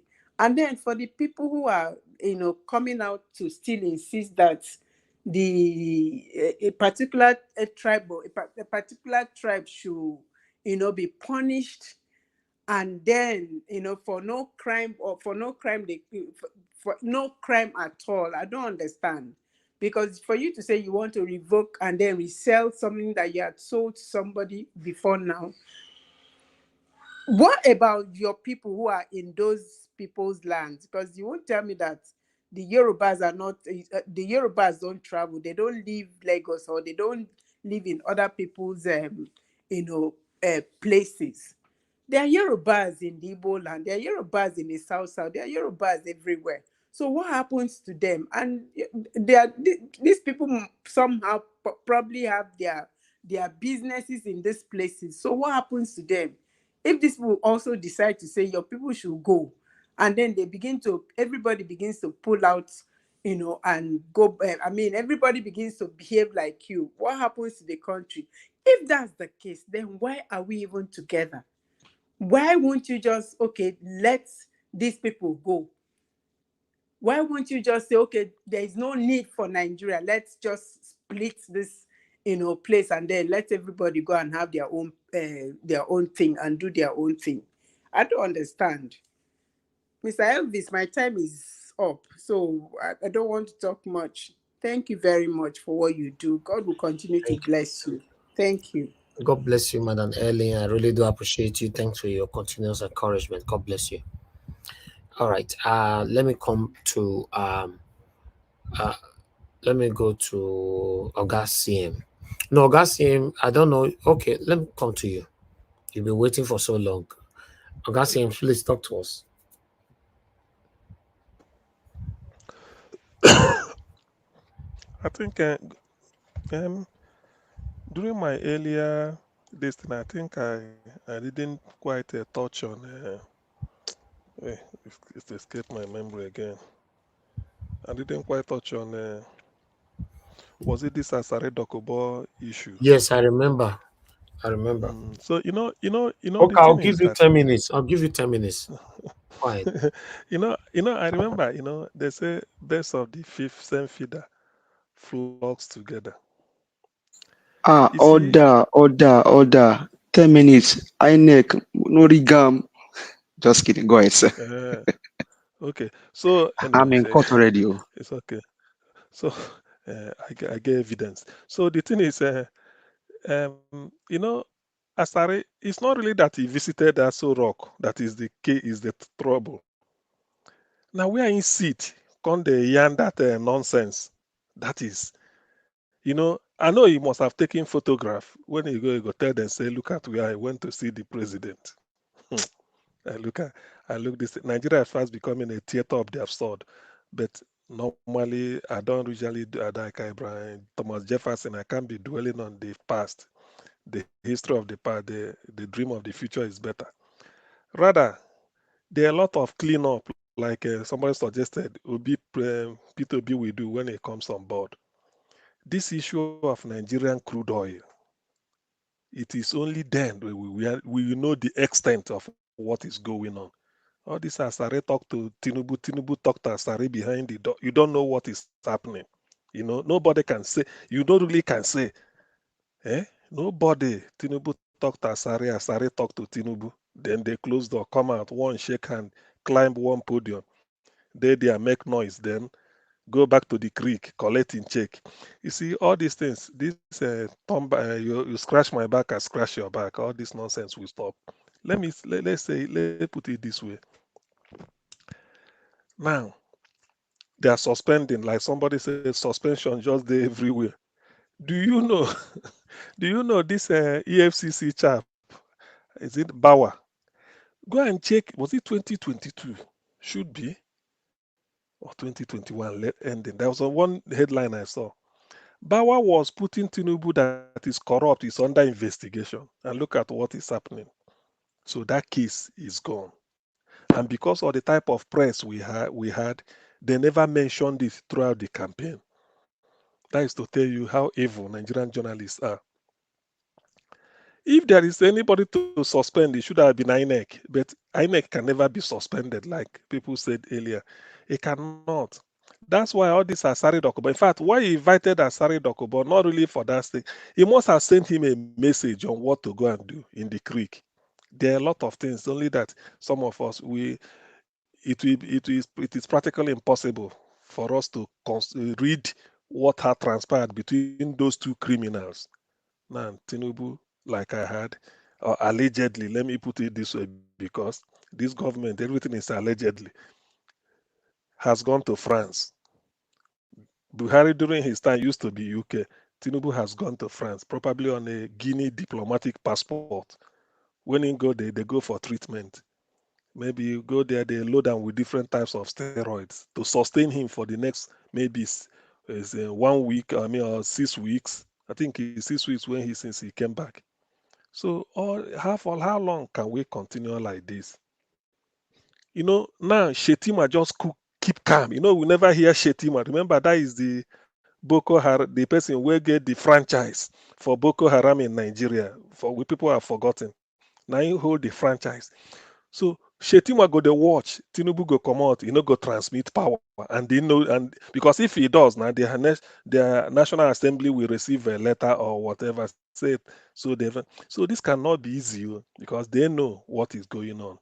That's why sometimes I have a sense of foreboding. But then when I remember what is panning out at the tribunal, it gives me so much faith, so much hope. Sometimes when I'm sleeping, I tend to wonder. I said, it is true Nigerian judiciary is corrupt, but I've never had a case, I've never, probably the first in the history, in which this type of overwhelming and intimidating evidence will be produced before the eyes of the world, and you tell me that the case will go the other way. I refuse to agree to that. Yes, APC, the judges are APC judges, paid by them, do everything. I agree. But I've never seen somebody wrote me from Nigeria, said instead of P2B, lawyers to go there, they said they were there just offloading coolers of rice every day. Different coolers of rice, white rice, not be jollof, now white rice every day. Meaning that every state look at the paperwork. So the evidence is intimidating and it's overwhelming. I doubt it is true our judges are corrupt, but I doubt after seeing all this, even with the drama, because sometimes who knows, somebody might still come out and make a, in a period of catharsis now. After all, the Bukachua man has done his own, though he's trying to take it back, but he cannot swallow it anymore. It's impossible because the likes of Ulisa Abakoba have commented on it, and you can't tell me that Ulisa Abakoba SAN cannot interpret what the guy said at the floor of the Senate before making his own submission. So I do not see. I'm having a feeling that somebody somewhere will one day say, "Let me say the truth, that this was how it happened," because the evidence is overwhelming. After all, even if we are looking at anything, the real confession was the day the INEC lawyer cross-examined is it cross-examine or re-examine? I mean, yes, it's cross-examined the PDP witness, asking him, why do what did Atiku, Atiku scored 15% of the total vote cast in Abuja. He said yes. He said, and then you want us to declare him winner when he didn't get 25%. The guy said he knows, but remember the person you declared winner did not have up to that. You see, he said, that is not what I'm asking you. Answer the question. You see, that is when the case has been made, and I'm happy it happened before the judges. So it will be a great wonder of the world if, in the end, they say anything behind all of them unanimous decision. I think there are 5 that P2B won the election based on the strength of the evidence before them. Look at the paperwork. Look at all that will be retrieved through beavers. Even with INEC non-cooperation, now Mahmoud, who knows where he is, might be hiding somewhere, is on the run. And I understand, I think I read somewhere that the Amazon websites on the AWS, the company said the Labour Party is inviting them to come or something like that. They will be forced to give evidence and something like that. So this is a very interesting case, and there should be can I say legal classicals? I'm not a lawyer, but somehow legal law students should be able to understudy it. There is no way with the evidence available. I mean, you can't do Nigeria or Juro. There's nothing to say about this. They took their time with all the signs everywhere. In fact, I wish this is the time that if you're not even a son, you can come close. So what they are doing gives me hope, irrespective of what is panning out between Asari and the Tinubu. I'm not interested. When a criminal meets a criminal, something good can never come out of it.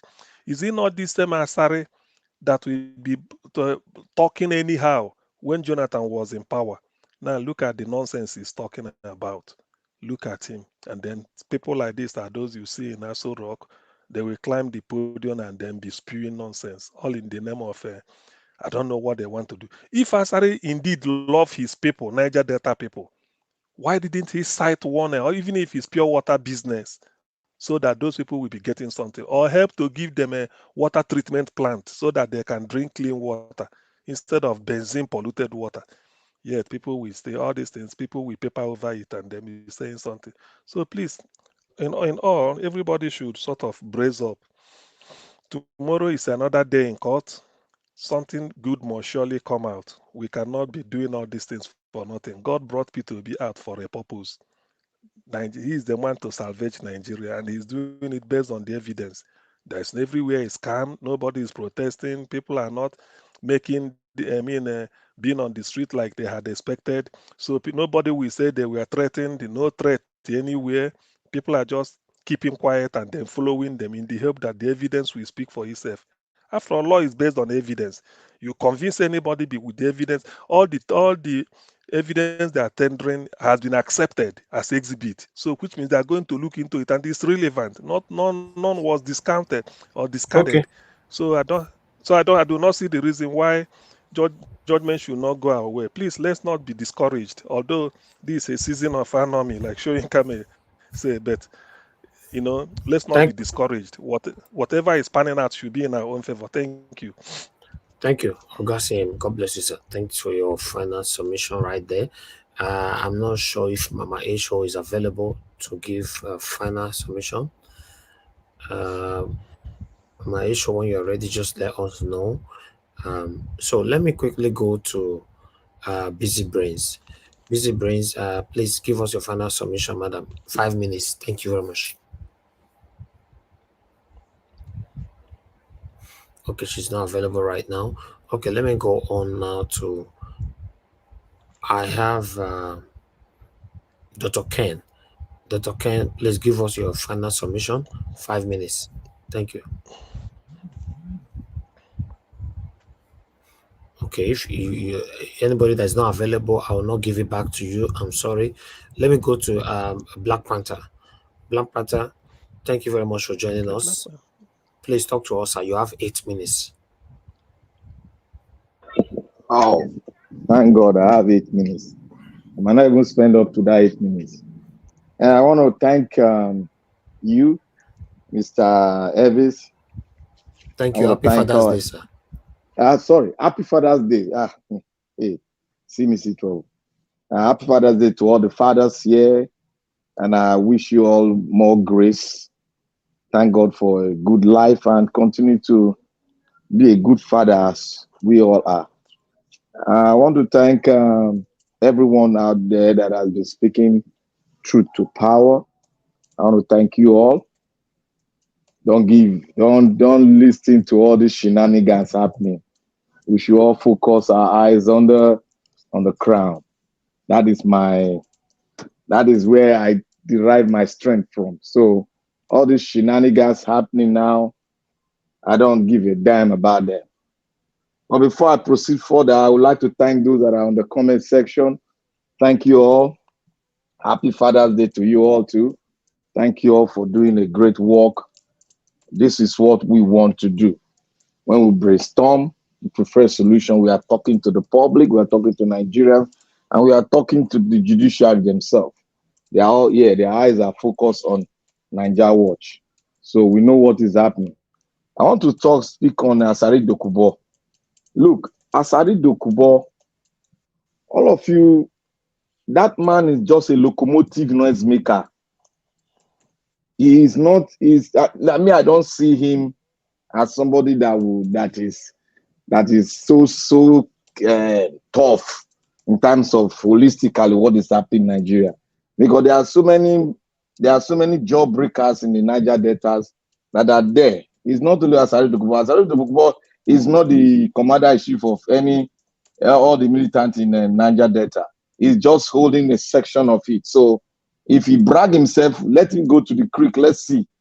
So we should just put him aside. He's just trying to get his own crumbs for the master's table. That's what he's trying to get because he has been sidelined for long. So we don't expect anything good to come from such a locomotive, empty brain that doesn't even know anything, spilling all his mouth. He married so many wives, have 200 children. What does that got to? How does that affect the Nigerian as a person? And that doesn't even affect even the country. If you like get 1,000 children, what is my business about that? That is your personal issue. You are looking for money to feed your children. You shouldn't come to the public and make a mess of yourself. Your children should be ashamed of you. What is so special in Aso Rock that you went there and you asked gabu and sit down on something, on a national platform, messing up your own country? Your own country. Talking about the military. I'm not surprised because the military themselves, they are in colonial with him. Yeah, they do business together. When they go through the creek, they go through the creek together, so they know themselves. So that's why he has that confidence to speak concerning the military. And all what he's just looking for is just a contract for him to, get some money to feed his kids that don't have any directions, I believe. So we all should focus on the court case that is coming on, and I thank God it's going on fine. I want to speak on that senator. You see, when I heard it this morning, when I went on the internet, I heard it. I laugh. My wife was asking me, why am I laughing? I say, I'm laughing because I expected such a thing to happen. Oh, I did not say so. All of them always do that. So that is not I'm not so surprised such things should come up from the political class. All of them are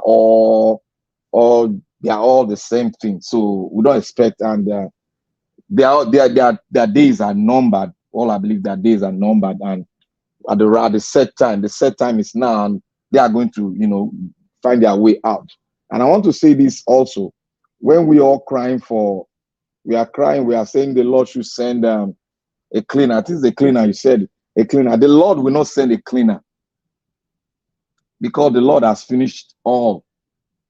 He has finished it. Remember when he said on the cross of Christ, say it is finished.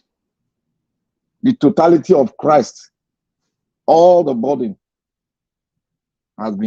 he has suffered for all, so it is finished. So there's nothing like a Lord send us. We are not in the Moses days. It's not like Lord send us a helper. No, the helper is among us. The helper is among us. At the set time, he will rise. The Lord will not send us anybody. It's already among us. Remember when we were shouting, oh, send up a good leader. We didn't know that the good leader was among us, and Peter Obi rise up. So we should just hold that side. The Lord, the cleaner is among us. So the cleaners will hear the clarion call, and it will rise at the set time with the Lord are destined it to rise up. So that is it. So in all and all, I just want to thank everybody, because I'm enjoying the whole shenanigans. I'm just enjoying it because they are just playing their last ball game. When Peter Obi entered, all of them will just be running like ants with their express jet. They'll be flying out.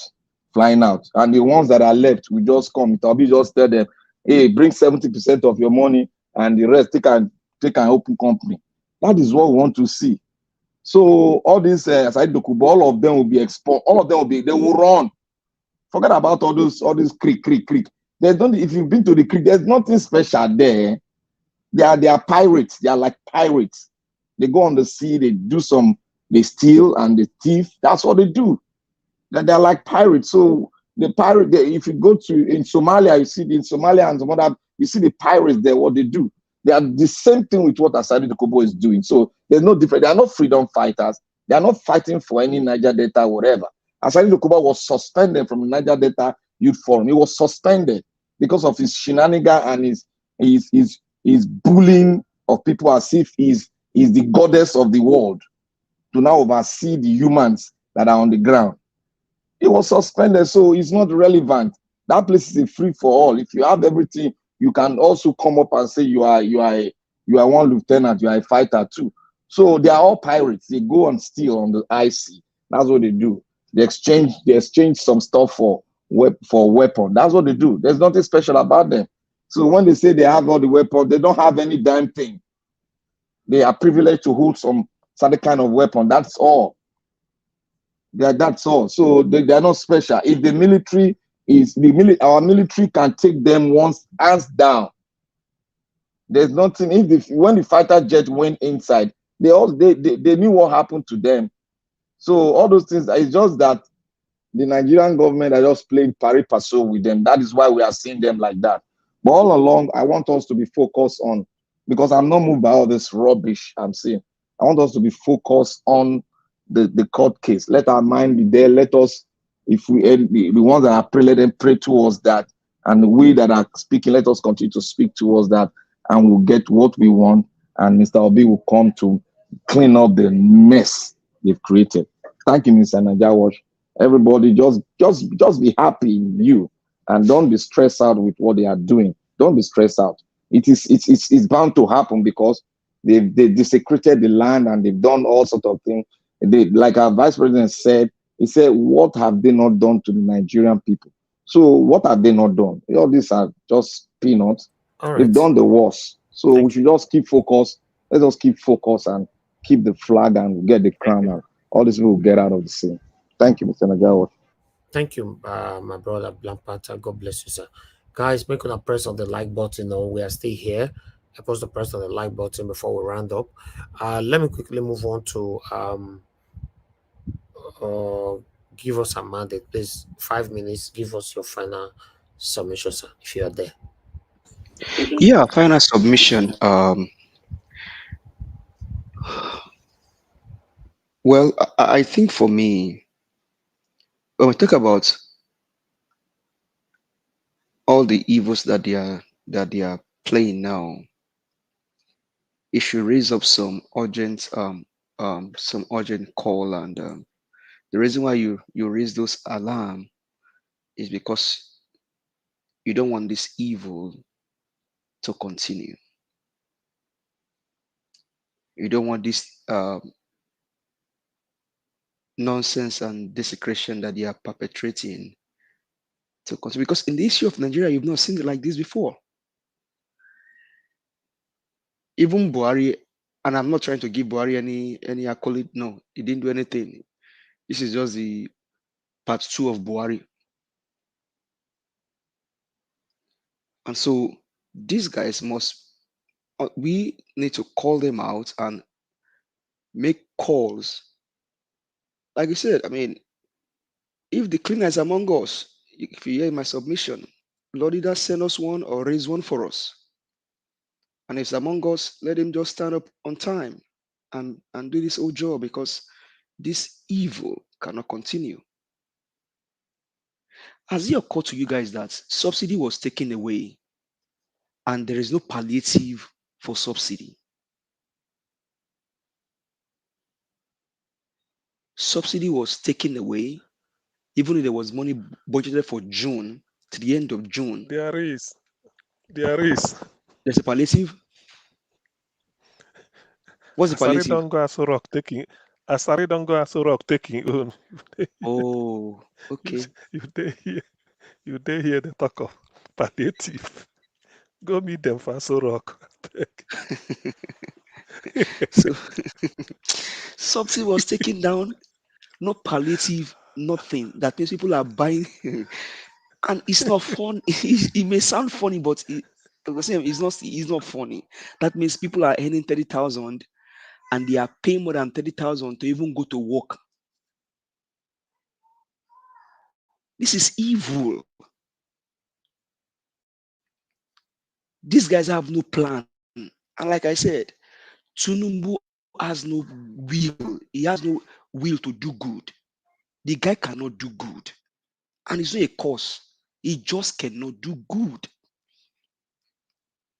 And so if there is a need for an urgent call for this thing to be expedited, that calling to be made.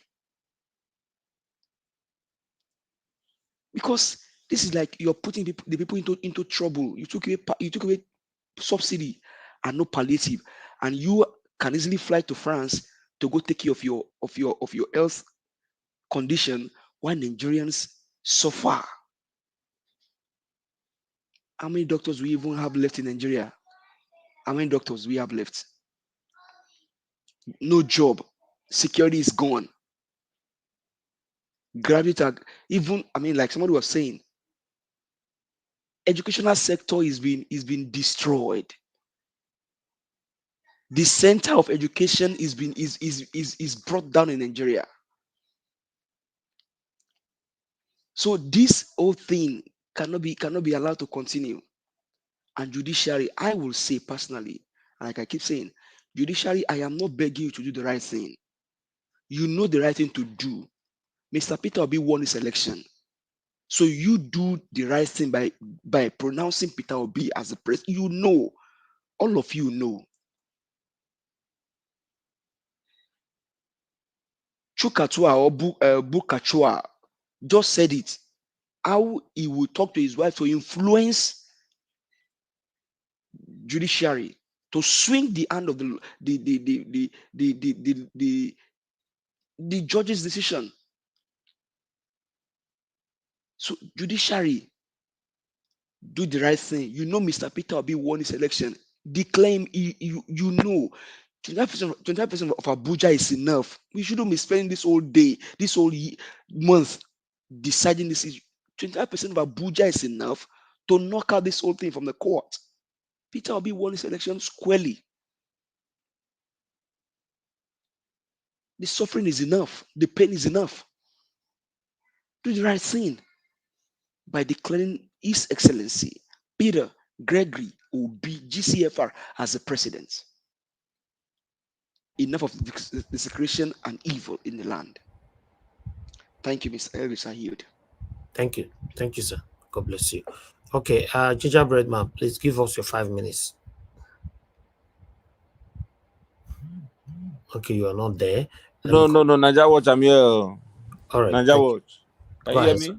Yes, 5 minutes. Thank you. Okay, yeah, thank you very much. Yes, I want to go back to my previous submission concerning what is happening in Lagos, because I foresee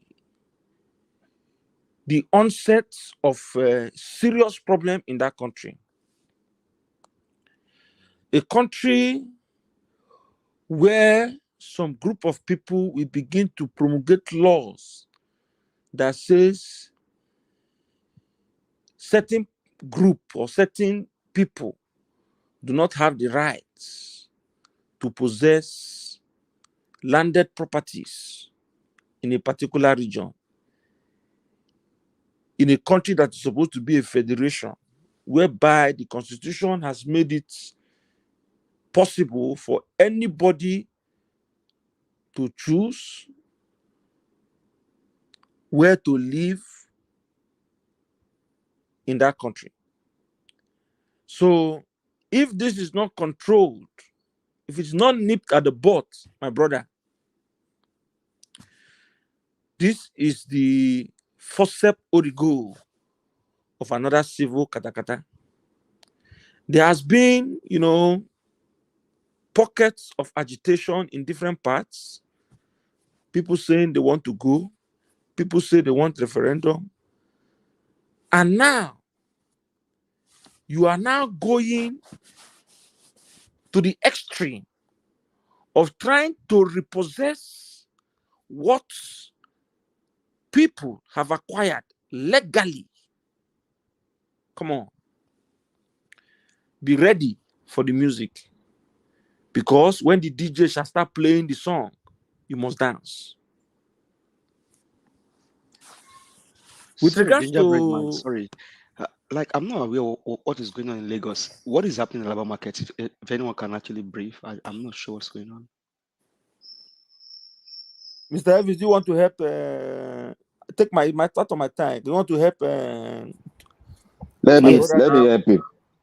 Okay, quickly. Thank you. What is going on in the labor market is like this.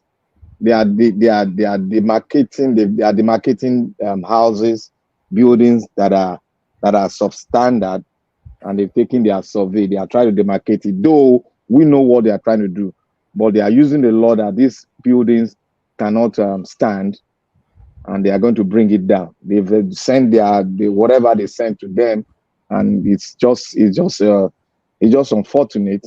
The government, you can't fight the government, and they are going ahead to it. But one thing that we all should know is that this thing, I believe this thing is like a distraction to everybody.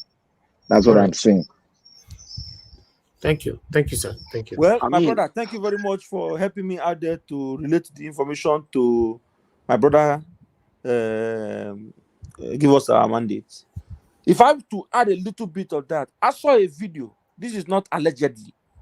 I saw a video where traders in Alaba market were being interviewed and asked what was going on. And they said that the government ambushed them and gave them less than 24 hours to move their things that the next day that they were coming to destroy the markets.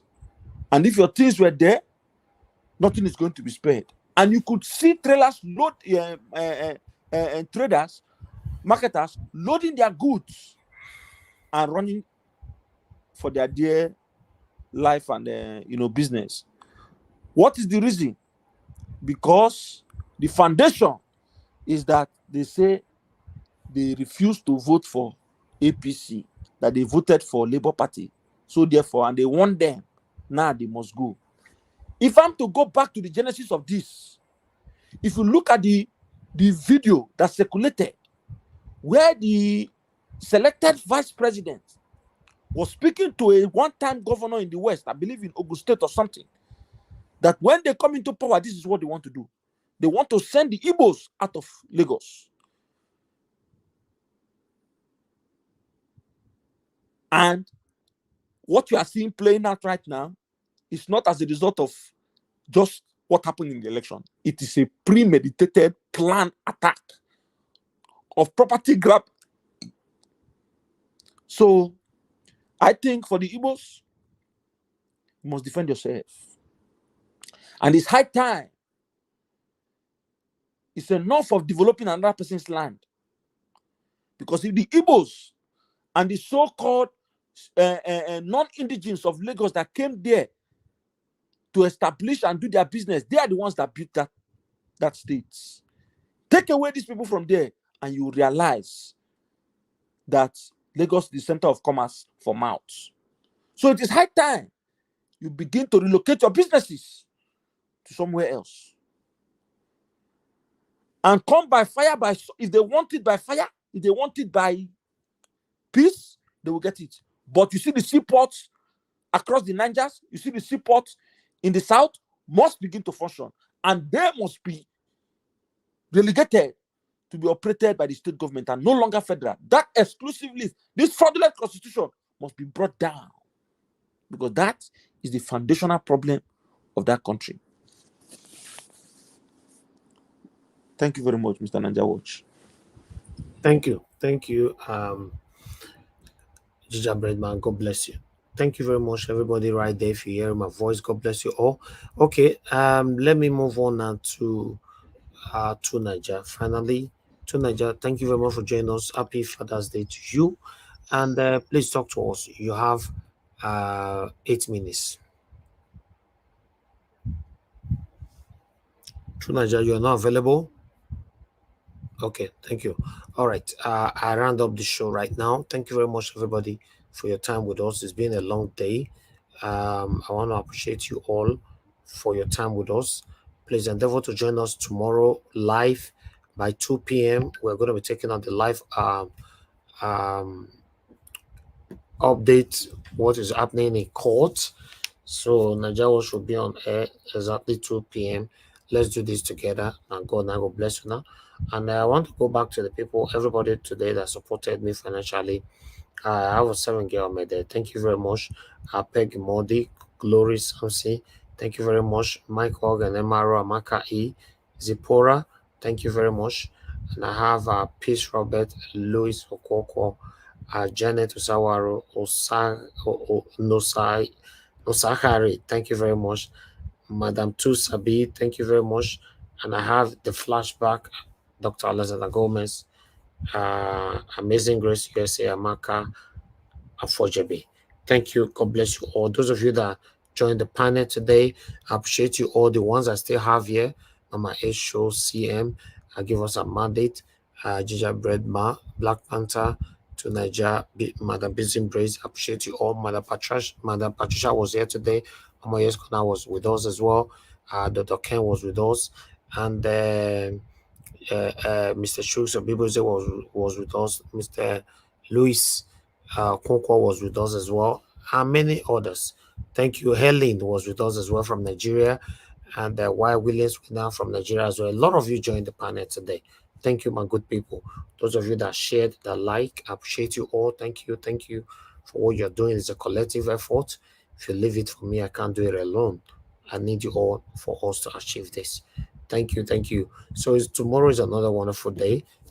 Tomorrow is going to be another wonderful day as the courts starts again.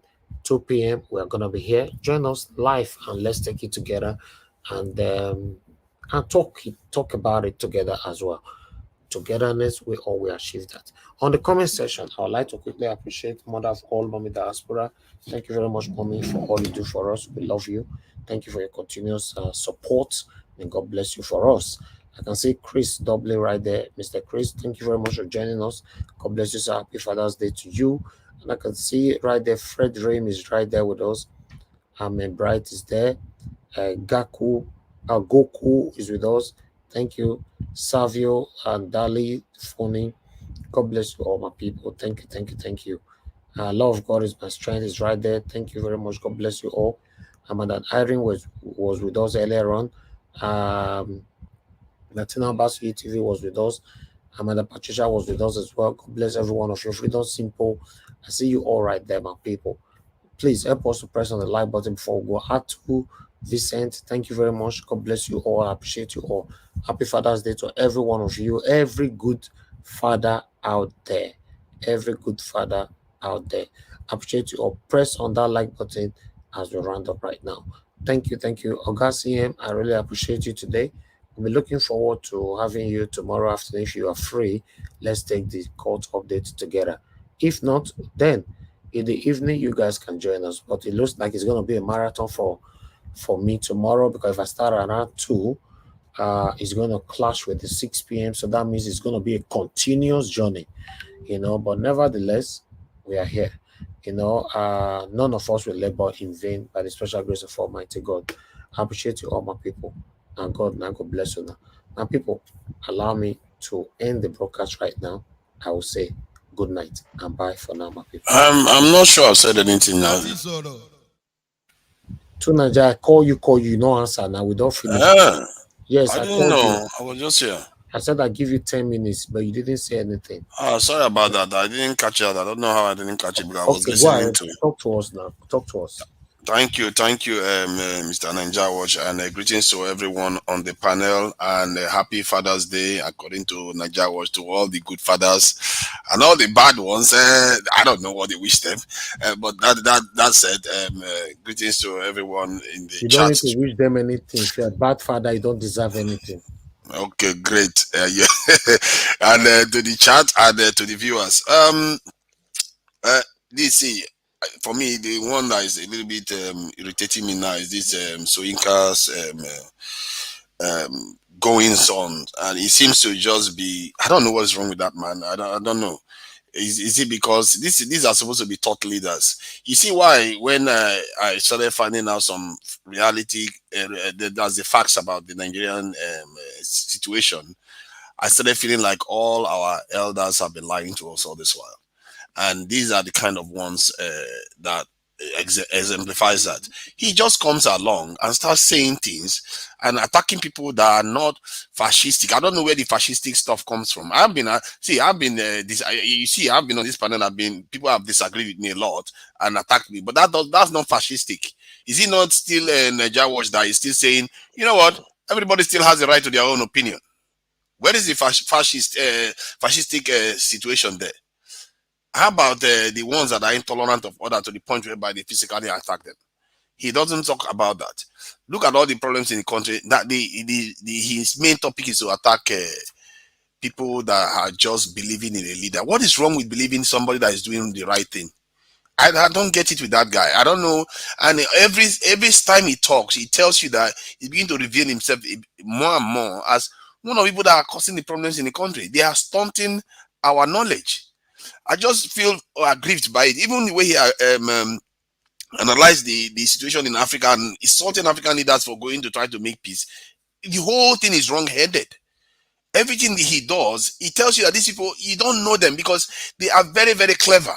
They hang around amongst us and stunt the way we see the world. He literally said, because the African leaders went to solve the problem in UK, what were they doing all this while? And at the same time, they went there, they should have known that Russia invading Ukraine is a bad thing. They should have condemned that part. How about him recognizing that Ukraine was told not to join NATO? to stop a war. No, he didn't bother to mention that aspect. He just parroting what the Western powers want him to parrot. The whole thing is a mess. The way the guy talks seems to be very, very full of, it's like compromise completely from top to bottom. And how do we not even know that? His first this thing, what they call it, sponsors were from the Rockefeller organization, something in America. Most of this thing that made him the Nobel laureates, they're all from the West. This is why he thinks like that, and this is whether he thinks like, whether it's even deliberate, whether that's what he was recruited to do, I don't know. These people, they just go around stunt. That's why I use that word, stunting. And in America, they call them gatekeepers, or I think boule class or something like that. These are people, they go around in your community and they are employed by foreigners to stunt your knowledge. You will see them as elders and they'll tell you everything that you need to know. The thing that you need to know so that you don't really know the truth. They'll cover the real truth from you. And that is what these people do to our people.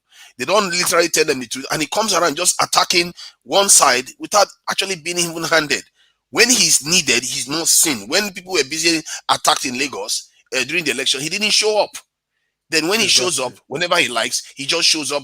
These are people, they really give me trust issues big time. I really don't like people like that just come and they use their professional DC degree to make it look like, oh, they deserve all kinds of respect and all that stuff. I don't buy it. Nigerians can buy into all this. I've never subscribed to any of these things since my eye opened to the nonsense all these so-called professors use. This is why I didn't buy into the nonsense that ASU was selling before. And if you look at history too, it suggests that some countries turn against this type of people.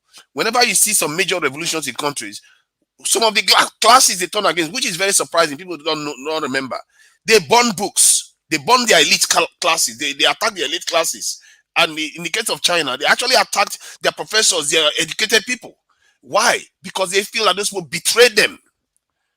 This is the kind of people that lead to that kind of situation where when you hear them talk, they talk with a forked tongue. They don't tell the people the real truth.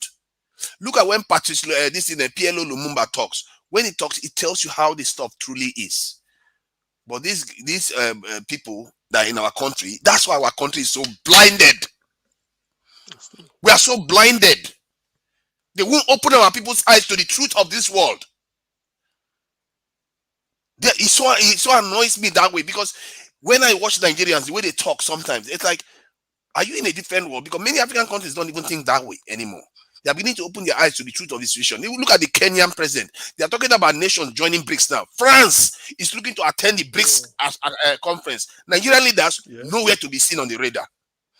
Nowhere to be seen. This is a major country in Africa. We are not on the radar at all because of people like this. Because they don't tell our people the truth. If someone like Wole Soyinka was telling Nigeria, BRICS is getting held. Where are we? What's your plan? Are you not looking to join this major organization of the world so that we have an alternative against the dollar? Dollar is crushing our economy day in, day out. It's literally decimating our economy. We don't have any other option. And our leaders are not even looking at another option.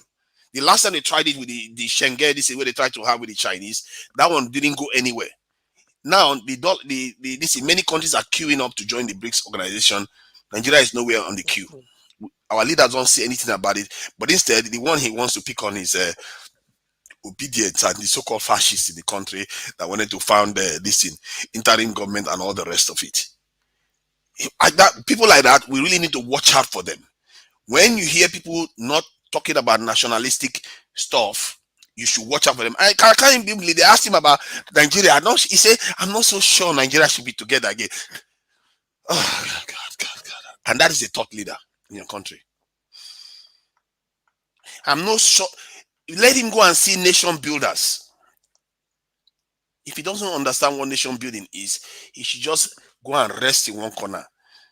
And there are some leaders that will emerge that are nationalists. If he talks that nonsense, where he's going to find himself, he's going to be surprised. People like that, we need to learn to highlight them and call them out on the nonsense that they are educating our people on. That we shouldn't be respecting them because they are the ones that hoodwink us into this slavery that we are in. He is part of the leading class that led us into this situation where we have life expectancy of 53 years. What has this man got to say about that? Nothing. Other than to false direction. Tunaja, sorry to say something. Thank God you've come to join us. Thank God. You are joining us now very well. You see the kind of leaders we have. You see them now. We are against them. You see why we are against them now. Yeah. And what frustrated me was I went to hear two areas where he was, in short, three areas. First, he said, I don't know whether Nigeria should be together. How dare you? You got your this thing, all the stuff you got that you used to pose yourself right now is true Nigeria. Then you go on to say that the obedience are the ones they are like, oh, they shouldn't be acting like this thing, something like that. The way he described them is so condescending. Then he goes on to insult African leaders. He didn't know what this thing Obasanjo was doing last year, was settling a peace deal between the Tigrayan and the Ethiopian government. What was Wole Soyinka doing when Nigerians were tearing each other apart? Where was he? Even in Lagos.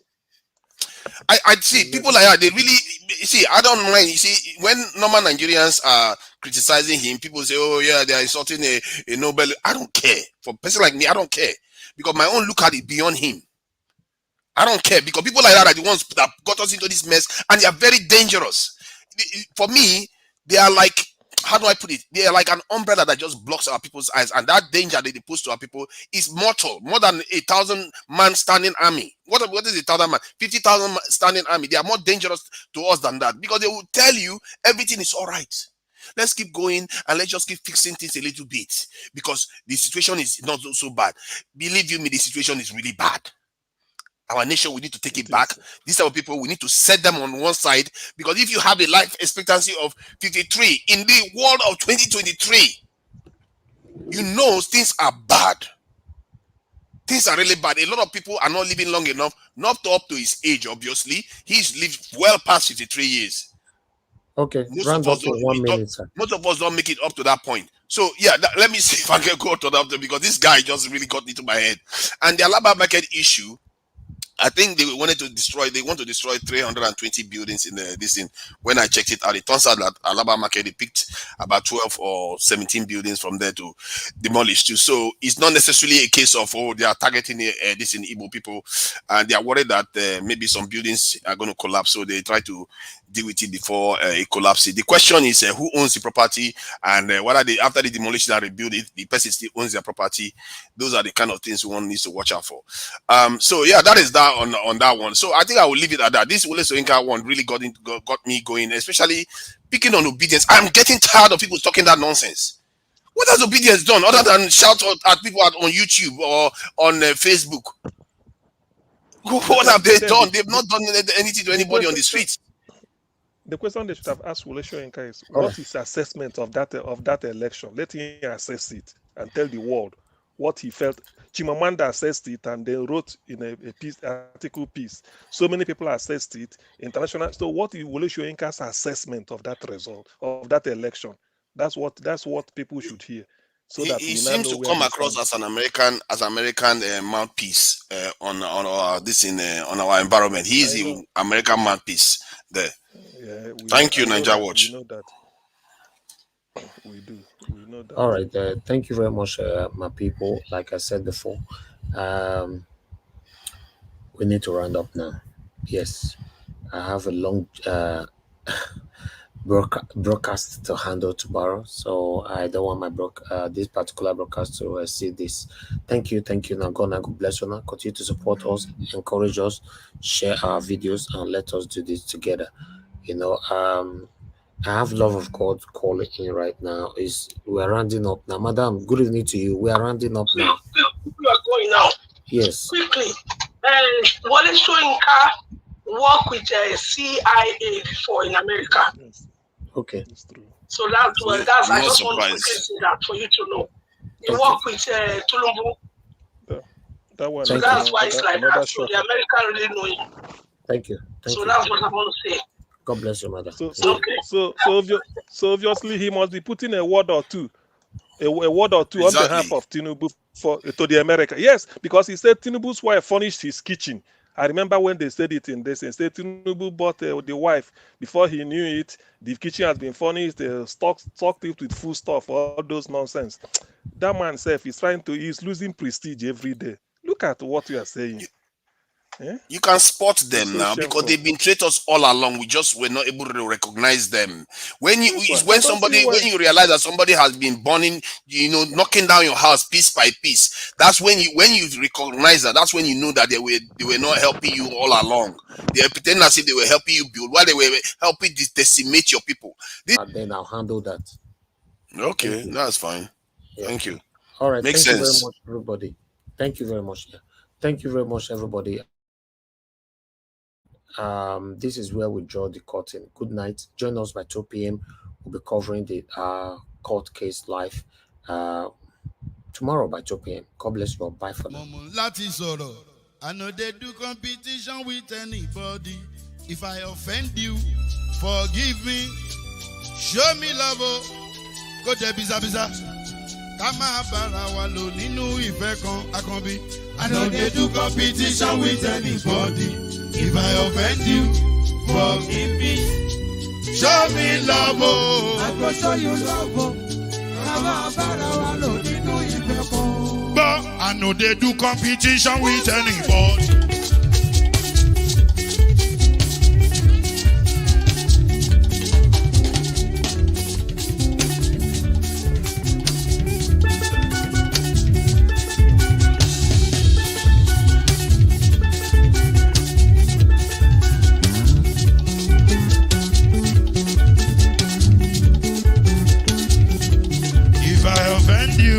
Forgive me, show me love, I go show you love. Kama bara walo ninu ife kan. I know they do competition with anybody. If I offend you, forgive me. Show me love, I go show you love. Kama bara walo ninu ife kan.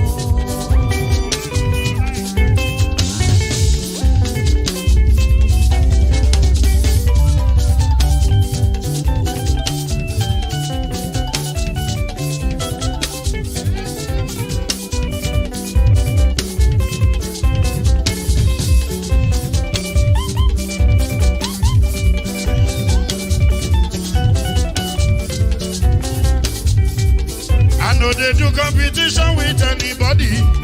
If I offend you, forgive me. Tó bá ti sanwó fún Ṣẹ́gun nàbí o. Ẹ fẹ́ jókù. Alákọ̀bí. Ṣẹ́gun nàbí. Alákọ̀bí. Sábà mẹ́la. Anybody? Any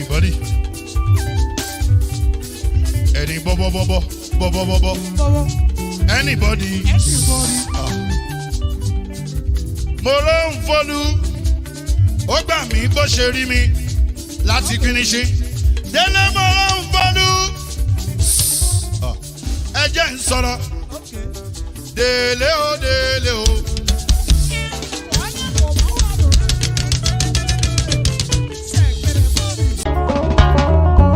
You are the pillar that holds my life. You are the pillar that holds my life. Master Jesus, you are the pillar that holds my life. Lily of the body, you are the pillar that holds my life. You are the pillar that holds my life. You are the pillar that holds my life. Lion of the night, you are the pillar. You are the pillar. Daddy, you are the pillar that holds my life. Lion of Judea. You are the pillar that holds my life. Anyway. You are the pillar that holds my life. Hey, yeah. Master Jesus, you are the pillar that holds my life. You are the pillar. You are the pillar that holds my life. I said, Jesus, unibu kalabati sindubu. Ibu kalabati sindubu.